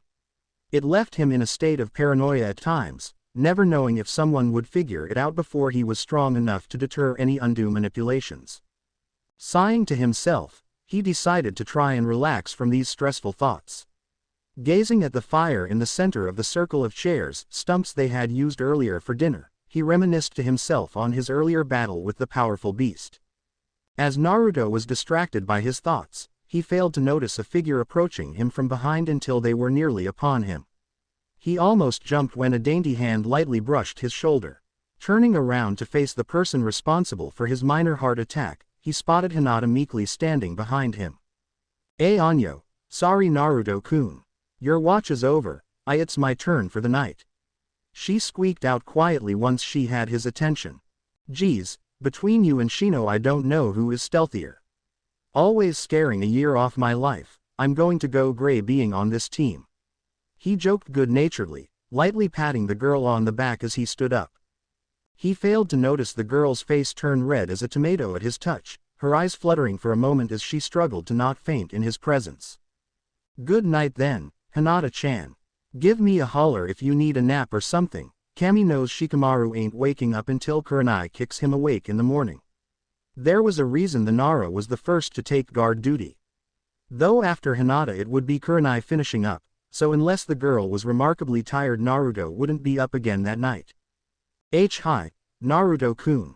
Good night. At her quiet farewell, Naruto walked towards the tent the genin shared. Picking a spot on the other side of the sleeping Nara, he grabbed his sleeping bag and quickly went to sleep. Left alone to her own devices the girl took a few breaths to try and calm herself down. Though she had grown in great strides to be more tolerant of her crush's close proximity, she still had her moments of weakness. Especially when he looked so cool as he walked off, his earlier heroics in defeating the Chakra mutated animal going through her mind. Could I one day be as strong as Naruto-kun? To be able to confidently fight one of those things by myself? The girl's thoughts swirled in her mind as she imagined about just how far she still had to go to walk alongside her crush. Watching the dying embers of the fire, the girl contemplated her future for some time as the dark night continued on. XXXXXXX. The next morning started bright and early for Team 8, a deft kick and splash of water easily awaking the hardest of sleepers amongst them. Having a decent breakfast along with the irate grumbles of the Nara, the civilians merrily chatted with their guardians as the sun rose towards its peak of the morning. Once more taking their places at their assigned carriages, they all began their trek once more towards their first destination. The excitement of the day before leading them toward looking forward to what the rest of the trip had to offer, they moved on bright-eyed and bushy-tailed. None had realized that just outside the range of Hinata's Byakugan at the perfect angle did two dark figures watch as they moved on down the road. Hidden in the shadows of the tallest treetops, their gaze flitting between both carriages, they narrowed their eyes on the boy sitting on guard duty on top of the front carriage. So, he defeated Experiment F3, eh? One asked quietly. He quietly read the intercepted report from the team in the distance, easily obtained by man of his caliber the night before. Indeed, rather surprising given the base material for it. Implanted with a ninja's chakra network it should have easily cut through the boy's weapons. The other spoke with detached indifference. Another failure then, perhaps, nevertheless it's still a step in the right direction. Of course, should we do something about them? The figure hummed in thought for a moment, before shrugging their shoulders in dismissal. It's doubtful they'll be bothersome in the future, but have our associates in Kyoshi keep an eye on them. No need for them to stumble onto things before they're ready, right? Of course, I'll contact them immediately. With that one of the figures vanished from the trees, leaving the other alone in his observations. Watching as the caravan vanished over the horizon, the figure couldn't help but smirk in anticipation. To think, and here I thought this assignment would be too easy, let's see just what you can do, little shade. A moment later, and this figure also vanished from sight. Not a trace was left as the wind blew ominously through the trees. Kyoshi. Day 2, afternoon. Arriving at just after 2 in the afternoon, teammate and their clients finally made it to their first destination. Koshi was a well-established hub of activity in the southeastern area of Hai no Kuni. An important trade route for sea imports such as those farther to the southwest from Nami no Kuni, land of waves, along with direct land routes that came from the neighboring countries of Kawa no Kuni, land of rivers, and Tanama no Kuni, land of valleys. The lovely city was also a hotspot for tourism as well, being segmented by a very unique river that cut the city into a few parts. The northern section was the largest of the city, as such it had the markets, hotels, restaurants. Overall the greatest visitor count was in this section. The center was for other businesses, usually trades such as craftsmen or other similar services. The lower section housed the residential sections, well-kept homes that showcased how comely the city was. Curving through the city like a swirling square, the so-called Spiral Key River was a popular attraction. It was fed from the nearby mountains to the northeast of the city, where it would travel to the south towards the Hai no Kuni Bay. The city made great use of this amazing phenomena, using the river for transportation of goods and people to a great many locations throughout the city and beyond. Eventually, the traveling group would make their way through this intriguing city, each gazing about in quiet awe and interest. The mother-daughter duo that was their client could hardly contain themselves at the incredible sight of the city's famous river. It took some quick reminders by Kurenai of their schedule to get the two back on track and heading towards the first drop-off. Arriving at the edge of a bustling market at the southern edge of the market district, the team stopped and helped unload their secondary client at his store. Naruto and his team waved farewell to the merchant that had tagged along on their C-rank mission. With a signature of completion on the mission scroll, the group continued on towards their next destination in the northern parts of the city.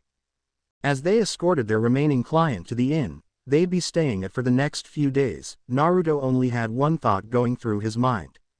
I never actually got that guy's name or even talked to him. Single quote. Did that make him a bad bodyguard? Whatever, he wasn't that important. Arriving at the inn, the genin helped the driver get the carriage and horses situated at the stables while Kurenai escorted Midori and Suya to go check in. Bidding the driver farewell, the four decided to hang about the open stalls of the horses to relax and wait for Kurenai. Lightly patting one of the horse's neck as he fed it some hay, Naruto turned to the rest of his team. Does it feel like this is going too smoothly or something? He began. Yon, what are you talking about? His lazy teammate replied from his seat on a bale of hay.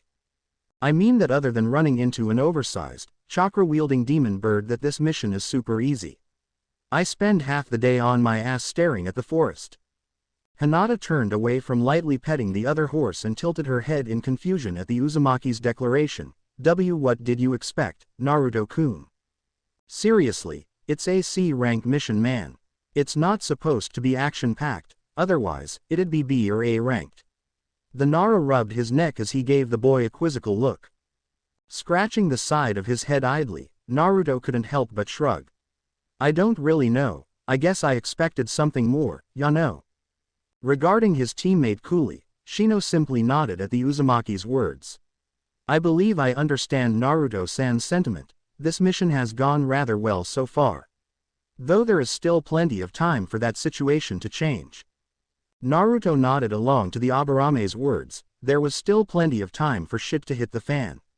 Yeah, I guess you have a point. We still have like 2 weeks left in the contract. Nodding at the Uzumaki's reluctant admittance, Shino suddenly recalled something that could uplift the boy's spirits. Though there is something my father often spoke of when we first graduated and became Team 8. Really, what's that? The blonde was intrigued at the quiet genin's words. Seeing he had his team's full attention, Shino readjusted his sunglasses and regaled them with what he knew. He told me of a common superstition among the older shinobi of the village. Known as the first C-rank curse, he spoke of how many rookie genin teams seem to often have their first C ranks go through disastrous events. My father told me of a jonin friend of his who ran into one of the 7 swordsmen of the mist on their first C rank as a genin. His team responded as expected, their eyes widening at the prospect. The 7 swordsmen of the mist were legendary ninja who wielded powerful weapons. Even the weakest amongst them was an A-rank threat that required the most elite of shinobi to bring down. The less said about the most powerful ones, the better. Whistles. Wow. Imagine running into one of those tough bastards on your first C rank. I'd probably wet myself a little. Naruto admitted unabashedly. The thought of how strong such an opponent was could make anyone quiver in fear. Hinata blushed at the crass statement, but nodded in agreement anyway. They definitely weren't ready to face those monsters. Yeah, so be glad we have it easy, Naruto. Don't go begging for trouble. Never know when you'll get your wish. Shikamaru grumbled out, personally happy the mission was going so smoothly. Indeed, such an opponent would put us all in dire straits. Though I am confident in Kurenai-sensei's abilities, I doubt she could defend us all in such intense combat. Shino remarked with a tone of finality. Well, thanks for the vote of confidence, Shino-kun. Hopefully, it'll be a few years before we ever have to worry about those kinds of situations. The four turned to the outside to see Kurenai standing there with their two clients behind her, a rather happy smile on her face. Moving from their various positions in the horse stalls, the genin stood in front of the jonin in a disciplined line. Naruto gave the woman a thumbs up. Don't worry, sensei, we know you're tough enough to handle one of those bastards. With the others voicing their agreement, Kurenai couldn't help the small blush on her face, her genin's belief in her. Coughing to reset her normal cool visage, she gave the genin a grateful smile. I know, Naruto-kun, I appreciate it, you guys.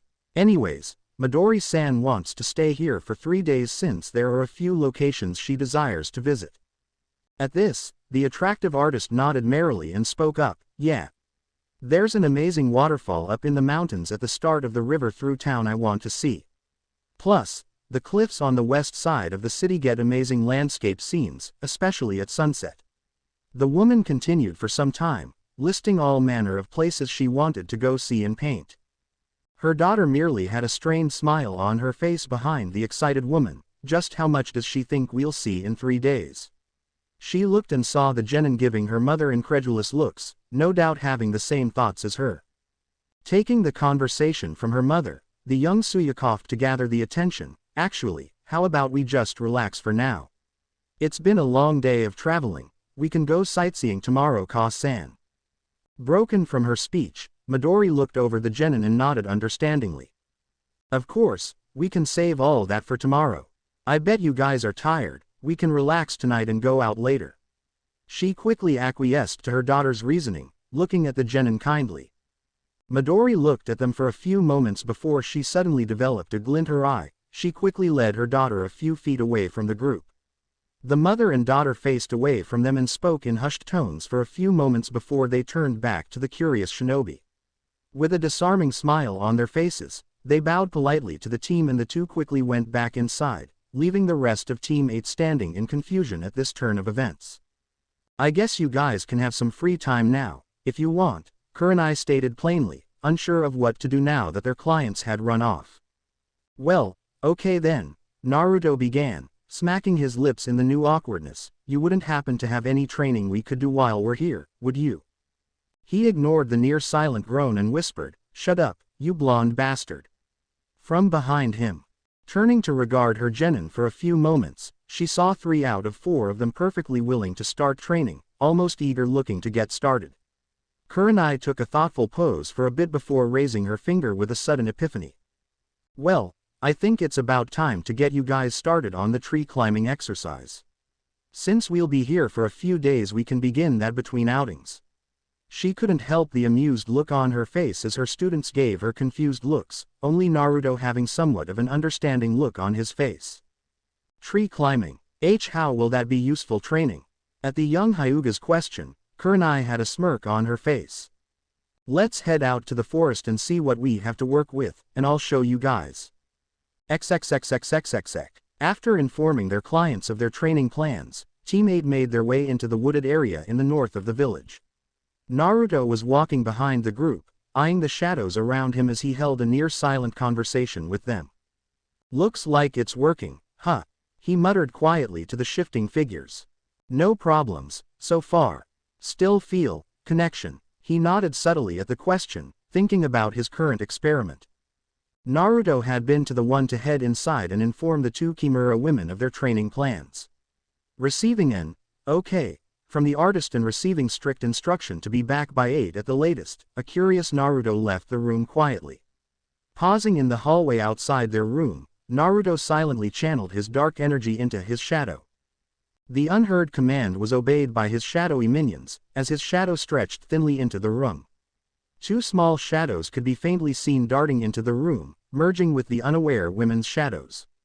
Taking a moment to see if he could spot a difference and seeing none, Naruto was happy to find his experiment was a success. Two of his shadow wolves were now merged with the two shadows, ready to leap to the women's aid in the event of an emergency. With a mental order to only appear in the direst of circumstances, Naruto left his clients in the invisible paws of his shadow soldiers. Confirming his early finding from a few weeks ago, Naruto was happy to see his shadow beasts were capable of receiving and acting upon his orders at long distances. He could also feel an emotional connection to the two, getting a general feeling from them about how his clients were doing. They seemed excited for some reason, working on something that confused his wolves. Putting that thought away for later, Naruto saw that his teacher had led them to a suitable place to begin their training. Standing at the base of a group of trees nearly 80 feet high, Kurenai turned to her students with a smile.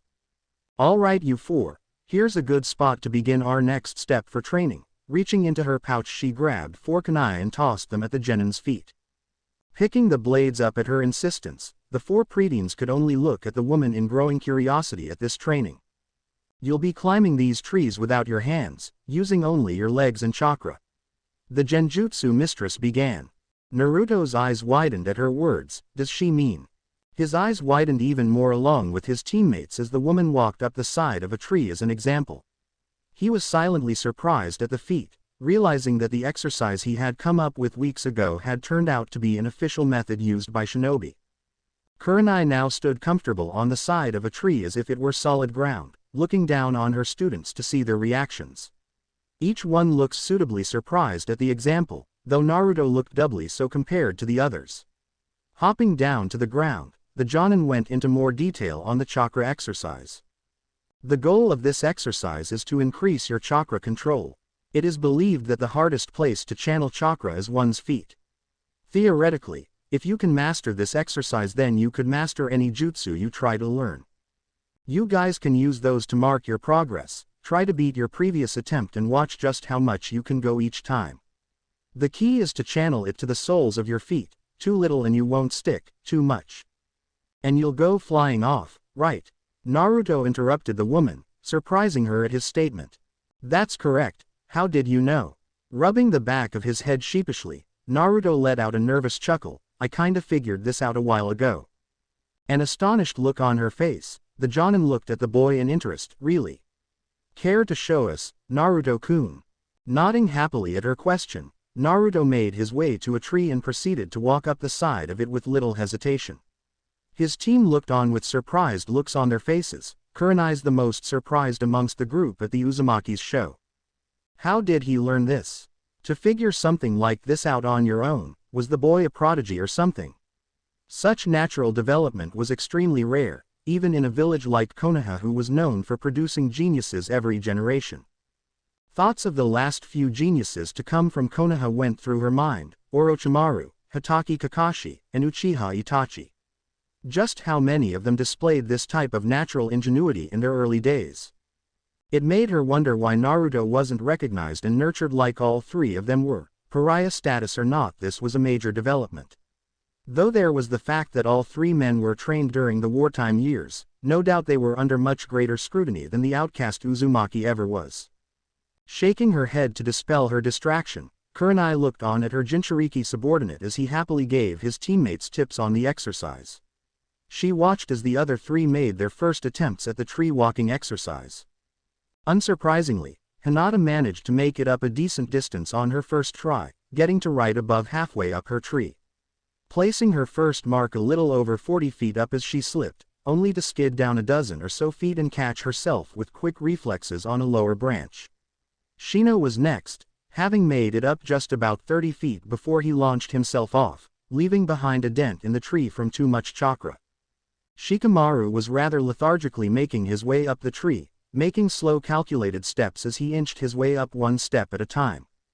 She watched his concentrating form deliberately take his time up the tree, never faltering in his steps as he eventually made it to the top of the last large tree branch capable of bearing his weight. Sitting 50 feet in the air, Shikamaru looked down at his team with a somewhat cocky, lazy smile on his face at his accomplishment. The rest of the team was rather surprised at the Nara's accomplishment, not assuming he would make it up so far on his first try. "Well done, Shikamaru-kun," Kurenai called out to him from below. "Well damn, that lazy bastard did it in one go. I thought for sure Hinata-chan was gonna get it first." Naruto muttered in disbelief. Shino could only shake his head at the boy's statement, a quiet grunt escaping from his mouth at the situation. Hearing her crush's confidence in her, Hinata blushed on her tree and nearly slipped once more. Though slightly disappointed in herself for not living up to his expectations, she gained a more determined look on her face as she focused even harder on her control.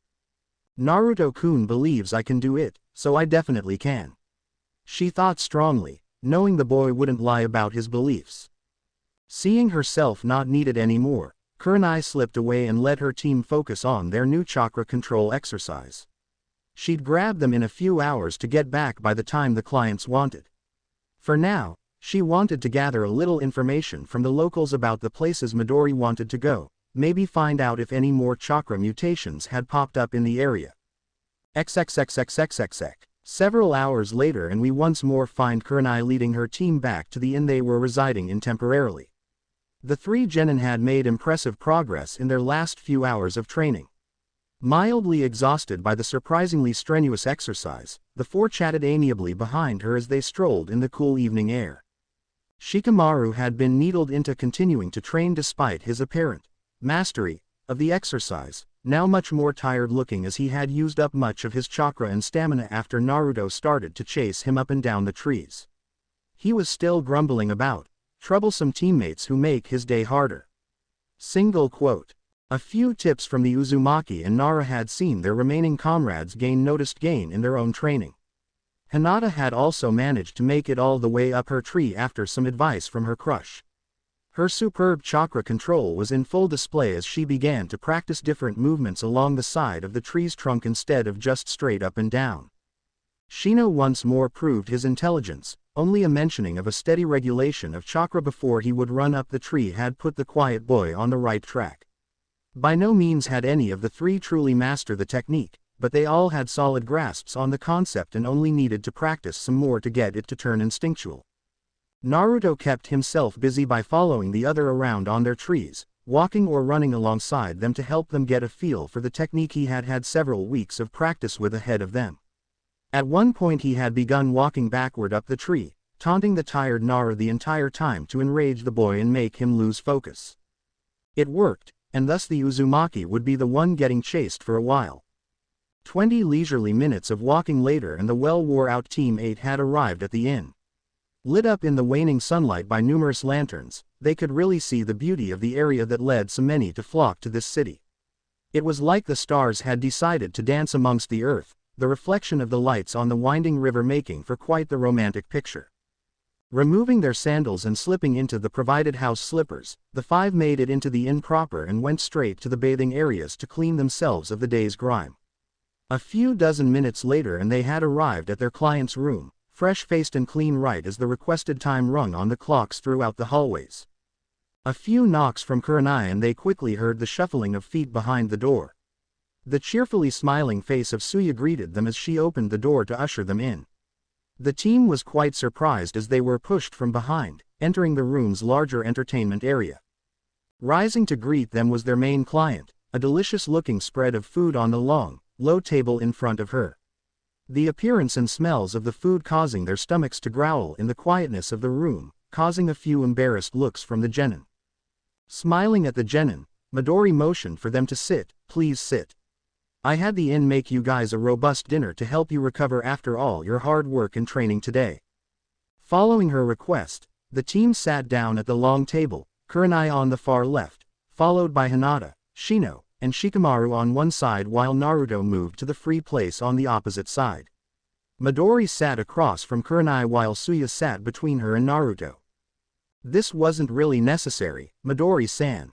We are only doing our job. No special thanks are needed." Kurenai said diplomatically, waiting for everyone to get comfortable. Holding her hand up to her cheek as she let out a charming giggle, Midori shook her head at the other woman's words. Oh please, Kurenai-san. Allow me to spoil these little ones a bit, would you? I can't have my brave and daring bodyguards going underfed or unrewarded for doing so well on their job, now can I? The Jonin couldn't but chuckle at the woman's over-the-top words, clearly realizing that her client wasn't going to do anything but spoil her little genin for the next few weeks if she could help it.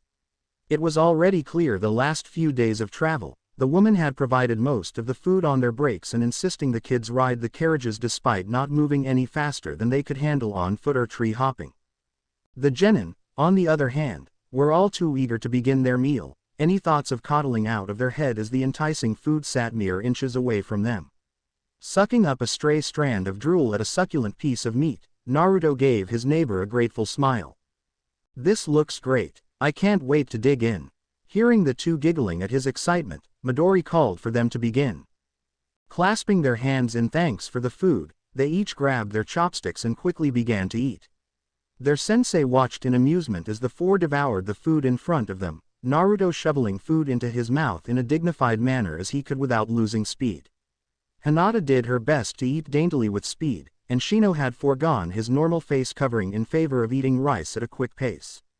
Even Shikamaru, typically the slowest eater in the group, was all too happy to bite large chunks of grilled fish as they appeared on his plate. Their clients watched in mild fascination as the genin ate everything like starving animals would in nature. Smiling at their exuberance for the meal, the others dug into their own portions as the dinner continued on. XXXXXXX. Later that night, elsewhere in Kyoshi, a middle-aged man sat alone at a bar, looking over a report just handed to him by one of his lackeys.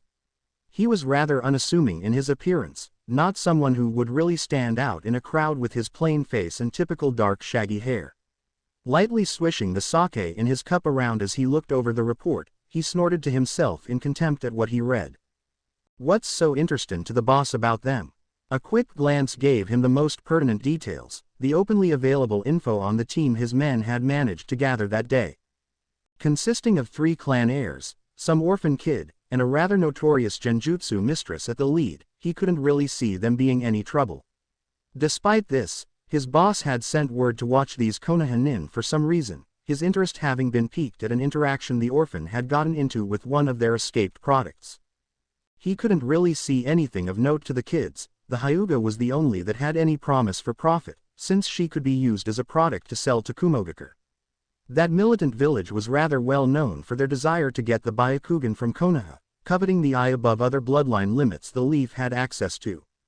Despite this, he had his men only observe the group, better to not go off on his own and piss off his boss. Sighing to himself, he decided to simply wait for more orders. No need to go out of his way to start trouble, eventually they would leave, and it wouldn't matter what he thought about it. Looking to his left as he heard the bar doors open, he saw one of his people quickly walking towards him. A rather scrawny man with a rat-shaped face, he had the look of a delinquent that'd be in his line of work. Stopping before his boss, he gave him the customary bow and waited for the go-ahead to begin his report. Taking a moment to put the report away, he turned on his barstool and grunted at the man. What's up, Koshi? Boss, I was watching those brats as you wanted, I spotted one of them slipping out the back. That blondie that Sato-sama was interested in left a little while ago, I managed to follow him for a while to the northern forest. It looks like he'll be there for a while, he's training or something. Wringing his hands with a greasy smile on his face, the man was clearly hoping for a reward of some sort for doing his job so well. His boss, Ed, at the new info, before making his mind up about something. All right, good job letting me know so fast.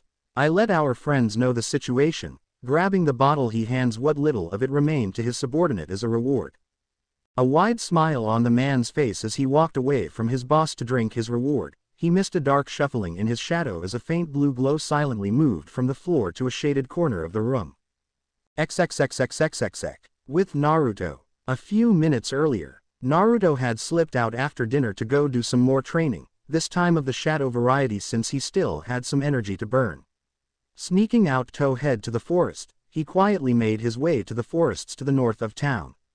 He remembered a clearing they had passed earlier with a cavernous cliff at the edge he could try out some techniques he had been training with. On his way there he had felt a weird feeling, a faint itchy sensation on his back as if he were being watched. Around him, he could hear the shadows muttering quietly in warning to the young genin. Doing his best to not let it be known he felt off, Naruto discreetly ordered his soul shadow wolf to exit his shadow and scout the area around him as inconspicuously as it could. Feeling the ascent, he continued his way towards his desired training ground. Having to wait only a few minutes, he felt his shadow soldier express a feeling of success at its assigned task. Deciding it was a good time as any to try out this technique, Naruto gathered his chakra to his shadowy eye and focused on his desires. Feeling a weird shift in perspective, Naruto's dark eye ceased to glow under his eye patch. Elsewhere the glow of his beast's eye gained radiance slightly, its position on a tree limb above his lord's stalker giving him a perfect view of the situation. A neat little trick he had come up with after talking to the old Hokage a few weeks ago, learning about the man's use of a remote viewing technique to help learn about his situation with the Forbidden Scroll. He came up with this to get his own remote viewing ability, after discovering he could share the view of his soldiers so long as he could maintain focus. It wouldn't really be useful as a combat technique since he couldn't do anything other shadow jutsu while looking through his minion's eyes. His gaze fixated on the slightly discolored world he could see through the shadow wolf's eyes. Everything had a slightly blue tinge to it as he looked on the back of the man who was following him. Could be trouble, yes. Been following for a while. At the information from the whispering shadows, Naruto contemplated his actions. Some unknown man was following him, for unknown and possibly insidious reasons. He would have to inspect this situation and respond accordingly upon getting all the information. Deciding to head to a closer clearing to see what the man would do, Naruto changed directions around a bend and kept his gaze on the stalker. A few minutes later he arrived at his altered destination, beginning to do his customary stretches in preparation for his training as the man watched him for a bit. After almost 10 minutes the man seemed to be satisfied with what he had seen, nodding to himself and muttering something under his breath he quickly vacated the woods. Thinking quickly, Naruto orders his wolf to dive into the man's shadow. Thinking it best to react proactively in accordance with this situation, he felt his wolf dash from the shadows of the tree and merge with the man's fleeting shadow. Taking a moment to relocate to a new hiding place and taking a few minutes to safely sinking into the shadow plane to further hide from any other possible onlookers, Naruto focused completely on his shadow wolf's senses. A few mental notes on the man's appearance, the path through town, and general demeanor and he was certain his stalker was up to no good.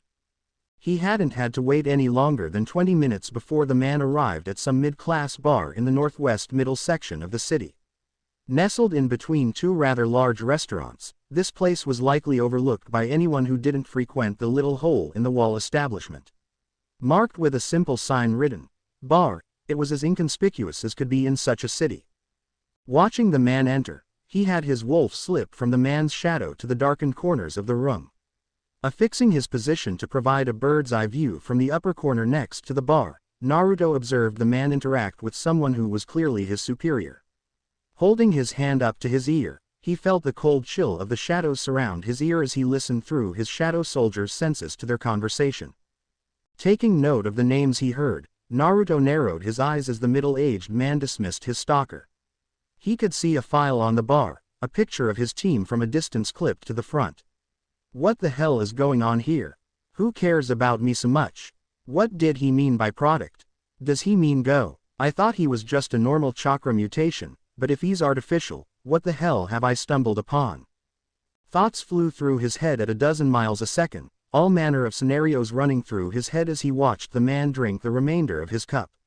Seeing the man look around at the pretty empty bar, he stood up with the file in hand and walked off to the back of the bar. Having his wolf silently slide along the dark ceiling to follow the man, Naruto came up with a course of action.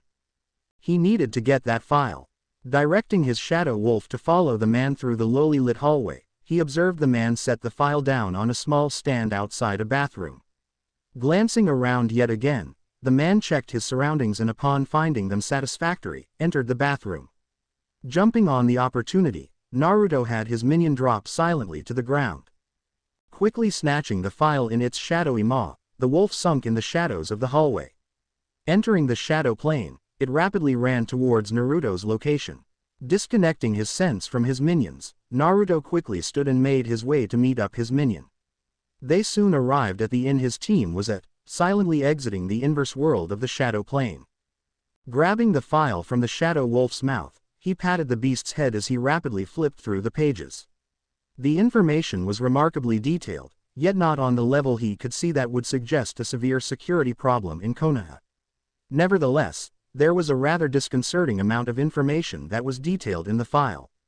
Looking around as his wolf slipped back into his shadow, the young Shadow Lord made his way back inside. He needed to let his sensei know just what kind of crap they were in.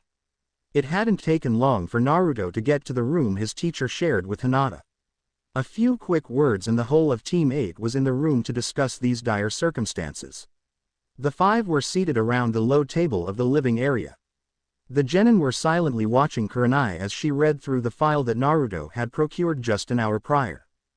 A brief explanation to the other genin upon arrival was all the talking there was for several minutes. The young preteens exchanged troubled looks at the news, waiting impatiently for their leader's plan of action. Naruto's leg was bouncing as he sat cross-legged, his mind running through the possibilities the situation could go through. The rest of the genin were in similar positions, Hinata nervously pressing her index fingers together while she gazed worriedly out the window. Shino had a frown on his face as he looked at the insect on his finger, having sent a few of his hideout to gather information at the Jonin's request. Shikamaru was sitting in his thinking pose, his fingertips pressed together as he sat cross-legged with his eyes closed. He had assumed the position quickly after they had organized in the room, a furrowed look upon his brow as he went through dozens of plans with what information they had at their disposal. Naruto glanced around to the darkened corner of the room. The shadowy figures were shifting about in unease. They were offering reassurance to the boy, ready to assist their young shade with his mission. He nodded thankfully to them, understanding they weren't alone in this. His team had backup ready and willing. "All right guys, I've read through the file." At Kurenai's comment, the genin immediately looked towards the woman in impatient interest. "So, what are we gonna do, Kurenai-sensei?" Naruto started off. "After reading through this information, I can see we really have a problem. There's some stuff in here that shouldn't be public knowledge." The genin had a troubled look on their faces at that. "We need to be careful now. The odds are the man Naruto got this file from knows it has been taken by now. But we can get ahead of the ball on this one, we just have to be smart about it. So, here's what we need to do." The genin listened intently to the Jonin's plan, brows furrowed at the situation. XXXXXXX. Kiyoshi. Later that night, elsewhere in the dark alleys of the city Team 8 had arrived in, a shadowy figure darted around in constant search. Stopping to observe its surrounding in the southern residential areas of the city, it looked around in search of its target. The creature was a shadowling, a small pitch-black figure only a foot tall. An imp-like figure, it was short and squat with spindly limbs and light grayish eyes. It had been summoned by its shadowy brethren who were accompanying the newest shadow contract holder. The young shade was in potential danger and the clan was called to help the boy out. As such, this shadowling was out, one of a nearly half a dozen who had heeded the call and was searching for the humans that were targeting the Uzumaki and his team. Given a description of the human they were looking for, it had set out ready to serve the clan. Not seeing any people around it, the shadowling dashed out of the alley to the dark streets of the city. Using the unique movement technique of the clan, it flitted from shadow to shadow with each step. Now on the other side of the neighborhood it had been searching, it once more stopped to look around. Its hours of searching had finally paid off as it spotted a male human that matched the description given by its clanmates. Taking a moment to mentally connect to the elder shades that guarded Naruto, it projected its thoughts to them. Target found. Establishing a connection, the shadowling's eye glowed faintly as the elder shade gazed through its vision. Confirming the target, the shadowling received praise from its senpai and further orders. "Well done. Follow and observe." Feeling the connection being cut, the shadowling nodded to itself as it darted out once more to follow the middle-aged man. The man had a somewhat angry look on his face as he moved swiftly through the darkened streets. He was grumbling irately to himself as he glanced around, unknowing of the new follower he had gained. How the hell did I lose that file? Just 1 minute to take a leak and it vanished. That rat bastard subordinate of mine didn't even see anyone show up, his muttering echoed lightly in the alleys around him. No doubt his boss was going to be incredibly upset about this mistake. There was no telling what he was going to do to the man. As such, he was quickly making his way over to the hideout to get the information put together once again. His boys were smart enough to record their findings in duplicate after the last time somebody lost important information. Poor Toshi, the pathetic bastard hasn't been heard from since. A harried 20 minutes later and he found himself at a large homestead. A somewhat secluded location on the southernmost area of the residential districts, this was one of several hideouts his organization had set up. Taking a moment to double-check his surroundings, the man gazed sharply around him in dutiful observance. Seeing nothing and no one out of place, he unlocked the front wooden gates and quickly made his way through. The gates made a resounding thud behind him, unseen seals activating for a moment before fading once more. Special security measures his boss had obtained some time ago. Anyone without proper counter seals or clearance would be paralyzed and an alarm would blare loudly. No one would be sneaking in over the stone walls with these in effect. Unfortunately for the man and his organization, the shadling easily slipped past the warding seals. No chakra to speak of, it was entirely invisible to the seals and their security measures. The shadling looked around, making note of the layout of the homestead it had arrived on. A rather large property, a dozen acres at least in size. It had a large mansion of sorts in the center of the property, several stories high in the western styles of building. Several warehouses and sheds dotted the property as well, storage locations for various goods and equipment used by the organization. The well-kept lawn and rather scenic landscape would lead one to believe a rather rich merchant or even a noble lived here, drawing admiring looks towards its idyllic beauty. The shadowy creature could see and even sense a few lifeforms around the property, mostly humans with a few animals interspersed about as well. A majority were in the large mansion, with a few in the other warehouses on the property. It tilted its head quizzically when it could faintly feel the life energy of others underground. Too large to be burrowing animals, its curiosity was piqued as it once more followed the man to the mansion. A brief and hushed conversation with the man on guard duty and the mid-boss was quickly ushered inside the mansion. A faint frown on the shadowling's face showed its displeasure at its situation. The mansion was very well lit, and it wouldn't be capable to maintain corporal from if it entered the abode. Deciding to do its best to follow the man, it dashed from shadow to shadow of the windows and crept along to keep the man in view. Eventually, he had arrived in the topmost room of the mansion, the attic that held numerous files and other important documents that were needed. Gazing into the circular skylight cut into the high wall, the shadowling watched as the man quickly grabbed several documents and recreated the file he had lost earlier that night. The man had just barely finished as the door opened, banging loudly against the wall and making him jump. Entering the room was another human, a male as well. Somewhat tall in stature, he was dressed like one would expect of a mercenary shinobi. Dark form-fitting clothes, a long-sleeved shirt under a dark gray flak vest and dark pants. He had one of the shiny metal headbands shinobi favored nowadays, an image of 3 sideways oblong ovals upon it with a large scratch marring its surface. The new figure's white hair was short and spiked backward, his cold gray eyes regarding the mid-boss in front of him with a cold fury. A narrowed look on his tanned face, he moved to the man's position quickly before standing over the man like a looming god. "Where have you been, Noboru? The information I requested was to arrive some time ago." Shaking slightly at the shinobi's cold gaze, the criminal cowered as he held out his newly remade file.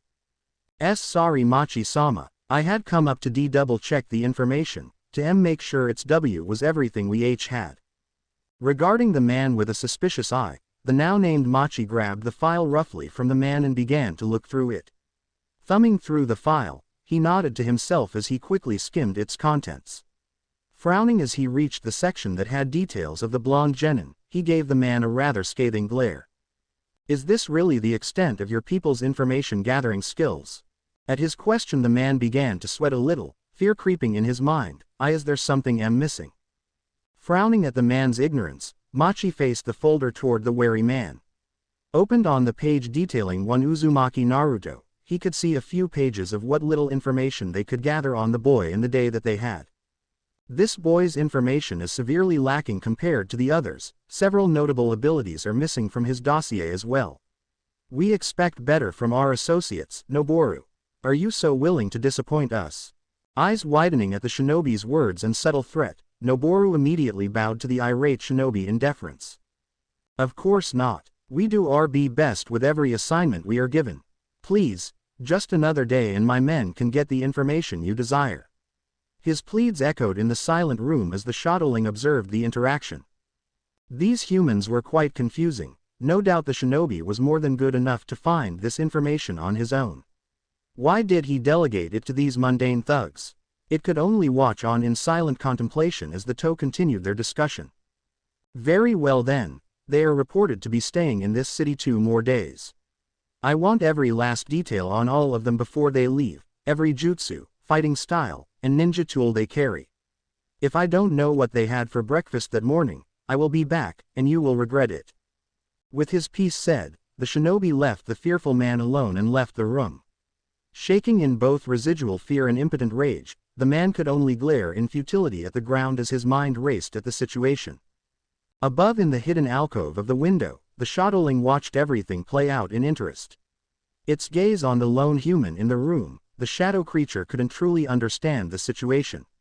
Humans were so odd, why let this fool gather information if you were capable of doing it better yourself? Human or stupid, watching for a few more minutes as the man stomped his feet in silent rage, throwing a small tantrum like a child in his anger. Deciding it had seen enough, the young shadowling sunk into the darkness of the night. Now in the shadow plane, it soon left the property and rested for the time being. Maintaining a corporeal from away from the shadows was a taxing effort. In the morning it would find the Uzumaki to report its findings. Things really got more interesting after this boy signed the contract. XXXXXXX. The young Shadow Lord was walking through the village in the morning light, his clients in front of him chatting happily as they walked through the city for some window shopping. He and Shino were on guard duty this airy morning, the others of Team 8 working on the plan that they had come up with late last night. Deigning to err on the side of caution, Kurenai decided to keep their clients out of the loop for the time being. They weren't the ones being targeted just yet, the shinobi still needed to gather information before they worry the women. As such, the Jonin had taken Shikamaru and Hinata with her to go check on their former client, the merchant that had tagged along the trip. There was some information that was in the file on their team that could only come from someone who had been close to the team on the way to Kyoshi. Their schedule, the team's destinations, even the possible inns they were set to stay at over the next 2 weeks. They needed to check on the man's situation. He was the only one who could have told someone about such information. Refocusing on the task at hand, Naruto looked ahead to see his client stopping at a stall ahead of them. The two had an interest in the shiny baubles the merchant had laid out on his table, uniquely crafted and colorful glass figurines. They could see various animals and even the standard symbols for many of the shinobi villages. The Konoha leaf swirl, Suna's hourglass, and even Iwagakure's stones, each on small platforms in appropriate colors for their countries. Oh, aren't these the cutest little things? Suya cooed out, grabbing one that was resembled a sleeping rabbit. Such exquisite craftsmanship, we really should get a few. Midori called out, her artistic eye gleaming as she looked over the intricately detailed glass figurines. I see you have an eye for quality, miss. Yes, these are the finest handmade glass figures in the city. The artist is. Naruto soon tuned the man out as he went on in his little salesman spiel, his attention drawn to his left as the shadows called out to him. Important, information, shadowling, coming. Quirking an eyebrow at the odd word, Naruto turned his gaze to a shaded alleyway in interest. He switched the perspective of his unique eye to peek through the shadows under his hood as he saw a short, squat creature waving animatedly at him from the darkness. Unlike the vague figures that accompanied him around in his day-to-day life, this one had a defined form. Its gray eyes looked up at him, watching him curiously. Looking around to check his surroundings, he noticed Shino was preoccupied with the clients and their negotiations with the merchant. Taking advantage of the distraction, he quickly made his way over to the shadows and knelt down before the shadowling. What's up? He asked quietly, Bouncing on its feet, the shadling did its best to report to the boy as the shadows translated in quiet whispers. Nodding along as it informed him of the man it had seen just last night, his face took a concerned look at the knowledge of a shinobi in the mix. He frowned to himself as the shadling finished its report. A missing nin was in the city as well. Things just kept getting worse, didn't they? Focusing some of his shadowy energy to his palm, he held it out towards the small creature and allowed it to feed off the energy as a reward. Thanks a lot, little guy. This is super helpful. A happy trill from the shadowling was his answer as the shadowy imp soon vanished from sight. It's job done for now. Standing up once more, Naruto returned to his clients just as they had finished their transactions with the merchant. Seeing Shino loaded up with several bags in each hand, Naruto could only watch in confusion as the women handed him several more bags to carry as well. Just how much did these two buy? Alright, let's get going, Naruto-kun, Shino-kun. At Midori's happy call, the two soon walked off once more. Exchanging a look with the bug user, Naruto silently spread his shadow beneath the two of them. Setting their bags into the shadowy storage space, Shino nodded gratefully at the Uzumaki before they both followed after their clients. Hopefully, they would be fine until they could meet up with their sensei, so the Uzumaki could let her know just how much more troublesome things were getting. XXXXXXX. Market District. While the two boys were with the clients, Kurenai and her other two genin made their way to see the merchant that had previously been traveling with them. Arriving at the man's business, they entered the general store and looked around to find him. It was a medium-sized building, with a great many wares from numerous places and countries spread throughout. Heading to the front counter, they soon found a young woman doing some last-minute organization of the wares. Turning to greet her new customers, the attendant looked surprised to see the shinobi before her. Giving them a courteous bow, she quickly moved behind the counter. Good morning. How can I help you this morning? Giving a polite bow of her head in greeting, Kurenai regarded the young woman before her. Good morning, we're looking for Mori-san.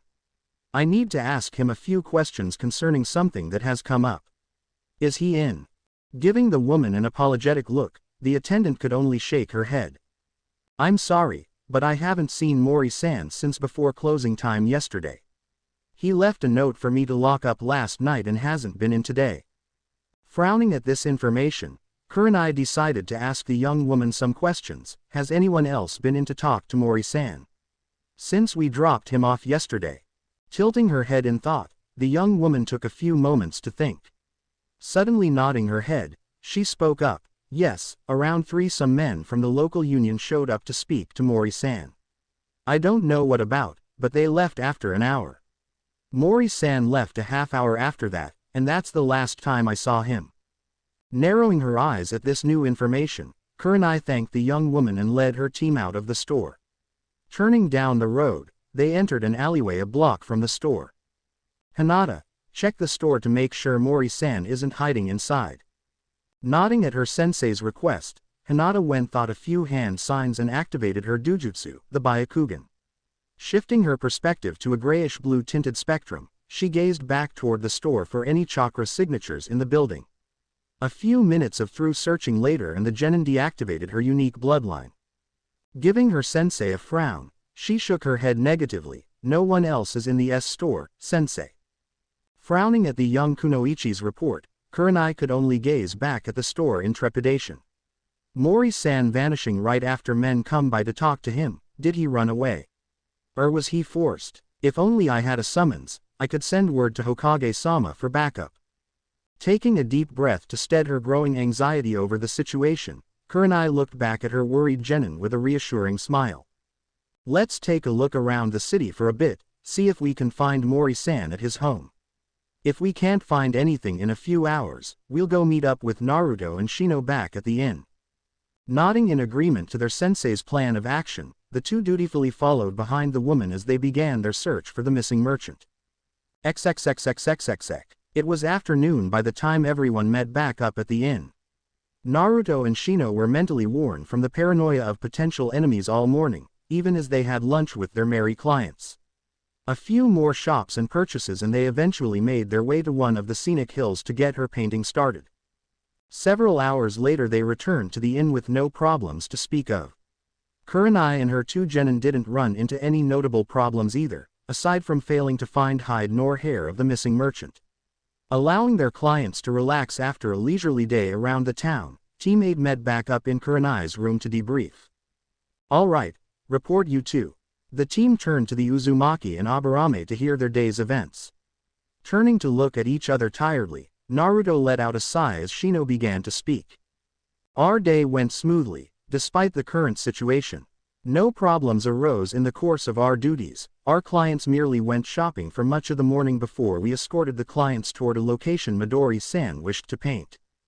Picking up after the Aburame, Naruto started on his portion of the report. Yeah, we didn't have much else going on this morning.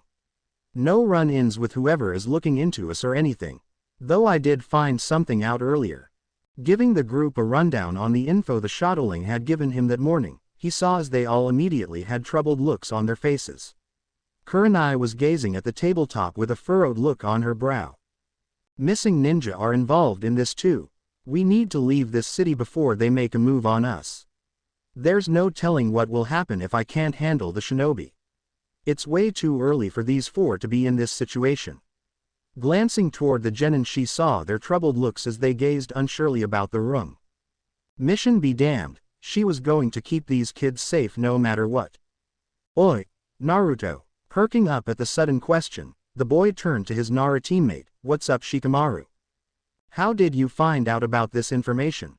Naruto gained a nervous look on his face, scratching the side of his head hesitantly as he averted his gaze from his teammate.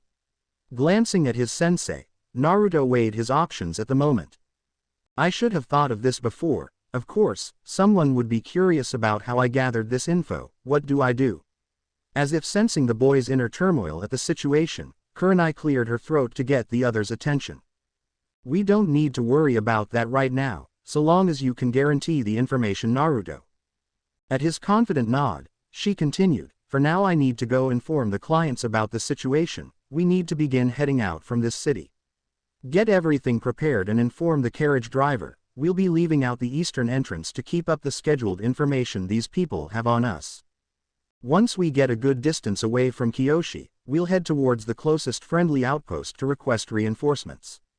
With the possibility of enemy shinobi, this mission is no longer C rank, now it's B rank or even A rank. C rank missions were to have little to no danger involved in them. Typically bandits or animal attacks were the worst one could expect on such a mission. Even a single enemy shinobi added into the mix made this mission jump in ranking, something these rookie genin were vastly unprepared for. Each of the genin understood this easily enough. No one strongly opposed to getting help when things were getting dangerously out of their league. Standing and saluting the jonin, the four quickly left the room to prepare for departure. Hinata went off in search of the driver, with the three boys packing up the various luggage they and the clients had. Kurenai herself set out to have a talk with the clients, slightly apprehensive of the situation playing out on their first C-rank mission. That first C-rank curse, superstition just had to come true, didn't it? The shinobi squad and their clients had gotten out of the city and on the road only a few hours later. After explaining the situation to their clients, the two had quickly agreed to the jonin's plan. Rather fearful of the dangers, they had quickly followed Kurenai's lead and packed up to leave the city of Kyoshi. Now they were a few dozen miles away, keeping up the pretense of leaving toward their next destination. Despite the waning daylight, they had continued on while Kurenai looked over her field map to check on the closest outpost. There was a good candidate a decent distance north from their current position. She could quickly get there within a few hours at her top travel speed. However, she wasn't about to leave her team and their clients behind, especially with rogue elements possibly after them. As such, the group made all due haste as best they could, all the while with the shinobi keeping apt eyes out for trouble. No doubt someone would have become suspicious of their early leaving, but hopefully, they could make it to the outpost without trouble. At their current rate, it would be well after midnight before they neared the outpost. Unfortunately, they would also have to abandon the carriage at some point, for there would be no roads to the actual location. As such, Kurenai began to think on the situation more, trying to come up with a plan to help keep everyone safe. The genin had been set up on the carriage as a means of defense for their clients and the driver.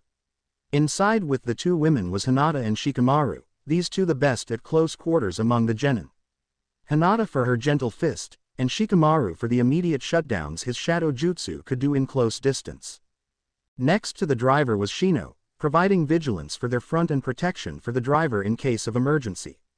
Meanwhile, Naruto kneeled on top of the carriage facing the rear.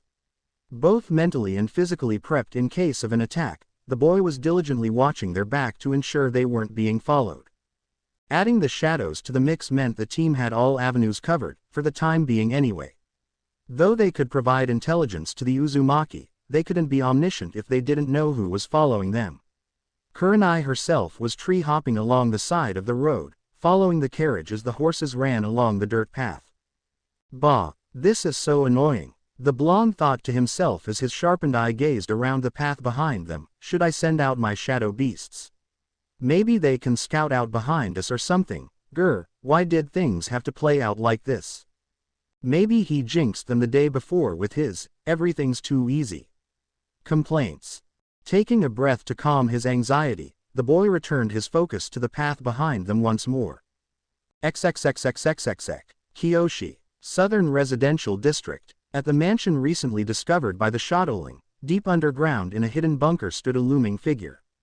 Tall with broad shoulders, wearing a simple white coat over a blue-collared shirt and black pants with boots, the man regarded the situation in front of him with clinical curiosity.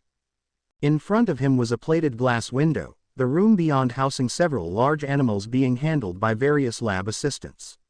Large birds of prey, on par with what the Uzumaki had fought or bigger, several woodland beasts such as bears or mountain lions were present as well. All were several sizes bigger than they typically were in nature, a telltale sign of each one being a chakra mutation type animal.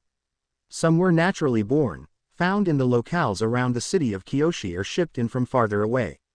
Others were artificially created, the results of this little experiment of his. The purpose of him being there, the Chakra Beast Project. Discover a way to utilize these naturally born weapons, and work to improve upon them in any way possible. That was the ideology behind this project he had been assigned. He was a man well up to the challenge, using all manner of resources to achieve his goal. Many were of the illegal and even immoral variety, but that was par for the course in this world of shinobi and death dealing. The use of illicit, body-destroying drugs or even cursed seals, to boost their effectiveness. Lately he had taken to implanting the chakra networks of shinobi to further enhance the animal's natural abilities. And of course, his team had to develop and implement methods to control these beasts and sell them to the highest bidder. He was broken from his thoughts as the door to the observation room was opened.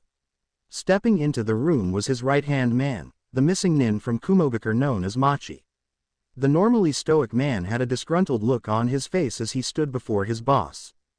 "Something troubling you, Machi?" the man asked in the quiet of the room, not facing away from the glass. "Something has come up, Sato-sama. It appears that mistakes were made by our associates last night." Turning his head, the man glanced at the rogue shinobi out of the corner of his eye. "Oh, unfortunately, one of the men in charge of gathering information on the shinobi team lost the file." This caused the man to fully turn to the shinobi, a dark glower on his face at this information. How did this happen? Flinching at the question and quiet tone behind it, the silver-haired man spoke once more. "I'm not sure, sir. I had some suspicions after finding Noboru in the file room last night. So, I asked around and found out from one of his subordinates about what happened. It looks like Noboru had lost the file late last night and gave me a copy he had made in an attempt to hide the situation from us." The two sat in silence for a few minutes as the ninja let that bit of information sink into his superior's mind. A questioning glance from Sato was met with an affirmative nod. That particular issue had been resolved prior to the shinobi's report. The fool who lied and hid his failures was no longer a problem. Shifting his weight across his feet, Machi spoke up once more. "I have more news as well. I received a report from one of the scouts that the shinobi team left the city some time ago with their clients. Their departure is a day ahead of schedule, though they still left out of the eastern gates as we had learned before." Machi watched as his boss, heed, and thought over the situation, before letting out a drawn-out sigh. "We can't leave the situation to chance. We must prepare for the worst-case scenario. Considering their early departure, we can assume they had obtained the file somehow or otherwise became informed of the situation. We need to begin preparations to move our facilities and products away from here. Turning towards the door he left the shinobi with a parting order, pursue and eliminate that team, we leave nothing to chance. Nodding to his commander's orders, the former Kumo nin turned about face and set off to prepare for his mission.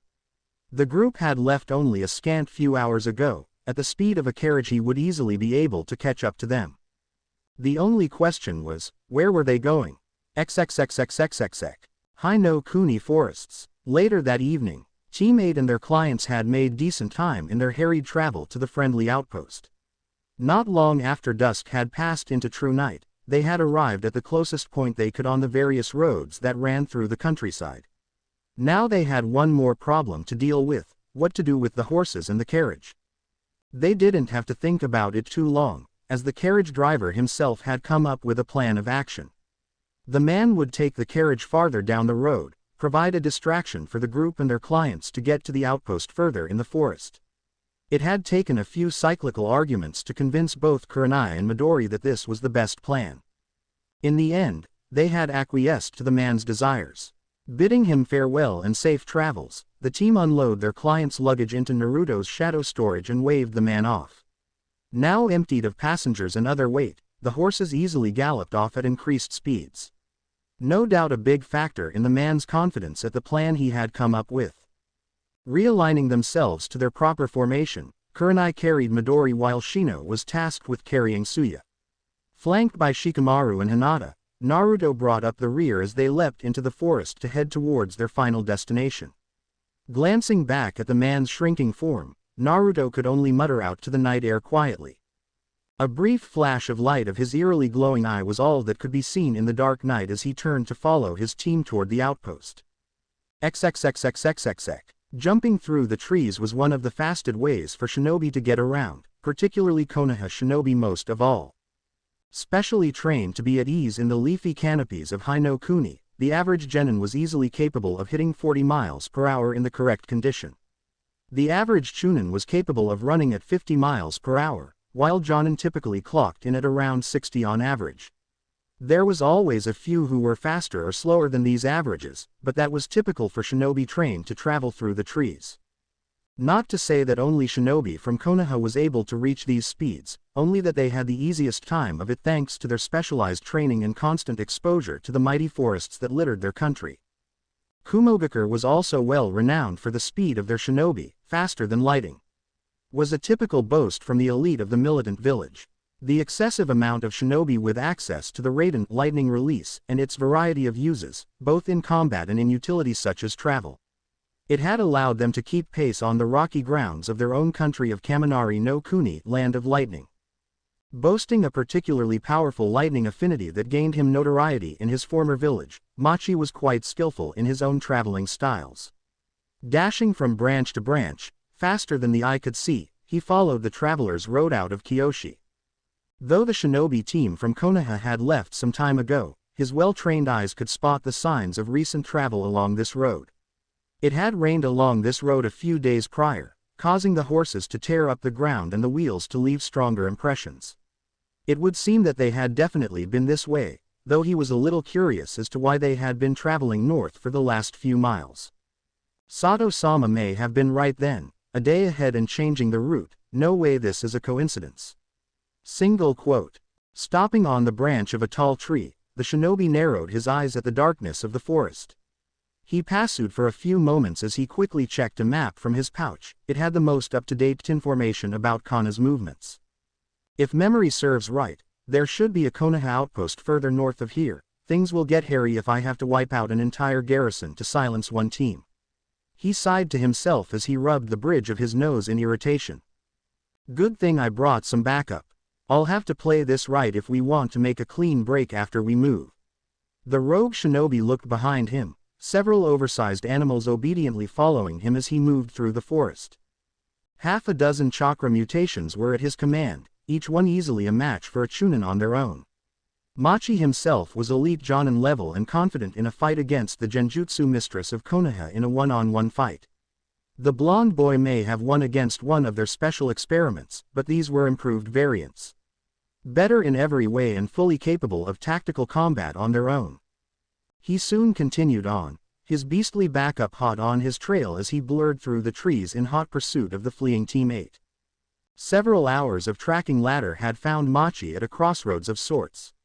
Following the tracks they had left behind in their rush to get to safety, the missing nin spotted a divergence from the road and a path taken through the forest.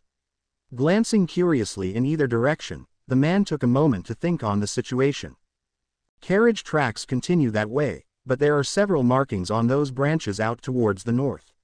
Kneeling to check over the tracks, he walked a bit further up the road to inspect them away from the point of separation. Looks shallower than they were before, loss of weight then. Probably separated from each other. Looking back into the forest, he contemplated the situation. The outpost is further in the forest from here, at least according to the last report we got. I can't risk information leaking too much about our operations. A few hand signs later and the man expelled a cloud of chakra around him, a perfect copy of his form poofing into existence next to him. Nodding to the lightning clone, the shinobi quickly let out a few commands to the assembled beast and soon dashed off into the foliage. All but one of the chakra mutations leapt after the man. The remaining one regarded the clone with full obedience, said clone letting out a smirk at the success of the indoctrination. The clone let out an order and quickly continued down the road in pursuit of the carriage. Following behind without a sound, the chakra mutation easily kept pace with the shinobi as they blurred down the road. XXXXXXX. High no Kuni Forest. Night. It had frayed the nerves of every person involved, but a few hours past midnight Team 8 had finally arrived at the relative safety of the Konoha outpost. Pausing some 100 feet away at the behest of the Chunin patroller, Kurenai had to give out the proper countersigns and gain clearance to enter the secured zone. Halt. Though our enemy's hatred burns strong. Kurenai cleared her throat as she spoke up, yet the will of fire burns stronger. Kurenai thought for a moment, a kunoichi's paranoia hard to ignore. She had to be sure, as such she called out the confirmation countersign, together we are strong. The man paused for a second at her call, confused for a moment before he responded, forever fight is won. Letting out a sigh of relief at the countersign, Kurenai smiled at her team as they all moved ahead to meet up with the Chunin. Letting their clients down at long last, they all assembled as several Konoha shinobi came out to greet the arriving team. Team 8 and their clients were greeted by 3 men dressed in typical Chunin garb. One middle-aged man walked ahead of the others, his sharp eyes regarding the genin team and their clients with uncertain curiosity. A few hushed words were exchanged by the jonin and the apparent leader of the outpost. Before long they were all ushered into the security of the garrison in this forest. Consisting of a few buildings in the shape of a horseshoe, the outpost had a tall 3-story building in the center with the left barracks being 2 stories and the mess hall right being only 1. This particular outpost doubled as a frontline fortress at one point many years ago, an ancient relic from the warring clans era decades ago. The team looked about in relief as several other shinobi and kunoichi appeared around them. A little over a dozen chunin and genin were stationed in this outpost, overseen by a veteran special jonin. Some quick words from the outpost leader and a dozen of them vanished from sight, securing the perimeter and setting up defenses in case of trouble. This left Team 8 and their clients to be led into the darkened outpost, following behind a kunoichi and shinobi. Team 8's leader gave her team and clients reassurances as she went to follow the outpost commander toward a war room, while the rest of them were taken to a rest area deeper into the building. Naruto was at the front of Team 8 as their clients were worriedly fidgeting in between their protective formation. Exchanging looks with the rest of his team, Naruto could see they too had some feeling of trepidation within their hearts. Perking up in surprise, Naruto turned his head to look behind him as he felt Suya's hand resting on the back of his shoulder. The young woman was shaking slightly in fear, having grabbed him in an attempt to reassure herself. He turned fully to look at her, giving her a calming smile and a thumbs up. Don't worry Suya-chan, we are safe here. There's no way someone is stupid enough to attack an outpost from one of the great nations. Indeed, you have nothing to worry about Ojo-sama. We are well trained and perfectly able to defend you from anyone who would try to harm you. Chiming in on the reassurances was a young woman, their guide for the short walk. All right, thank you, all of you. I'm sure everything will be all right. With her mother's arm wrapped around her shoulder and the assurances of 2 ninja, the young woman calmed down as they moved further down the hall. Naruto looked closer at the one leading them along, the girl who had spoken up. She was dressed in the standard Chunin garb of dark blue pants and matching shirt with the green flak vest. She was also rather tall and thinly built. She had short brown hair in a pixie cut and looked to be in her late teens or early 20s. What drew his attention, however, was that she had a spear of all things on her back. Naruto stared at the weapon in curiosity. You never see those in use nowadays. The boy thought idly as they entered the room. Aside from the odd sword user, most shinobi favored the multi-use kunai and the versatile shuriken for all their weaponry needs. Putting those thoughts out of his head, Naruto and his team had their clients rest on the provided couches in the rest area. As everyone got situated, either on the couch or on the nearby chairs, the Chunin tried to spark up a conversation to learn more about the abrupt interruption to their night. So, what brings you guys here? Did something happen nearby? A man spoke up from an armchair. Light skin and the headband turned into a bandana. He had a rather nondescript face as he looked at them in concern. Yeah, you could say that. Shikamaru began, the boy nervously looking out a nearby window and leaning against the wall. What's going on? The girl spoke up, looking at the boy in curiosity. Before we get into that, we should introduce ourselves, right?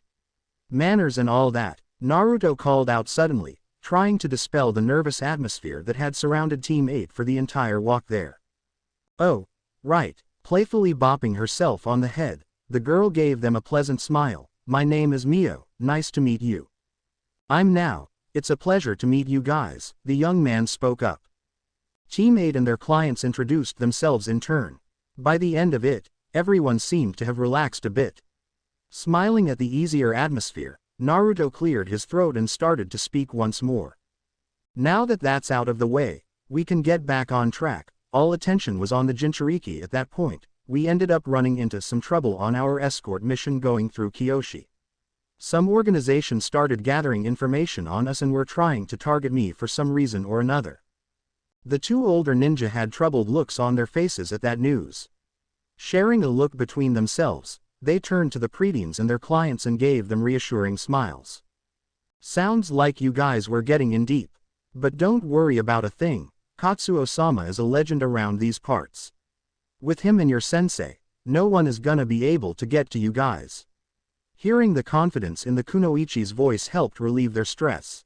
The two continued to chat with the team and their clients, doing their best to keep their mind off the situation playing out in the background. XXXXXXX. Elsewhere in the outpost was Kurenai and the outpost commander. Entering the war room, the commander lit up the room and regarded the Jonin before him. What kind of intel do you have on the situation, Yuhi-san? Katsuo asked with full professionalism. Reaching into her pouch, the woman pulled out a scroll. Taking a moment to unseal the folder, she presented the man with their findings so far. My genin, Uzumaki Naruto, had managed to get his hands on this file late last night. Someone had stalked the boy when he left R-in for some nighttime training. Naruto had detected the man and decided to shadow him back to his base of operations to ascertain his intentions. He had ended up overhearing a discussion regarding him and our team, along with the possibility of involvement of a chakra mutation we had run into the day prior. The special Jonin raised an eyebrow at the woman's briefing. Nice to see a young one with good instincts, he'll make an excellent shinobi in the future. Though what's this about a chakra mutation? We've received no reports about any mutations appearing in the area. Kurenai's brow furrowed at his question. Really? I had sent out a message to Hokage-sama about our run-in. They should have sent out messenger hawks by now, unless your report was intercepted before it ever made it to Konoha. The man finished for her. Nodding in agreement to his words, the kunoichi frowned as she stared at the conference table. This mission was foobar from the moment Naruto had run into that chakra mutation, wasn't it? Well, there's no point in ruminating on the past, we need to prepare for the future. Is there anything we know about the organization your genin stumbled on? Focusing herself on the present once more, Kurenai nodded and went through all the information that she and her team had gathered over the time that they were in Kyoshi. There was still a lot to go over before the night was done. XXXXXXX. It had taken some time to get their clients calmed, but Team 8 successfully achieved that task as they laid the women to rest.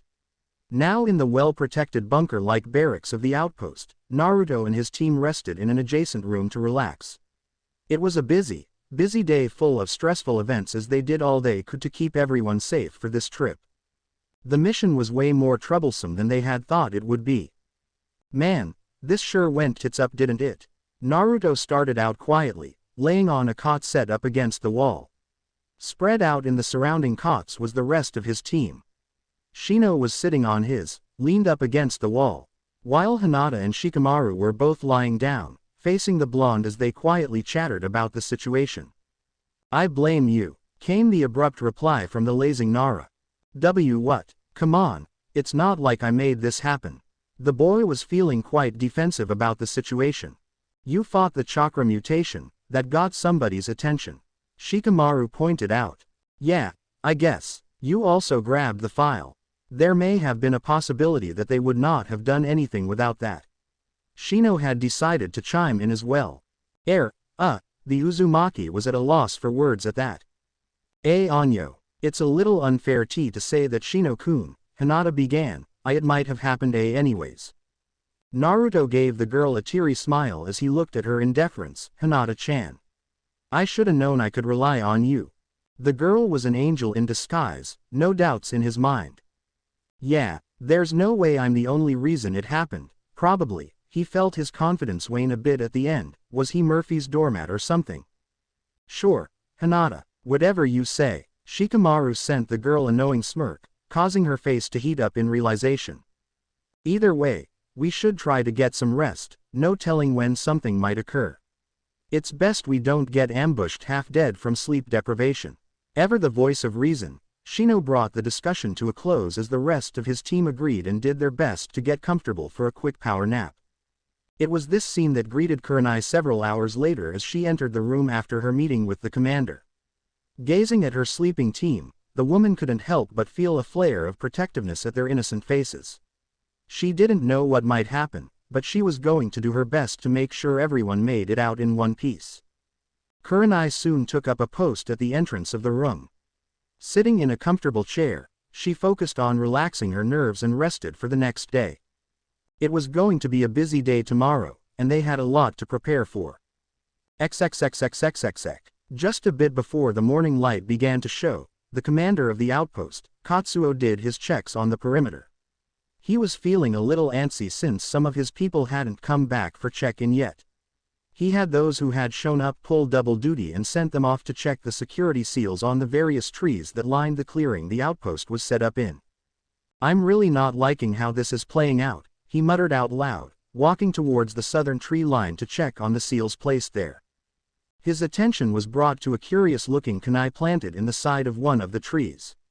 It was oddly longer than a typical kunai and the ring was almost 3 times the usual size. It wasn't anything he had seen before. Soon his eyes widened as the foreign weapon began to crackle with electricity. He quickly jumped back to avoid whatever was happening. Right as he landed, he began to hear deep growls from the woods around him. Looking around in surprise, his cry of alarm was drowned out with the sound of thunder. Konoha Outpost. Dawn. The loud crash of thunder awoke the sleepy inhabitants of the outpost. Jumping up from his cot, Naruto twisted this way and that as he tiredly stood in a combat stance.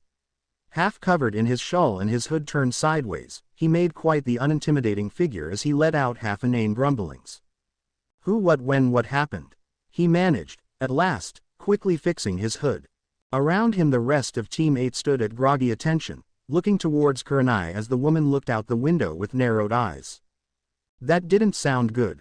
Looking up at the still dark sky, she clicked her tongue. "Doesn't look like it was rain.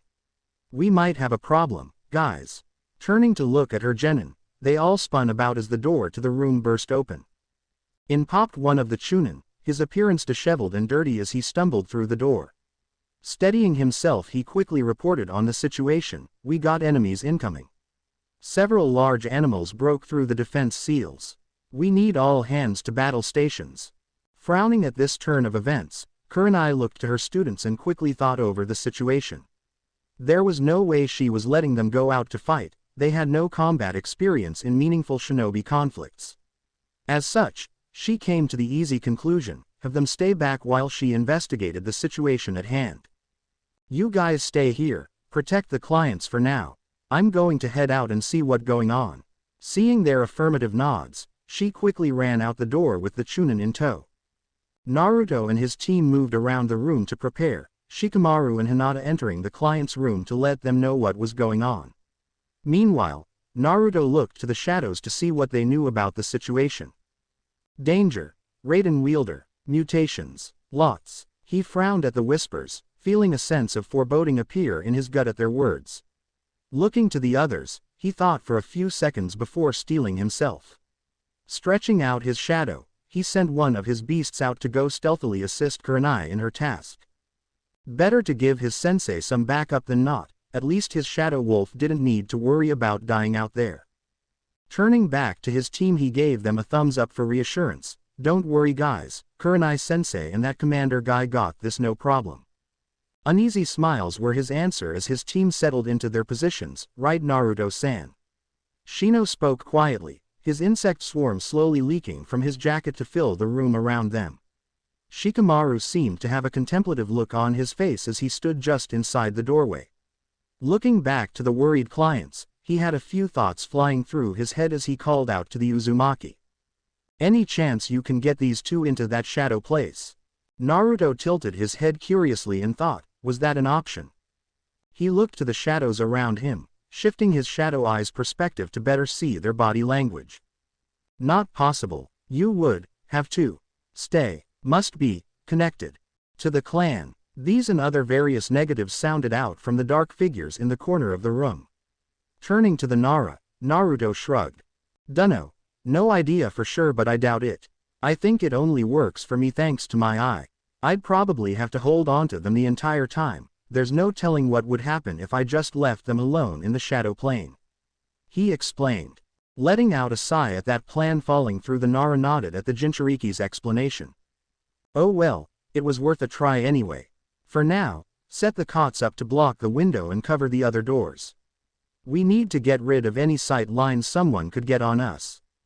Nodding at the Nara's instruction, Naruto and Shino quickly moved the furniture around and blocked off the other doors and window in the room.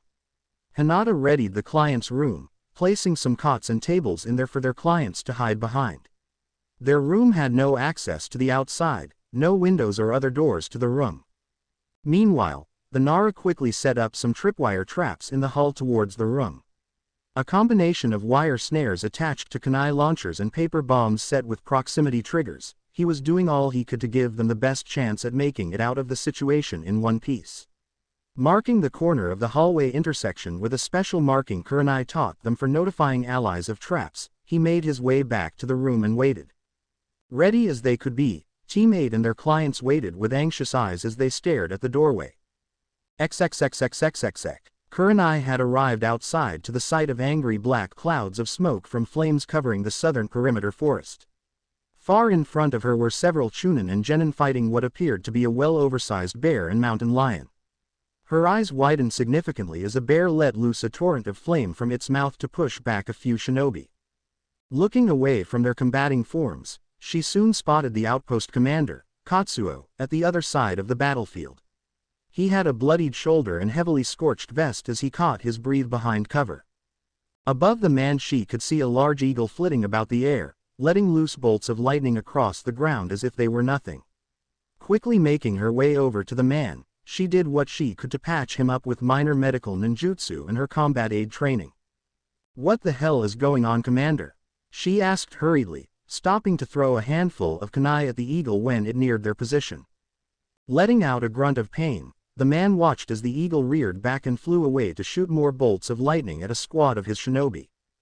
Goddamned World War IV, these blasted beasts just appeared out of thin air. He pointed over to the edge of the battlefield, where a smoldering mutation's corpse rested next to a pair of heavily damaged genin. Those two managed to bomb one of these in the initial surprise attack. It's the only one we've been able to take down though, these bastards are extremely tough. He let out a sigh as Kurenai finished her wrapping and activating a numbing jutsu to help with the pain. He was down an arm thanks to that initial ambush. Whatever that weird kunai was, it had sent a ball of lighting streaming through him like a hot knife through butter. Thankfully there was only minor bleeding and the wound had been cauterized by the attack, but he definitely was losing a lot of strength thanks to the wound. Affixing the man's now limp arm to his chest to keep it out of the way, Kurenai took the opportunity to look around the battlefield once more. To the far side she saw a group of shinobi fighting against several of the mutated beasts, her brows furrowed as she took count of the assembled shinobi. Are we missing some people? Yeah, 4 never showed up for morning check-in. We have to assume they're Kia or else they'd have been here by now. The commander had a bitter look on his face as he spoke out. Helping the man up and seeing his steely eyes, Kurenai turned to regard the battle before them. The two quickly jumped forward to enter the fray, deciding that they needed to end this before it got worse. XXXXXXX. At the edge of the forest, a certain rogue shinobi sat and watched the fighting with astute eyes. This was a test on the combat effectiveness as much as it was a cleanup mission for the man and the chakra mutations he had brought along. Though he would have rather brought actual shinobi backup, Sato-sama was not one for large groups of people. More shinobi meant a bigger chance that a sensor would detect their chakra signatures and grow curious. No matter the fact that sensors were quite rare and also unlikely to be sent out to patrol assumed safe cities like Kyoshi. A shinobi's paranoia had nothing on his boss's paranoia. Machi watched as his remaining beasts put the Konoha shinobi through their paces. Though it was unfortunate the wolf had been killed already, it had done well to take those 2 shinobi down with it. The eagle was easily keeping the ninja at bay, firing constant blasts of lighting with each flap of its wings. The bear and the mountain lion were working together surprisingly well, spouts of flames being tossed about by the bear and boosted by the wind-enhanced feline. The last was one of his favorites amongst their products, an earth nature-enhanced snake the size of a telephone pole. The crown jewel of sorts for their program, the beast was almost on par in ability as a low-rank summon from the snake clan. The powerful beast was blazing a trail underground, weakening the battlefield and setting the stage for the endgame of his little attack. It would burst out to backstab a shinobi with its sharpened spear-like tail or simply use its powerful fangs to crush its foes. The shinobi weren't going to last much longer at this rate, overwhelmed with their inhuman opponents and their enhanced abilities. He witnessed the Genjutsu mistress of Konoha burst from the outpost entrance. Watching the woman as she quickly dashed across the battlefield towards the man he had ambushed at the very beginning, patching the man up as well she could. Machi nodded to himself. With her now outside he could head inside to handle the team and their clients. He could easily wipe out whoever was still inside with some clones or maybe even grab one of the brats to use as a hostage for his endgame gambit. Affirming himself of his plan, he made a few hand signs to create some lightning clones to head into the outpost to take care of the genin and their clients. 3 clones appeared behind him, quickly vanishing from his side to head into the outpost to carry out their orders. Just a few more minutes and this would be over. Reaching into his pouch, he pulled out and readied several of his unique kunai. While it would be best to get the mutations to finish this on their own, he really didn't want to deal with his boss's ire at the loss of any more of the products. A brief flash of light was the only warning his opponents got as he vanished in a body flicker in the midst of them. XXXXXXX. In the middle of pushing back the mighty claws of the massive bear, Kurenai and a Chunin felt the burst of chakra signifying a new arrival. Using her well-earned skills as a jonin, Kurenai managed to jump back and avoid a swift blow to her blind spot. Despite the warning and her cry of, "Scatter!" the Chunin with her was too slow. Exhaustion from the late night and the frantic combat with the shockingly powerful chakra mutations had left the man with slow reflexes. A loud cry of pain was all the Konoha shinobi could hear as the vision of their comrade being cut down in front of them played out. Standing over the newest casualty of the battle was a well-tanned, silver-haired man. Clearly being from the village of Kumo, and a missing nin to boot, a new foe had arrived to make the battle even harder. There was a pause in combat as all those involved stood in shocked silence. The beasts merely stood behind the man in dutiful obedience, regarding the leaf shinobi with growls and threatening noises. The newest arrival simply gazed at the harried Konoha nin with a rather indifferent look on his face. No words were exchanged as the Konoha shinobi stared down their rogue opponent. Giving the assembled ninja a cold smirk, the man let loose a torrent of kunai around the shinobi. Several of them blocked or dodged as he tossed over 24 kunai at the tired ninja. His smirk grew as the shinobi focused more on him and his beasts than the kunai he had thrown out.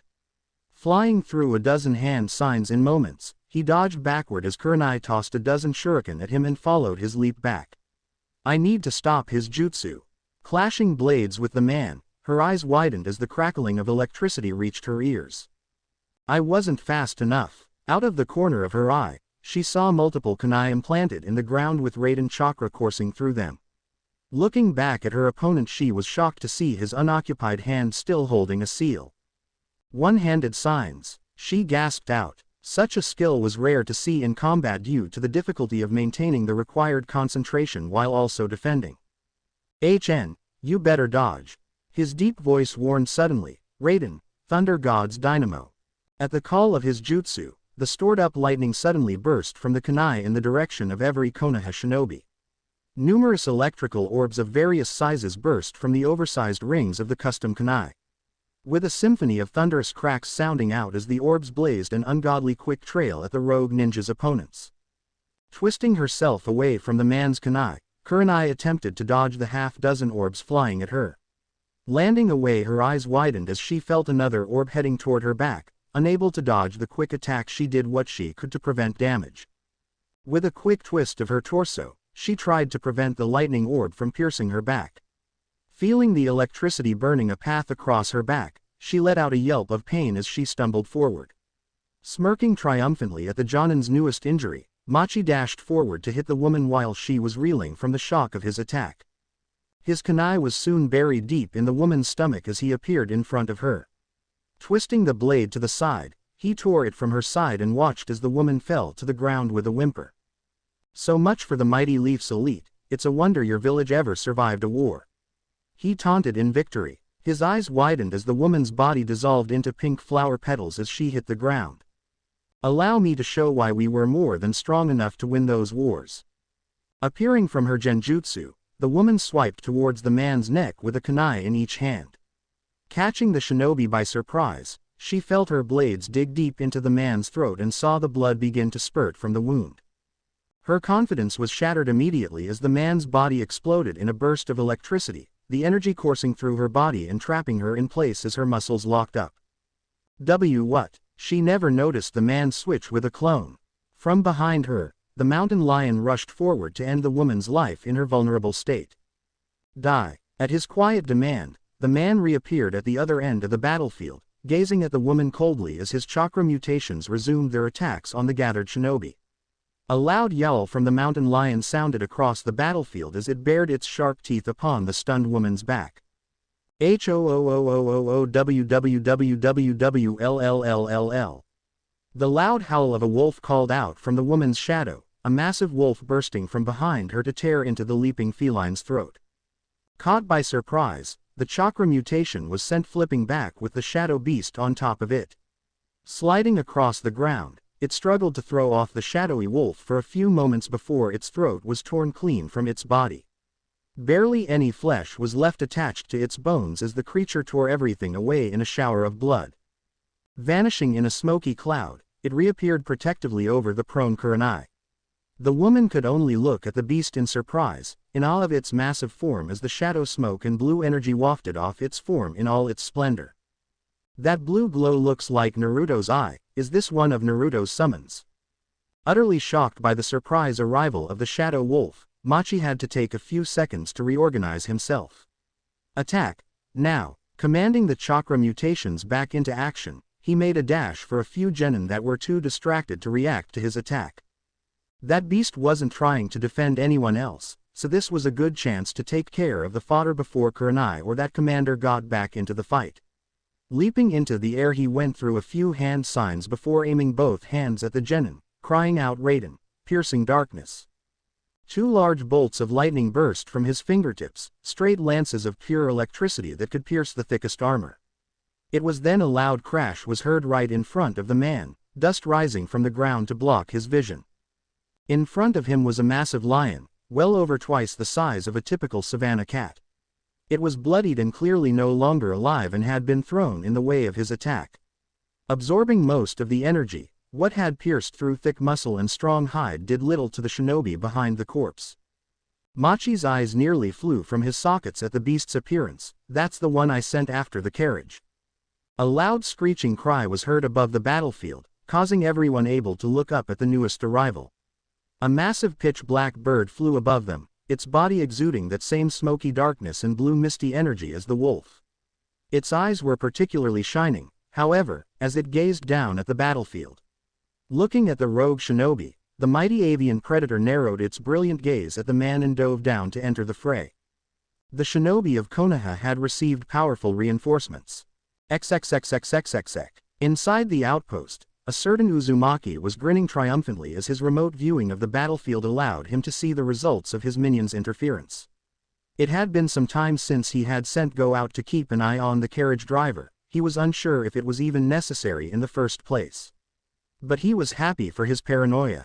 That rogue shinobi had sent a clone and a mutation after the carriage just in case Team 8 had pulled a fast one.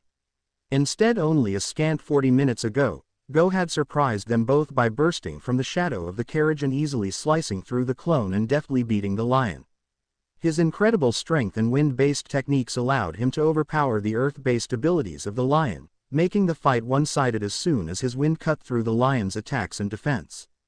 Even the backlash from the destruction of the lightning clone that Machi had sent did little to stop the Shadow Falcon.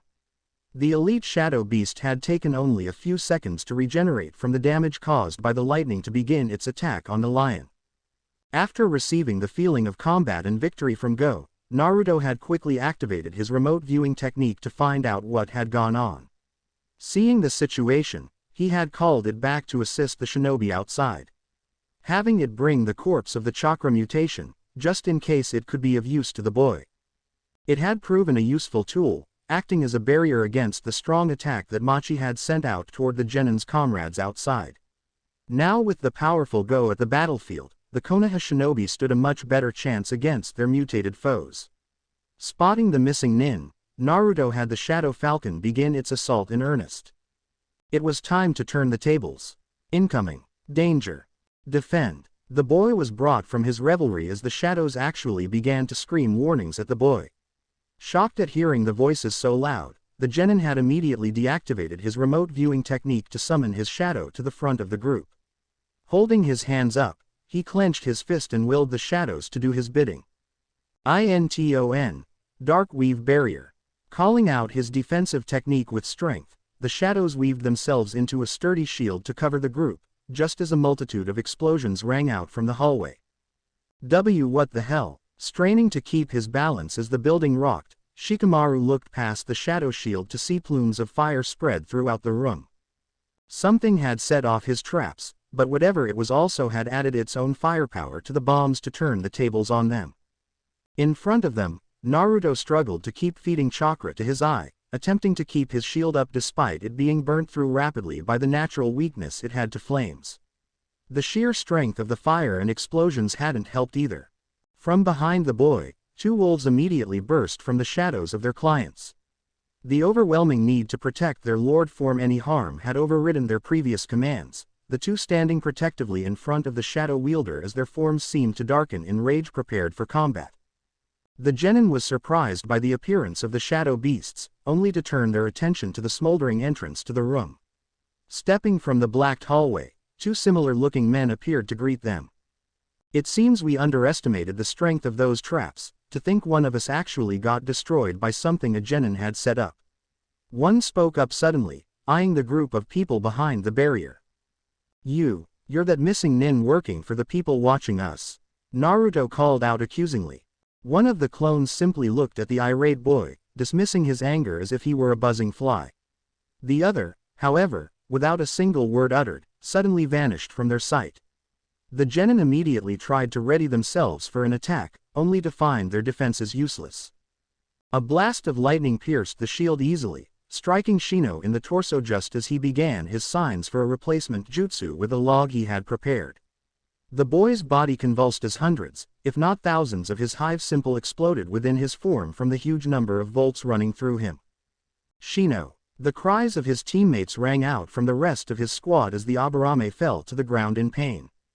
Hinata attempted to grab the boy and pull him to safety, only for a clone to appear in front of the young Kunoichi with his hands held out. Raiden. Final flash. Shocked by the man's sudden appearance, the girl had looked right at him just as chakra exploded from his palms. A blinding flash of light and the sound of crashing thunder filled the room as the girl tumbled back. Her eyes were unseeing, and ears let out trickles of blood from her close proximity to the jutsu. The bright flash banished the shadows away, the light too much for Naruto's jutsu or wolves to maintain their forms for a few moments. It was all the clones needed, as just as the girl let out a cry and fell back in pain, they moved to disable the rest of the genin. A harsh punch was sent to the sternum of the Nara, sending the temporarily blind boy flying back to the room with his clients. The other clone had reappeared in front of Naruto, ready to skewer the boy on the kunai it held, only for a spike of darkness to burst from the Uzumaki's cloak to pierce its chest. The spike struck true, nailing the surprised clone through its heart and dispelling it in a shower of sparks. The consequences of this move quickly took hold of the boy's body as he immediately fell to the ground in convulsions as the electricity caused his muscles to lock up. The sole remaining clone gave the young Shadow Lord an impressed look as he stepped back to avoid his own spike of darkness. Quick reactions for one so green to the world of shinobi. I'd say I'm almost impressed if you weren't all already defeated. The clone remarked grudgingly as it gazed upon the defeat forms of the genin team in front of it. Then again, what else had he expected from genin? They weren't strong enough to put up a fight, no matter how clever they thought they were. The difference between a genin and a jonin such as him was beyond night and day. It was more like trying to compare the moon to a dozen suns. Too bad you won't live long enough to be interesting in the future, however. Muttering to itself quietly, the clone knew his words fell on literal deaf ears. The previous technique would have no doubt destroyed the senses of the genin who bore the full brunt of it. Don't count me out yet, bastard. The clone was pleasantly surprised as the Uzumaki rose up to one knee, a pained grimace on his face as he glared at the clone. Oh, you managed to block the light out. You mean that little camera flash of yours? It'd be more effective to stare at the moon. The boy called out brazenly, stumbling to his feet as his wolves reformed themselves before him once more. His hood had blocked most of the light, as well as the shadows themselves rushing to cover his eyes just milliseconds before the attack went off. Though his ears were still ringing worse than 100 church bells, he was still able to fight. Is that so? The clone seemed unperturbed by the boy's defiance, simply taking his time to check over the others to see their complete defeat at the hands of his clone brethren. Be sure to tell Tsukuyomi how much you'd rather gaze at the moon in the afterlife. I'm sure she will be happy to hear it. The clone remarked idly, staring the boy down as he contemplated this turn of events. Naruto's eyes widened as his mind raced to comprehend the situation, his perception of time slowing as his thoughts went 1,000 miles an hour to figure out a path to take. Almost the entirety of Team 8 is disabled, possible fatalities amongst 2 of 4. He was also operating under almost total deafness. His gaze darted about the room to take in other details. The barracks they had rested in had a single entrance from the main building. The hallway the rogue ninja had taken, and simply exploded his way through. The room wasn't very big, maybe 30 by 50 overall, with the long side going from the hallway to the room his clients had rested in. It was very close quarters combat, something the boy knew he wasn't unparalleled in. Though he did have some advantages. The room was smoky from the explosives used, somewhat blocking his opponent's sight. His wolves were back to prime condition after their earlier destruction. His teammates were somewhat safely behind the boy and his minions. His opponents had decreased to only one remaining clone, who no doubt wasn't as strong as the original no matter how easily he had cleared the genin out. The shadows had recovered from the attack, and they were pissed. Prepare yourself. Time to fight. Feeling the shadows embrace his form, the boy stood a bit steadier on his feet as he willed the shadows to pull his teammates to the safety of the back room. All the while the clone watched the boy idly, waiting for him to finish his objective before crushing the boy's feeble attempts at fighting back. Readying himself in a fighting stance, Naruto's eye glowed brightly in the slowly darkening room. With his feet set wide and hands at the ready, he was as prepared as he could be to fight the clone of a man several magnitudes more powerful than he was. With barely a twitch of movement, the young Shadow Lord dashed forward with kunai in hand with his wolves greet his greatest foe in battle for the fate of his friends and his mission. Totally thought about leaving it there, but one cliffhanger is good enough for this arc. Let's get it going to the end, y'all. He was met with the kunai of his clone opponent. Clashing blades with the chakra construct, Naruto grit his teeth as he tried to gain leverage. Around the side his wolves darted into his opponent's blind spot, trying to dig their fangs into the man. Machi quickly took a step back, causing the genin to lose his balance and the wolves to miss their attack at the same time. With a single slash of his kunai, he sent all three flying away. Naruto landed from the attack, skidding several feet back. It had been a close one right there. He had barely managed to throw his blade up in time to block the attack. Even then he had gotten disarmed and sent flying backward. So, this was the strength of a jonin. It was terrifying. To his sides, he saw his wolves reform, back to pristine condition and prepared to keep fighting. This wasn't going to be easy. He was hoping to get the clone wrapped up fighting him and getting killed by the shadow soldier's attacks. Even now he could feel consistent dips on his chakra. His shadow beasts outside were getting beaten pretty well. He wasn't sure just how long he would last if he had to use too much chakra to fight this clone. For now, he set himself back in his stance, channeling shadow energy through his form. Around them, the shadows darkened even more, something the clone took note of. Another trick up your sleeve? He questioned idly, grabbing a second kunai and beginning to channel Raiden chakra into them. Just you wait, I'll show you a trick. At the boy's declaration, he threw his hands forward, his eye a blazing beacon of blue in the shadows. All around the clone, dozens of shadowy pillars burst forth. Converging on his position, they flew with incredible speeds to land any blows they could. Twisting and flipping his body around, his two kunai easily diced up and held the shadow appendages at bay. Cutting them off at the source while sliding under a few, he made his way back towards the boy to end this fight. His speedy descent was halted as the growls from below him warned him of impending danger. Stopping suddenly, he jumped back to avoid the shadow wolves bursting from the ground in front of him. His own shadow rose up as well, attempting to impale him on deadly spikes as he continued to fall back and avoid danger. Repeatedly jumping back, the clone let out a grunt of frustration. This is getting obnoxious. I don't have enough chakra left over to use a strong enough jutsu to end the fight now. The boy was impossible to get to in this enclosed space. With this much shadow to work with, he was well above his rank in danger towards others. Looking around out of the corner of his eye, the clone saw the wolves once more fade into the darkness. Noticing the solid black floor more than before, Machi realized what exactly the boy had done to turn the tides in the fight. You made the entire floor covered in your own shadow, didn't you? Naruto let out a smirk at the question. I call it Inten.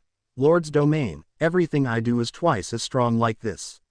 My jutsu and my beasts, there's no way to stop it either. Not without the sun showing up. The clone simply smirked at the boy's bravado. This genin actually thought he was holding a jonin back without any trouble, wasn't he? Well, it was an adult's duty to teach misguided children the error of their ways. He was just going to be a lot more lethal about it. Landing at the back end of the room, right next to where the entrance was, he gained a moment's reprieve as the shadows stopped their attack. The clone reached into his pouch. He had something for this situation. Tossing out 3 tags to the ceiling, he held his hand out in a half-ram hand sign in preparation. Naruto's eyes widened as he tried to stop the clone, only for his vision to be completely engulfed by whiteness. Let out a cry of pain as he stumbled back. He could vaguely hear the cries of his wolves and the shadows themselves. Cracking open his real eye, he saw what exactly the tags had done. Each one was lit up like a spotlight, shining incredibly bright light throughout the room. The placement of each one had gotten rid of any shadows he could have used to fight. Even his wolves were weakened incredibly, whimpering slightly as the light scorched their forms. Looking back to his opponent, Naruto was even more shocked to find the man missing. Immediate jumping away from his position, he tried to call forth any shadow to help defend him with a shield. His reaction was too late as a blindingly painful feeling entered his side. Looking down, he saw a kunai buried in the side of his gut just under his armored cloak, blood seeping out of the wound. Following the hand towards its owner, he saw the clone of Machi gazing at him indifferently. And this is the end, little genin. It was a good try, but you rely too much on your shadows. The man didn't even bother to look as he backhanded the wolves away from him, the two shadow creatures desperately trying to defend their master. As they hit the wall and dispersed, Naruto felt an insane drain come out of nowhere to his chakra. Despite himself, he cancelled the summoning, trying to preserve whatever chakra he had left to try to survive this encounter. Coughing up foamy blood, the boy clenched onto the clone's hand. Trying to hold the blade away from him, he feebly struggled against the man's superior strength. His actions were met with a second hand grabbing him by the throat and lifting him up into the air. Such a shame too, you just had to make an enemy of us. If only you had simply let sleeping dogs lie, none of this would have happened. What? The boy gasped out. Someone took that file, which made my boss decide to sanitize everything. If whoever had taken that file simply left well enough alone, there would have been no reason for this to happen. The simple, straightforward, matter-of-fact manner in which he spoke seemed to be like a verbal gut punch to the blonde with every word. It's all my fault. I did this. It was enough to bring tears of frustration to the boy's eye. Watching as his opponent fully broke down in front of him, the clone of the rogue ninja smirked triumphantly. With that, the man removed his kunai and tossed the boy back against the wall. Watching the boy slowly sit up while holding his wound made him feel rather unhappy with the situation. From how Sato-sama had spoken of these shadow contract users, they should be greater opponents than the boy ended up being. Fear not, little Genin, the rest of your team will be joining you soon. If they've not already gone ahead, that is. He prepared his kunai for the last time, slowly walking towards the boy in his near catatonic state. It's my fault people died. I ruined everything. The boy continued to wallow in self-pity for a few seconds before the man's movement caught his eye. I can't let this be the end, not yet. I have to get everyone else out of this, even if I go down. Sending the last dregs of his chakra to his eye, the boy let out a defiant glare towards the clone and released a long coughing fit. Finishing his fit, he looked the clone in the eye and quietly muttered something to him. Looking at the boy, he tilted his head as he attempted to hear his final words. What's that? I said, boom.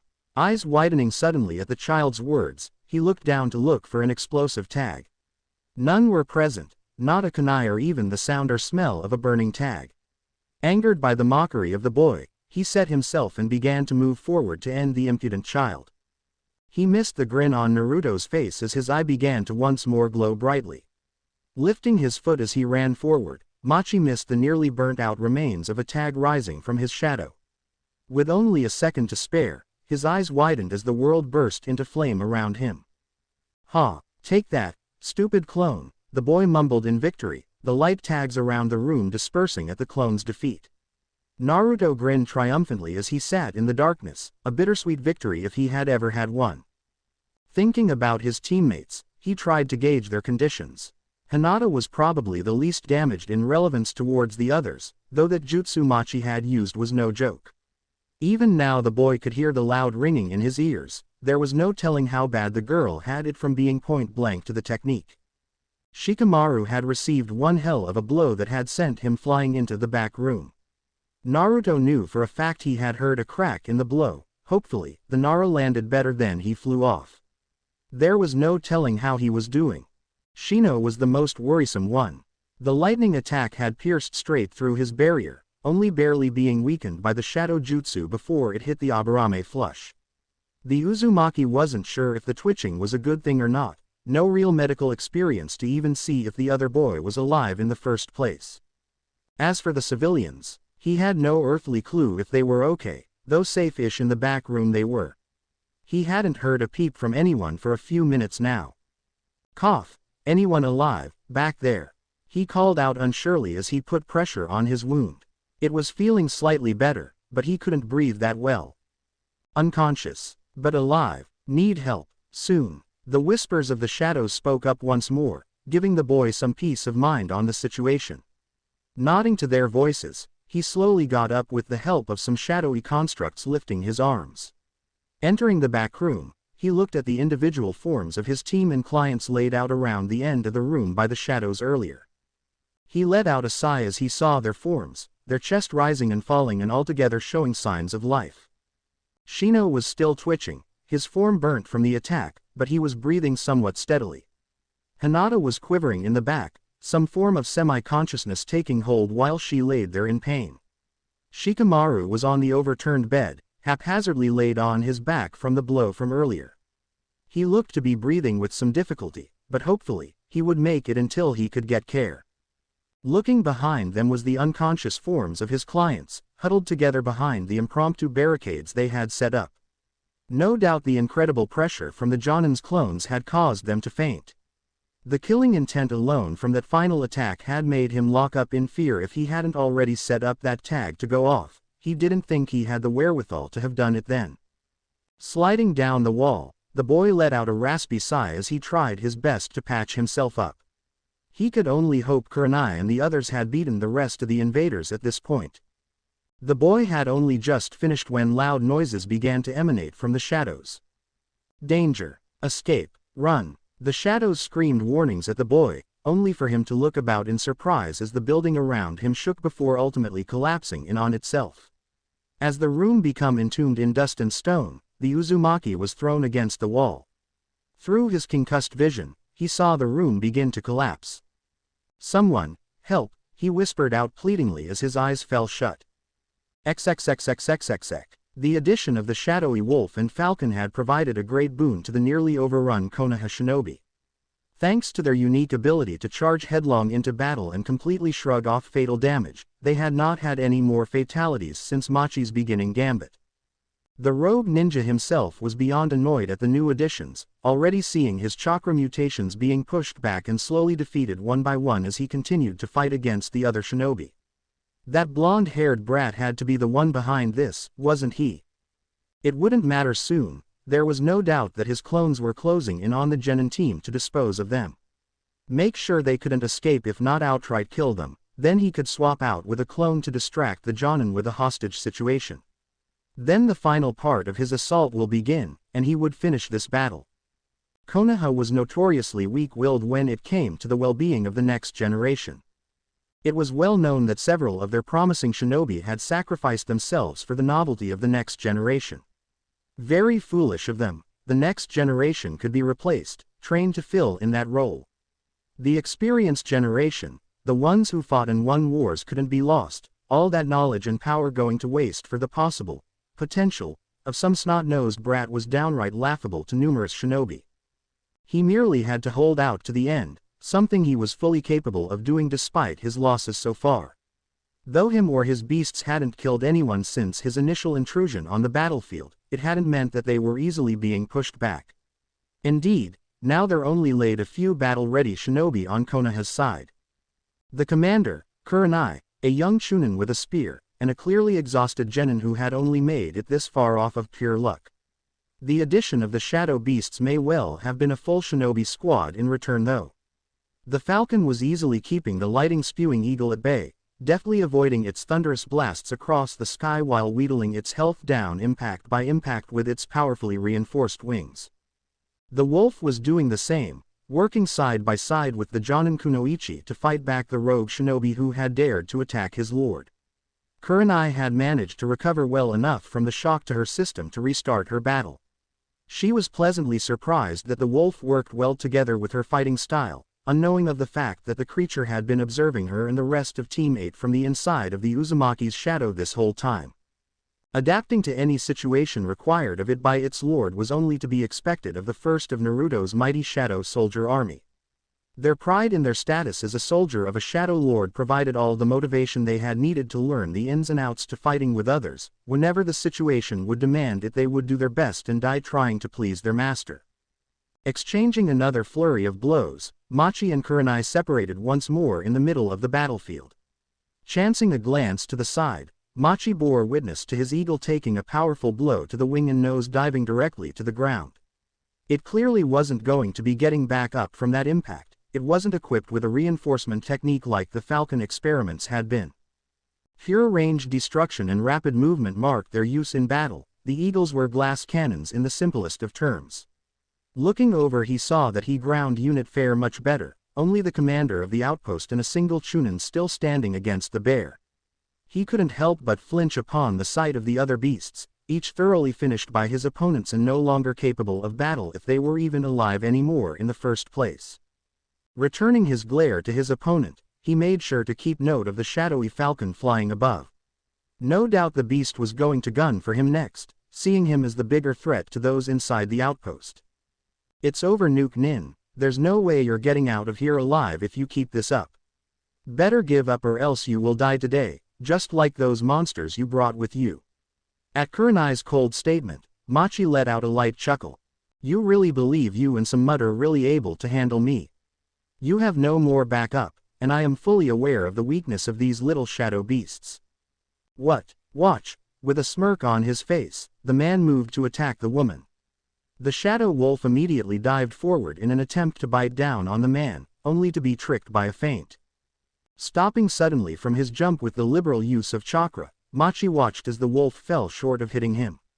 Thrown off by the sudden change in the flow of battle, the wolf didn't have the chance to recover as the Rouge Shinobi suddenly flashed through numerous hand signs and held his palms out in front of himself. Spreading his hands out, he soon slammed them onto the ground and released the pent-up chakra. Without any chance to escape, the wolf witnessed as a planted kunai below it burst to life with electricity. He had perfectly trapped the beast in a continuous stream of energy as the shadow soldier got stuck in a loop of regeneration and destruction. This lasted only a few seconds before the beast stopped reforming completely, the summoning holding its form being ended. Witnessing the loss of her backup, the Jonin immediate set herself into motion. Kurenai tossed a handful of kunai at Machi in his distraction. At the same time, the shadow falcon dove down to strike the man from behind, taking advantage of the corralling throw could only allow the man to jump back. Instead of falling for their ploy, Machi surprised them all by flipping in midair. Slamming his lightning-infused palm into the falcon, he simultaneously disabled the beast and sent himself careening out of harm's way. Landing a dozen feet away, he smirked at the Jonin before he held his hand up. "This is the end." With that remark, he snapped his finger in a grandiose showing, the noise sounding out throughout the clearing despite the raging fire in the background. A brief flash of light filled the Leaf Shinobi's vision, to reveal another Machi with an unconscious Hinata held in his arms. "Hinata," the girl's sensei called out worriedly. "Step back, unless you want the girl hurt," the clone remarked, holding a kunai to the unconscious girl's neck. Unsure at their situation, Kurenai couldn't do anything but obey the clone's commands. Unwilling to let the genin get hurt, she desperately tried to come up with a plan to save her. The clone looked at the results of the battle, surveying the torn-up field they had all fought in over the last hour. The bear had finally been defeated, with its opponents too exhausted to assist the Jonin, however. There was no sign of life in his other mutations, each had been killed off by now. Shifting its gaze to the ground, it saw the subtle flick of a tail from the entrance of the main building of the outpost. "Let her go." Returning to the woman in front of him, the clone looked back to its creator inquisitively. Seeing the man's nod, it tossed the young genin straight at the Jonin with little care as it dispersed. Shocked at the change in events, Kurenai held her arms out to try to cushion the girl's fall. Only to open her eyes wide as the shadow falcon suddenly flew directly at the soaring genin, colliding solidly and creating a massive burst of electricity. What?" she cried out in surprise, watching the bird disintegrate in the blast. Looking back at the rogue shinobi, she was once again shocked to see the man gone from his spot. Looking around, she tried to find him, only to spin around at a loud crashing sound rose up from behind her. The outpost itself was crumbling before their eyes, the walls falling in as the ground suddenly dropped out from below it. The few remaining conscious Konoha shinobi could only let out surprised cries as they tried to escape the sinking building, the ground rushing out from it to try and drag them all into a rubble-filled tomb. The dust settled as the shinobi looked around, no longer able to see any sign of their opponent or even the beasts he had fought them with. Each one had been buried, dragged underground by the collapsing outpost caused by the long-forgotten snake mutation from the beginning of the battle. "So that's what that blasted thing was up to," the commander uttered quietly, eyes hard at the utter destruction and demolition of a single animal. Kurenai stood unsteady on her feet as she neared the man, the wounds from several close calls with her lightning-using opponent aggravated by the movement and dust. Her eyes were wild as she panted and stumbled her way past the commander. "My team, XXXXXXX. Turning her stumbling gait into a brisk jog, the woman ran around the perimeter of the rubble in hopes that her team had fled out the window of the room they had been in earlier. She was met with the sight of the lot of them laid out on the grass, a dark shadowy figure standing over them. Before she could get close, the figure turned to look at her for a moment, before it vanished into the inky darkness. Disintegrating fully before she could reach it, Kurenai never got a good look at the figure before she checked on the state of her team. Each one had looked like they had been through a tough fight, with clothes torn and dirtied from the collapse of the building. She saw suitably treated wounds on each of their forms, seeing the fresh bandages wrapped around Shino and Naruto's chests as they all laid there in blissful unconsciousness. Someone treated them. Who? She looked around once more, seeing nothing for a moment before her eyes landed on a bloodied splotch of land. Looking closer at the oddity, her eyes widened like saucers at the beaten and bloodied form of the snake mutation laid before her.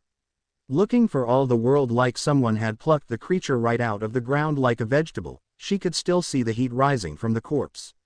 Its decapitated head laid a few feet away, mouth wide as if it had attempted to bite its attacker.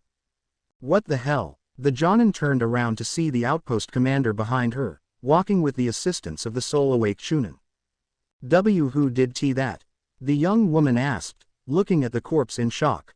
Kurenai could only shake her head in disbelief, no words for the situation playing out in front of her.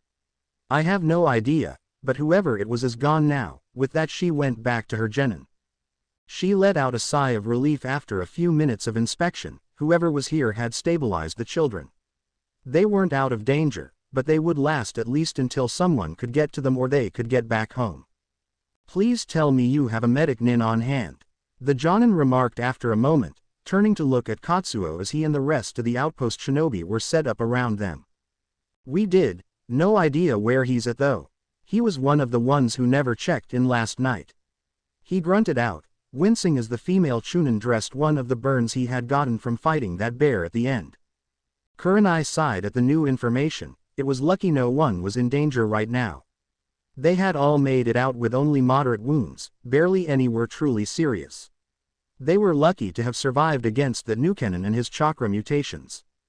I sent one of my men able enough to head to town for supplies and to dispatch a message back to the Hokage. Hopefully, we'll have reinforcements before the day is done, Katsuo remarked after all was said and done. Kurenai nodded to the man, grateful for his forethought and initiative. With the remaining shinobi set up on whatever cots or rolls they could find, they all rested while they could. Kurenai took to carefully watching over her slumbering students and their unfortunate clients as the sun rose fully towards the center of the sky. Team 8's first C-rank mission was over. It was a failure, but they were alive. Konohagakure, Hokage Tower. The elderly form of the third Hokage of Konohagakure sat hunched over his desk as he read the report from one of his rising jonin. Yuhi Kurenai had just arrived just a few days after she and her team had left, bringing back horrible news and her team injured greatly. Looking up from the written report, Hiruzen looked to see the guilt-ridden face of the sensei of Team 8. Downtrodden, she looked as if she hadn't slept in several days. He could tell this mission was weighing heavily on her mind, no doubt causing her to question herself as a kunoichi. Straightening himself and pushing his worry for the young genin to the side, for now, he turned to address the other occupant in front of his desk. A middle-aged man, his dark hair short and showing early signs of graying. Wearing hospital-issue garments and a doctor's coat, this was the head of Konoha's Shinobi Hospital. What is the young one's condition at this time, Yodo-sensei? He asked quietly, his query causing the woman's head to immediately face the doctor in question. Despite the troubled look on his leader's face and the disheveled appearance of the kunoichi next to him, the doctor did his best to hold an air of professionalism as he answered the question. Flipping open a small file he had brought with him for this meeting, he began in a calm voice. Hyuga-sama suffered some significant damage to her eyes and ears from her opponent's jutsu. However, she has recovered well with the application of the healing palm technique, as well as her own clan's methods of assisting in ocular care. Such was the needs of a clan whose livelihood was so dependent on their eyes. They had developed highly effective ways to aid in the repair of damage or other wounds to the eye or nerves around them. I believe she should regain full use of her senses without any noticeable decrease in hearing or sight within a few days. Next would be Nara-san. he suffered extensive blunt force trauma to his sternum. The force was great enough to crack the sternum and break 4 of his ribs. Unfortunately, his impact after the flight from the blow had dislocated his left knee and had caused the shards of his broken ribs to dangerously press against his internal organs. Luckily, he was treated well enough to prevent lasting damage until he could reach Konoha. I believe he will be capable of full recovery in a few weeks with repeated healing sessions. The 2 shinobi let out a quiet breath at the news so far, some hope given despite the situation. Then we have young Uzumaki-san. The doctor didn't so much as twitch an eyebrow at the boy's name, his professionalism working to ensure he treated all his patients equally. He was stabbed deep in his right upper torso, causing some minor laceration in the upper lobe of his lung. Along with this, his next most pressing wound would be to his head. The boy suffered an incredible hit to the back of his skull. It caused severe bruising and gave him a pretty intense concussion as well. He also presented with several deep bruising and lacerations along his arms and chest. He has healed considerably over the last few days. Use of healing jutsu and other medicine have reduced his danger for the time being. Though his progress is astonishing, I recommend he stay for the remainder of the week to ensure no unforeseen trouble occurring. After that, he should be placed on light duty along with Nara-san until they have recovered properly. With the aid of the Biju inside him, Naruto was healing at speeds magnitudes higher than the average person. Even with the assistance of medical ninjutsu, such wounds would put many shinobi out of commission for months if not permanently. As such, he wanted the boy kept in the hospital for a while to ensure he was healed properly. Most pressing, however, is Aburame-san. The boy suffered extreme damage caused by Raiden Jutsu, as well as an almost total loss of his hive. That gave the other 2 pause, looks of dread on their face at the news. An Aburame without their hive was knocking on death's door. Such was the intense link between man and insect in that clan that their own bodies had adapted to easily allow the insects to assume some of their bodily functions. The people of the clan had simply adapted to such a state over generations. Kurenai looked down at the news. She was truly worried about Shino more than the others. Not only had he received the most damage, but he was also in a much more precarious situation than they were as well. I also have a report of the events that transpired upon transport back to the village. He let out a saddened sigh at this. Aburame-san suffered a cardiac event shortly after transportation had begun back towards Konoha. Though he had been revived, he was without oxygen being supplied to his brain for several minutes. This combined with the shock of the loss of his hive has left the boy in a comatose state. The prognosis isn't positive. The Aburame clan has arrived with backup chakra beetles and a new queen to introduce to the boy's system, but we really have no way of knowing what kind of damage may have occurred because of this loss of oxygen. We have done all we can to help alleviate the nerve and tissue damage he had received. For now, all we can do is make him comfortable and wait. The 2 men respectfully ignored the Jonin's shaking shoulders and allowed her a moment to express her grief at the situation. Sarutobi himself felt a pang of deep sadness as he heard of what had happened to the young children he had sent off on this C-rank mission only a handful of days ago. Tilting his head forward to hide his expression with his hat, he once more contemplated the choices he had made while he thought over the circumstances of the mission. Thank you, Yodo-sensei. You may return to the hospital now. At the dismissal, the doctor stood and gave both the shinobi a respectful bow before he left the room. Sitting in silence for a few minutes, the 3rd Hokage moved from his chair to stand before the large windows at the back of his office. Gazing at the bright morning day blooming in front of him, he felt almost cheated that the weather hadn't soured at this turn of events. A young boy was struggling for his life not 2 blocks away, and the sun had the audacity to shine as if all was right in the world. Turning around, he looked back at the distraught Jonin, seeing her calmed down and once more at ease. She was looking towards him with a sense of resolution. It was almost as if she was expecting him to begin to berate her or have her hauled off for punishment. I can't punish you for having bad luck, Kurenai-san. No matter how much you think you deserve it, he thought sadly as he returned to his seat. Be at ease, Kurenai-san. You did everything you could to keep the children and your clients safe. There was no way of knowing you had garnered the attention of such a powerful missing nin. The woman relaxed slightly at his words, understanding that the situation wasn't truly her fault but feeling responsible, nevertheless. I know Hokage-sama, But I still feel, the woman trailed off, yet the man understood fully what she meant. He had felt the same long ago when his sensei had sacrificed himself for his team. The feeling of helplessness when your precious comrades were in danger, unable to help or protect them even if you were capable of it. Every shinobi would feel this way, multiple times in their career. It was the type of feeling that ruined many a great shinobi before their time. For now, you should head home and rest, Kurenai. Clean yourself up and get something to eat and sleep. The med nins are doing everything they can to help your team. I assure you that if anything happens, I will send someone to inform you. Nodding hesitantly at her leader's words, Kurenai stood up and gave him a bow. Quietly leaving the office, she headed off to heed the aged Hokage's words. Just a quick bite to eat, shower, and a nap, then she'd head back to check on her team. She wasn't going to abandon them in their time of need. Waiting a few moments after the departure of the Jonin, the Hokage turned to his side and made a motion with his hand. Appearing from the shadows of his office was a cloaked individual with a porcelain animal mask on. The rounded features and colored marking displayed a canine of some sort, the figure's dark purple hair being the only outstanding feature one could make out. Anything to report on the remains found at the outpost? Hiruzen questioned quietly. Pulling a small stack of papers in a folder from their robes, the Anbu agent placed them on their leader's desk and began their report. Using Doden Jutsu to sift through the rubble, we were able to find most of the remains of the manufactured chakra mutations that the station shinobi and Team 8's leader had fought against. Our research division is currently breaking down the augmentations and alterations made to their bodies. They expect results before the week is out.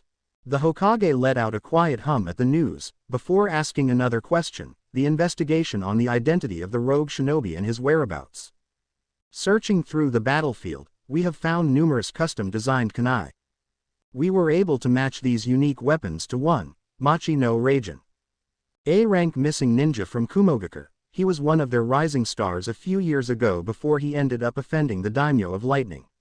He was blacklisted and went into hiding for the past 2 years. Previous reports put him anywhere from southern Hai no Kuni all the way to the Badlands west of Kase no Kuni, Land of Wind. It was alarming to learn he had been contracted by a shadow organization. We have people assigned to look into this more. The aged Cage thought on the report some more, allowing his subordinate to continue after some time while he read through the information gathered so far. Judging the situation purely on the events, much less the shocking news of a highly organized criminal syndicate hidden in the middle of his country, he would have to say this mission had gone from a C-rank escort to a high A-rank combat and survival mission. Even S-rank was a possibility given the power of the man they faced. The elite A-rank Jonin Machi was quite powerful and more than strong enough to begin to encroach on borderline S-rank threat levels. Looking out the window of his office, the old man made sure to plan a visit to the team when they awoke. He wanted to ensure they were all right after such trauma. Konoha's hospital. That night, in the quiet hours of the night, a young boy's eyes opened for the first time in days. Groggily sending his gaze around the room, he tried to figure out where he was. Spotting the uniform whiteness of the room, along with the strong smell of sanitization, it hadn't taken him long to come to a conclusion. Hospital, huh, he whispered through dry, cracked lips. Letting out a cough, he looked to his side to see a pitcher of water on a table. Weakly reaching out to it, he was mildly surprised when the shadows of his room coalesced together to pour and give him a glass of water. Awake at last, very thankful. How do you feel? Taking the glass happily, young Naruto looked to the figures around the room as he sipped the cool liquid. Feels like I got tossed into a garbage disposal full of rocks, but I'm alive. I guess that counts for something, right? He remarked after a moment. The shadows responded positively at his statement, pulling the room into even more darkness as the boy watched many figures shift around the room in concern for him. Though his eye was covered under a bundle of bandages, he could still shift its gaze through the shadows on his face to see just how many of the clan had come to see him. Much more than the half-dozen or so he had accompanied him the last few weeks. It was akin to nearly 24 now. He hadn't seen so many since the night he had signed the contract with the king so long ago. Setting his glass down with some assistance from the shades near him, Naruto took some time to take stock of his situation. Thick bandages were wrapped around his head, which felt very tender and kind of soft on the back of. Pressing his fingertips gingerly into the back of his scalp, he shuddered when he felt them dip in slightly to the heavily bruised skin. "Cammy, that feels gross, like pudding or something under my skin." Sticking out his tongue at the queasy feeling it gave him, he moved on to his chest. Checking the bandages there, he felt his wound and experimentally bent his torso. He regretted it almost immediately as his side painfully protested at the movement and he lost his breath from the pain. Letting out a strangled grunt of pain as the shadows clambered around him, he waved them off as he fully sat back once more. Now at ease on his bed, he tried to think of everything he could remember from the fight and the events after it. The whole building was coming down. How did we make it out? He thought idly, momentarily trying to think of what happened before he lost consciousness. Thinking back on the event in question, he tried to remember anything else important. If only you had simply let sleeping dogs lie, none of this would have happened, the words of Machi rang out suddenly in his mind. Staring down at his legs, his fists balled up as numerous emotions ran through him as he remembered the cause for the entire ordeal. Anger at the enemy for hurting his comrades, sadness that he had been the reason for it all, fear for the conditions of those hurt by the attack. Worst of all was the feeling of utter helplessness coursing through him, something he hadn't felt in several years. "It's all my fault." Slowly his eye teared up as he thought the fight again in his mind. "I just had to get that file, we could have left no problem, everyone got hurt because of me." Closing his eye fitfully, the boy tried to stop the flow of tears as he remembered the damage done to his team. All of them were hurt because of his choice, plus so many of the outpost shinobi were hurt too. Some were even killed. The boy's shoulders began to shake as the reality of the situation started to crash down around him. Around him the shadows sat in silence as the boy quietly cried over his feelings, wishing to help him but being unable to comfort the boy as he sobbed silently. As the boy lamented over his situation, he failed to notice a figure slowly move towards him from the shadows. His breath hitched in his throat when he felt a solid hand gently grasp his shoulder. Looking to his left to find out who it was, he was shocked to see the king of the shadows knelt beside his bed. Such was the height of the king that he was still looking up despite the being kneeling beside him, a sympathetic look in his helmeted eyes. "King, when did you get here?" the boy muttered out quietly, feeling slightly ashamed of crying in front of the Shadow King. "Be at ease, young shade.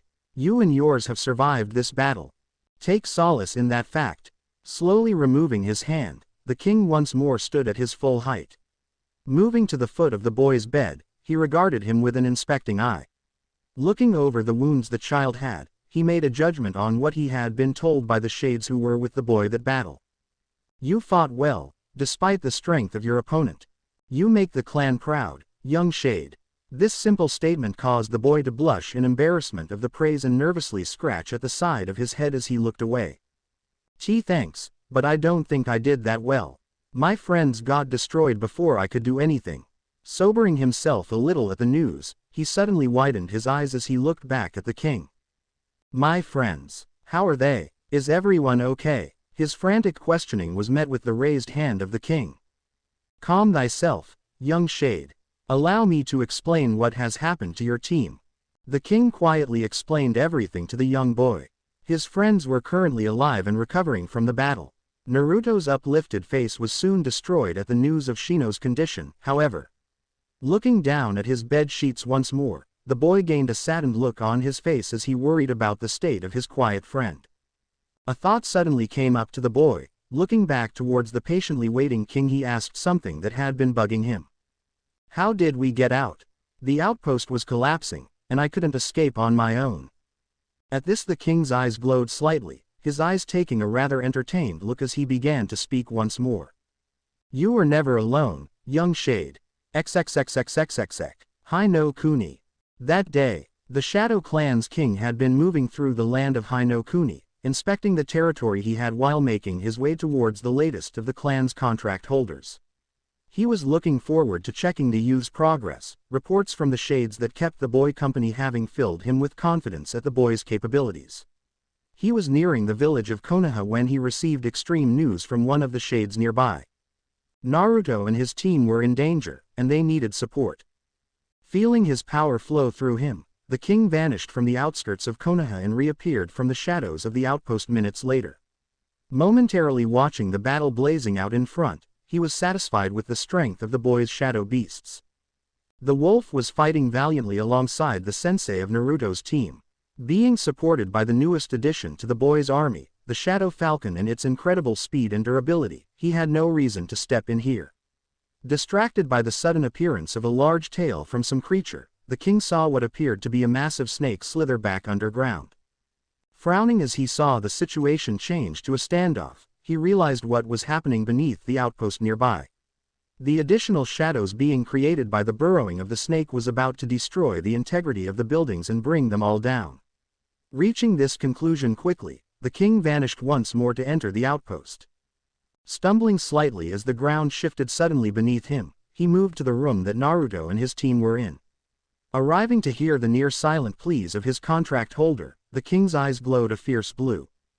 "Help has arrived, young shade," he spoke quietly, his power bringing the inert shadows shooting up to hold the collapsing roof in place. Beside him 2 massive shadow golems appeared, each stood over 10 feet tall and were built as if small mountains had been given life.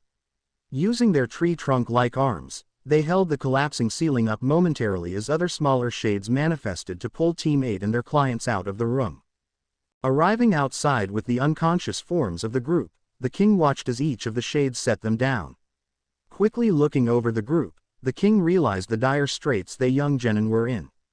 He wasn't capable of the necessary medical care needed to stabilize the children.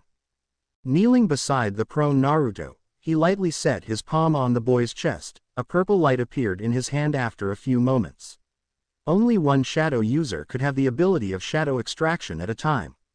No one else could use the ability while the boy lived, but the king was an exception to the rule. He was able to temporarily borrow the ability and use it for a few minutes at a time.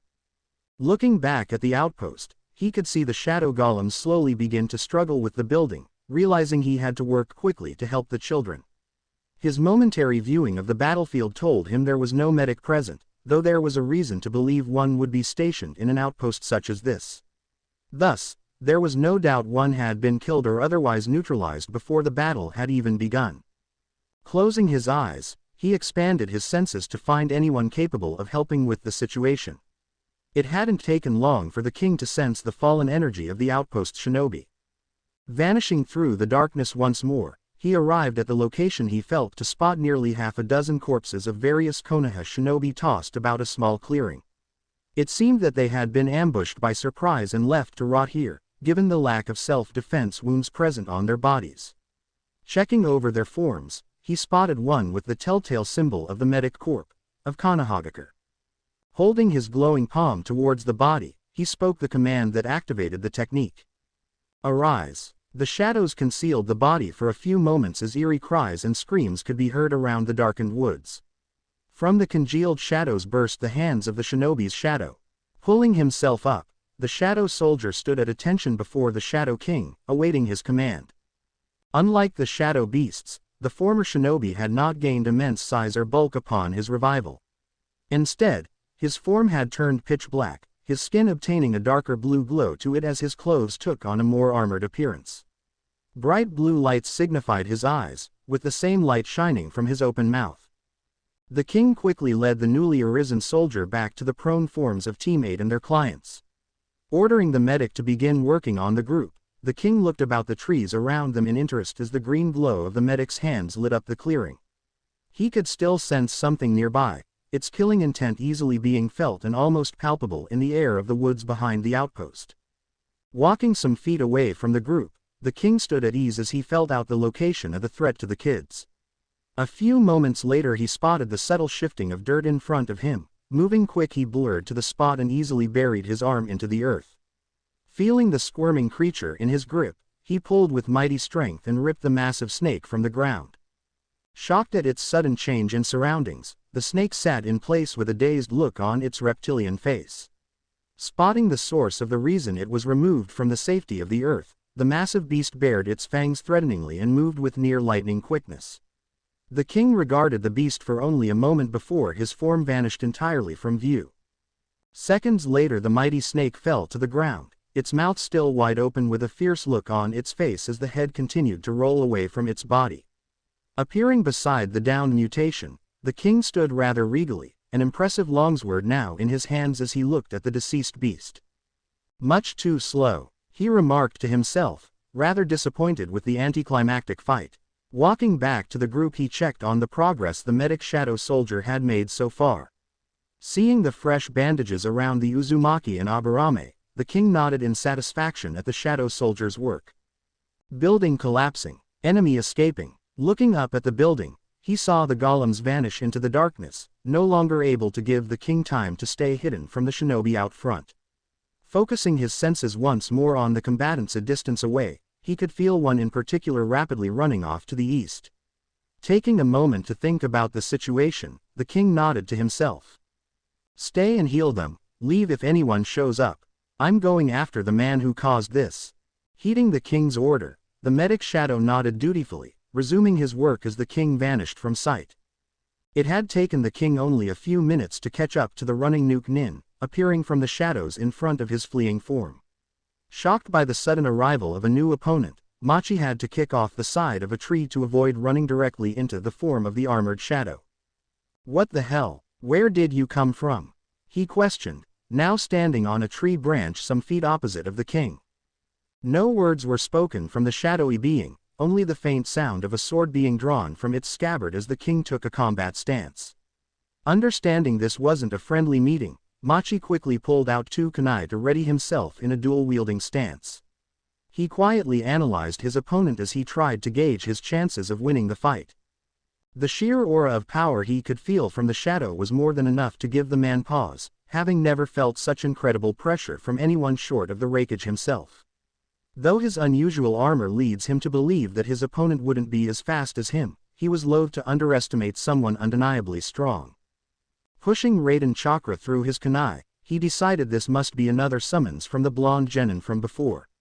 No doubt he would easily be able to cut through its form and make his escape before the creature could reform.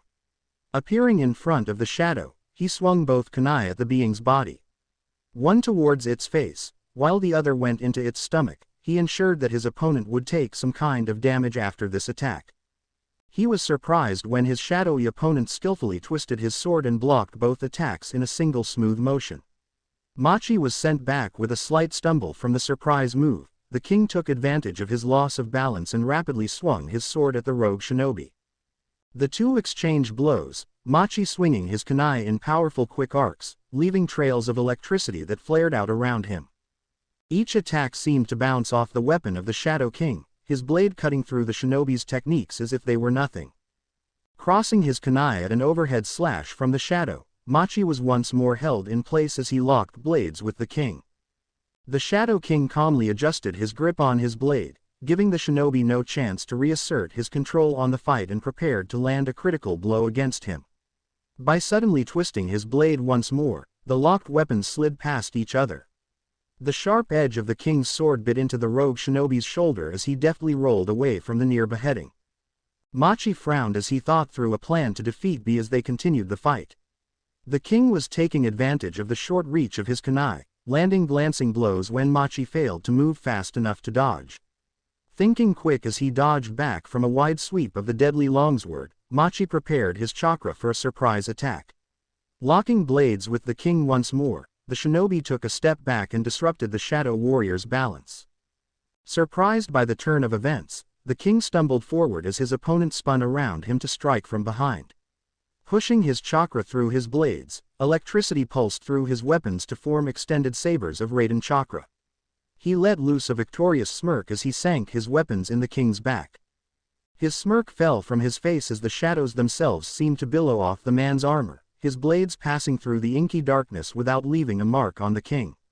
Now off balance from the impromptu attack's miss, Machi could only watch in shock and abject horror as the Shadow King's sword carved a deep gash across his chest. Pressing on his newfound advantage, the king let loose a flurry of blows on the rogue shinobi's defenses. Wide-eyed at the swordsmanship the shadow creature used, it was all Machi could do to prevent the sword from cutting him to pieces. Feeling the blade bite deep through his flak armor once more, he stumbled back as the blood began to flow from him in decent amounts. Throwing up his kunai as meager defenses, he took a step back as each blow sent out a ringing chime around the clearing they fought. Each crash of the blade against his kunai sent sparks flying until eventually one blade was cut clean through and the other was knocked clean from his grip by the might blows. Holding his side from a fresh gash from his opponent, Machi narrowed his eyes at his opponent as his mind went through plan after plan in an attempt to escape the fight. With his back against a tree and no weapons to his defense, he wasn't too optimistic about his chances.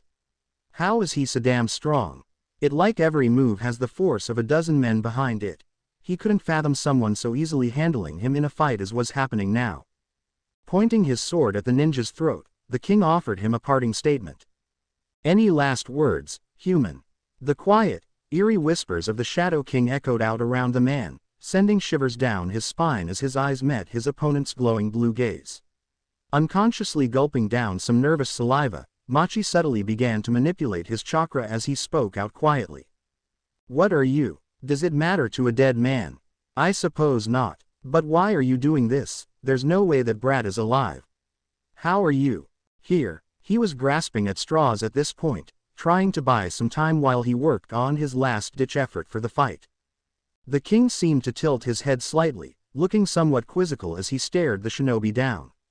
The edge of his pitch-black longsword gleamed in the morning light, inviting the man to gaze on its razor edge in nervousness once more. I am no mere summons, human. I am much more than that. The king soon concentrated his powerfully dark energy through his blade, causing the slowly brightening clearing to become shrouded in darkness. His blade lost all reflection, a shifting sound heard as the shadows themselves coalesced on the blade, storing up incredible pressure for the final attack of the battle. Farewell, human. Now, embrace the darkness.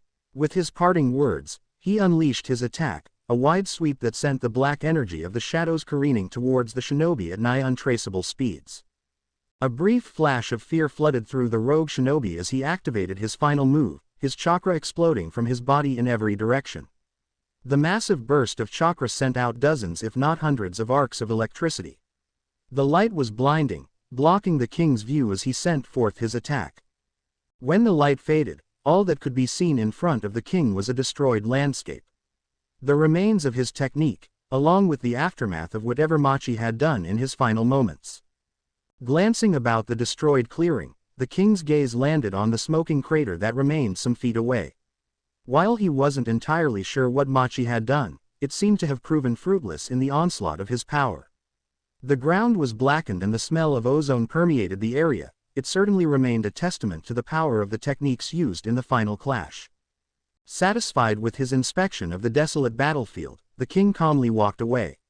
Entering the shadows of the nearby grove, his voice quietly rang out a farewell for the opponent he had fought to the death. Requiescat in pace. XXXXXXX. Naruto was reeling a bit after the king finished his tale. Moving his gaze from the king's imposing form to the far wall, the boy's mind was spinning with all he had learned. Taking a few minutes to reaffirm himself, he turned back to the king with a questioning look. What does resquad in patch mean? He asked quietly, his head tilted to the side rather endearingly. His response wasn't expected. The king began to laugh rather merrily. The quiet, echoing sounds of his entertainment sounded out in the room. He looked at the boy with relaxed eyes. Requiescat in pace, young shade.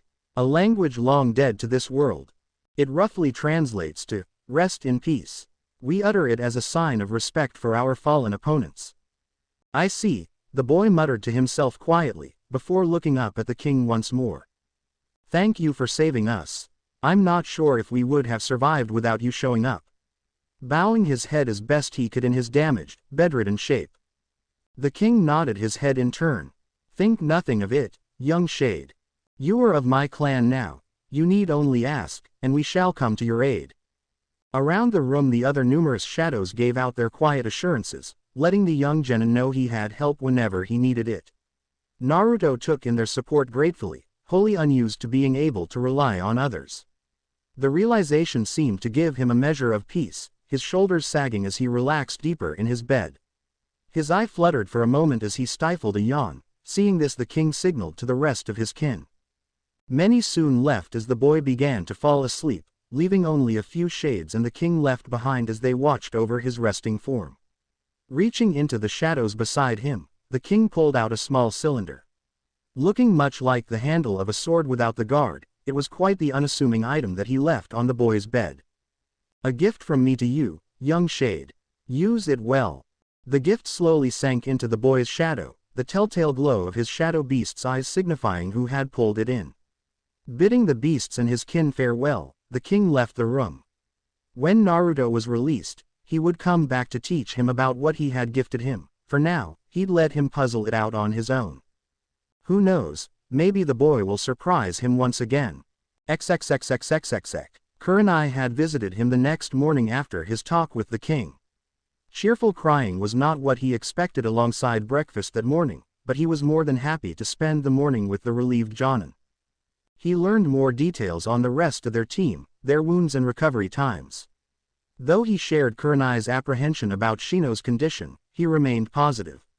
If there was anyone who could live through that, it would be Shino. He had a quiet strength to him, a semblance of something that made him feel as if the quiet boy was going to pull through. The next afternoon had Kurenai accompanied by the Hokage, the elderly man more than happy to see the awake, if somewhat bored, face of his favorite genin. Though the visit wasn't all merriment and happiness. At the Sandame's request, Naruto got into his report on the battle at the outpost. "I managed to blow up the clone at the end. After that, I got thrown into a wall and knocked out while the building came down, and that's all I remember." The genin finished his report as well he could, Kurenai beside him writing it down for the collaborative report she was making with the other genin that had awoken. The Hokage stroked his goatee in thought as he digested the new information. The rest of Team 8 had been neutralized quite soon into the battle with the rogue ninja's clones. They hadn't had much to say about the situation other than the preparations they had done and what they thought of the clones who had taken them out. "You did well to defeat the clone, Naruto-kun," the leader said, at last, favoring the boy with a proud smile. "Machi is a powerful shinobi. Defeating his clone in combat stands a testament to your training since making genin." Naruto smiled bashfully at the praise, his head turning to the side as a small blush graced his whiskered cheeks. As he scratched his eye patch in bashful reticence, he missed the change in the demeanor of the third. Sharing a glance with the Jonin next to him, they both realized something was missing from the boy's report. The mysterious individual who had expertly stabilized the fallen team, likely the one who had pulled them out of the collapsing outpost as well. The aged leader took a few moments to think over the situation, idly wondering over the importance of the information. On one hand, the description of the disappearing individual indicated that it was likely one of the Shadow Clan. There was little doubt in his mind on that. Meanwhile, on the other hand, the individual in question had done a superb job in stabilizing the genin. With them helping the team, the children's chances of survival had shot up dramatically. There wasn't any pressing need for the boy to tell them, he may not even be able to reveal it as well. Given he was probably unconscious during the rescue, it was unlikely Naruto could tell them anything more than they already could guess at. Naruto was fidgeting faintly as he looked at his leader and sensei. He wasn't sure about sharing what the king had told him. It would have meant revealing he could revive the dead, bringing back any shinobi to serve him as a shadow soldier. Such a power would be highly coveted by many people. Many unscrupulous people, who no doubt would gladly try to take advantage of him and his power. He definitely didn't want that. The Hokage regarded the boy with a thoughtful look for a few moments, apparently thinking over something. Nodding to himself slightly, he stood up and spoke once more. "Very well, that's enough for today, Naruto-kun. If there's anything you can think of or remember later, feel free to come by my office to report it." He smiled at the boy, waving farewell as he left the hospital room. Naruto let out a sigh of relief, watching as the old Hokage left his room. A short chat later and Kurenai excused herself as well, deigning to head out to check on the other genin. Left alone once more, the boy thought about what he wanted to work on in the future. "I need to get faster. I couldn't even react to anything that bastard threw at me." He reflected on his memories of the vague blur that was Machi, just moments before he was run through by the man's kunai. He couldn't even believe someone could get so fast. Machi was on a whole different level than anyone he had ever seen. Sighing once more to himself, The boy settled back into his bed and resigned himself to bedrest once more. He was stuck here for several more days, he may as well sleep to make time go by. His eyes closed as the afternoon sun dipped below the horizon, another day coming to an end after the horrible mission gone wrong. Thanks.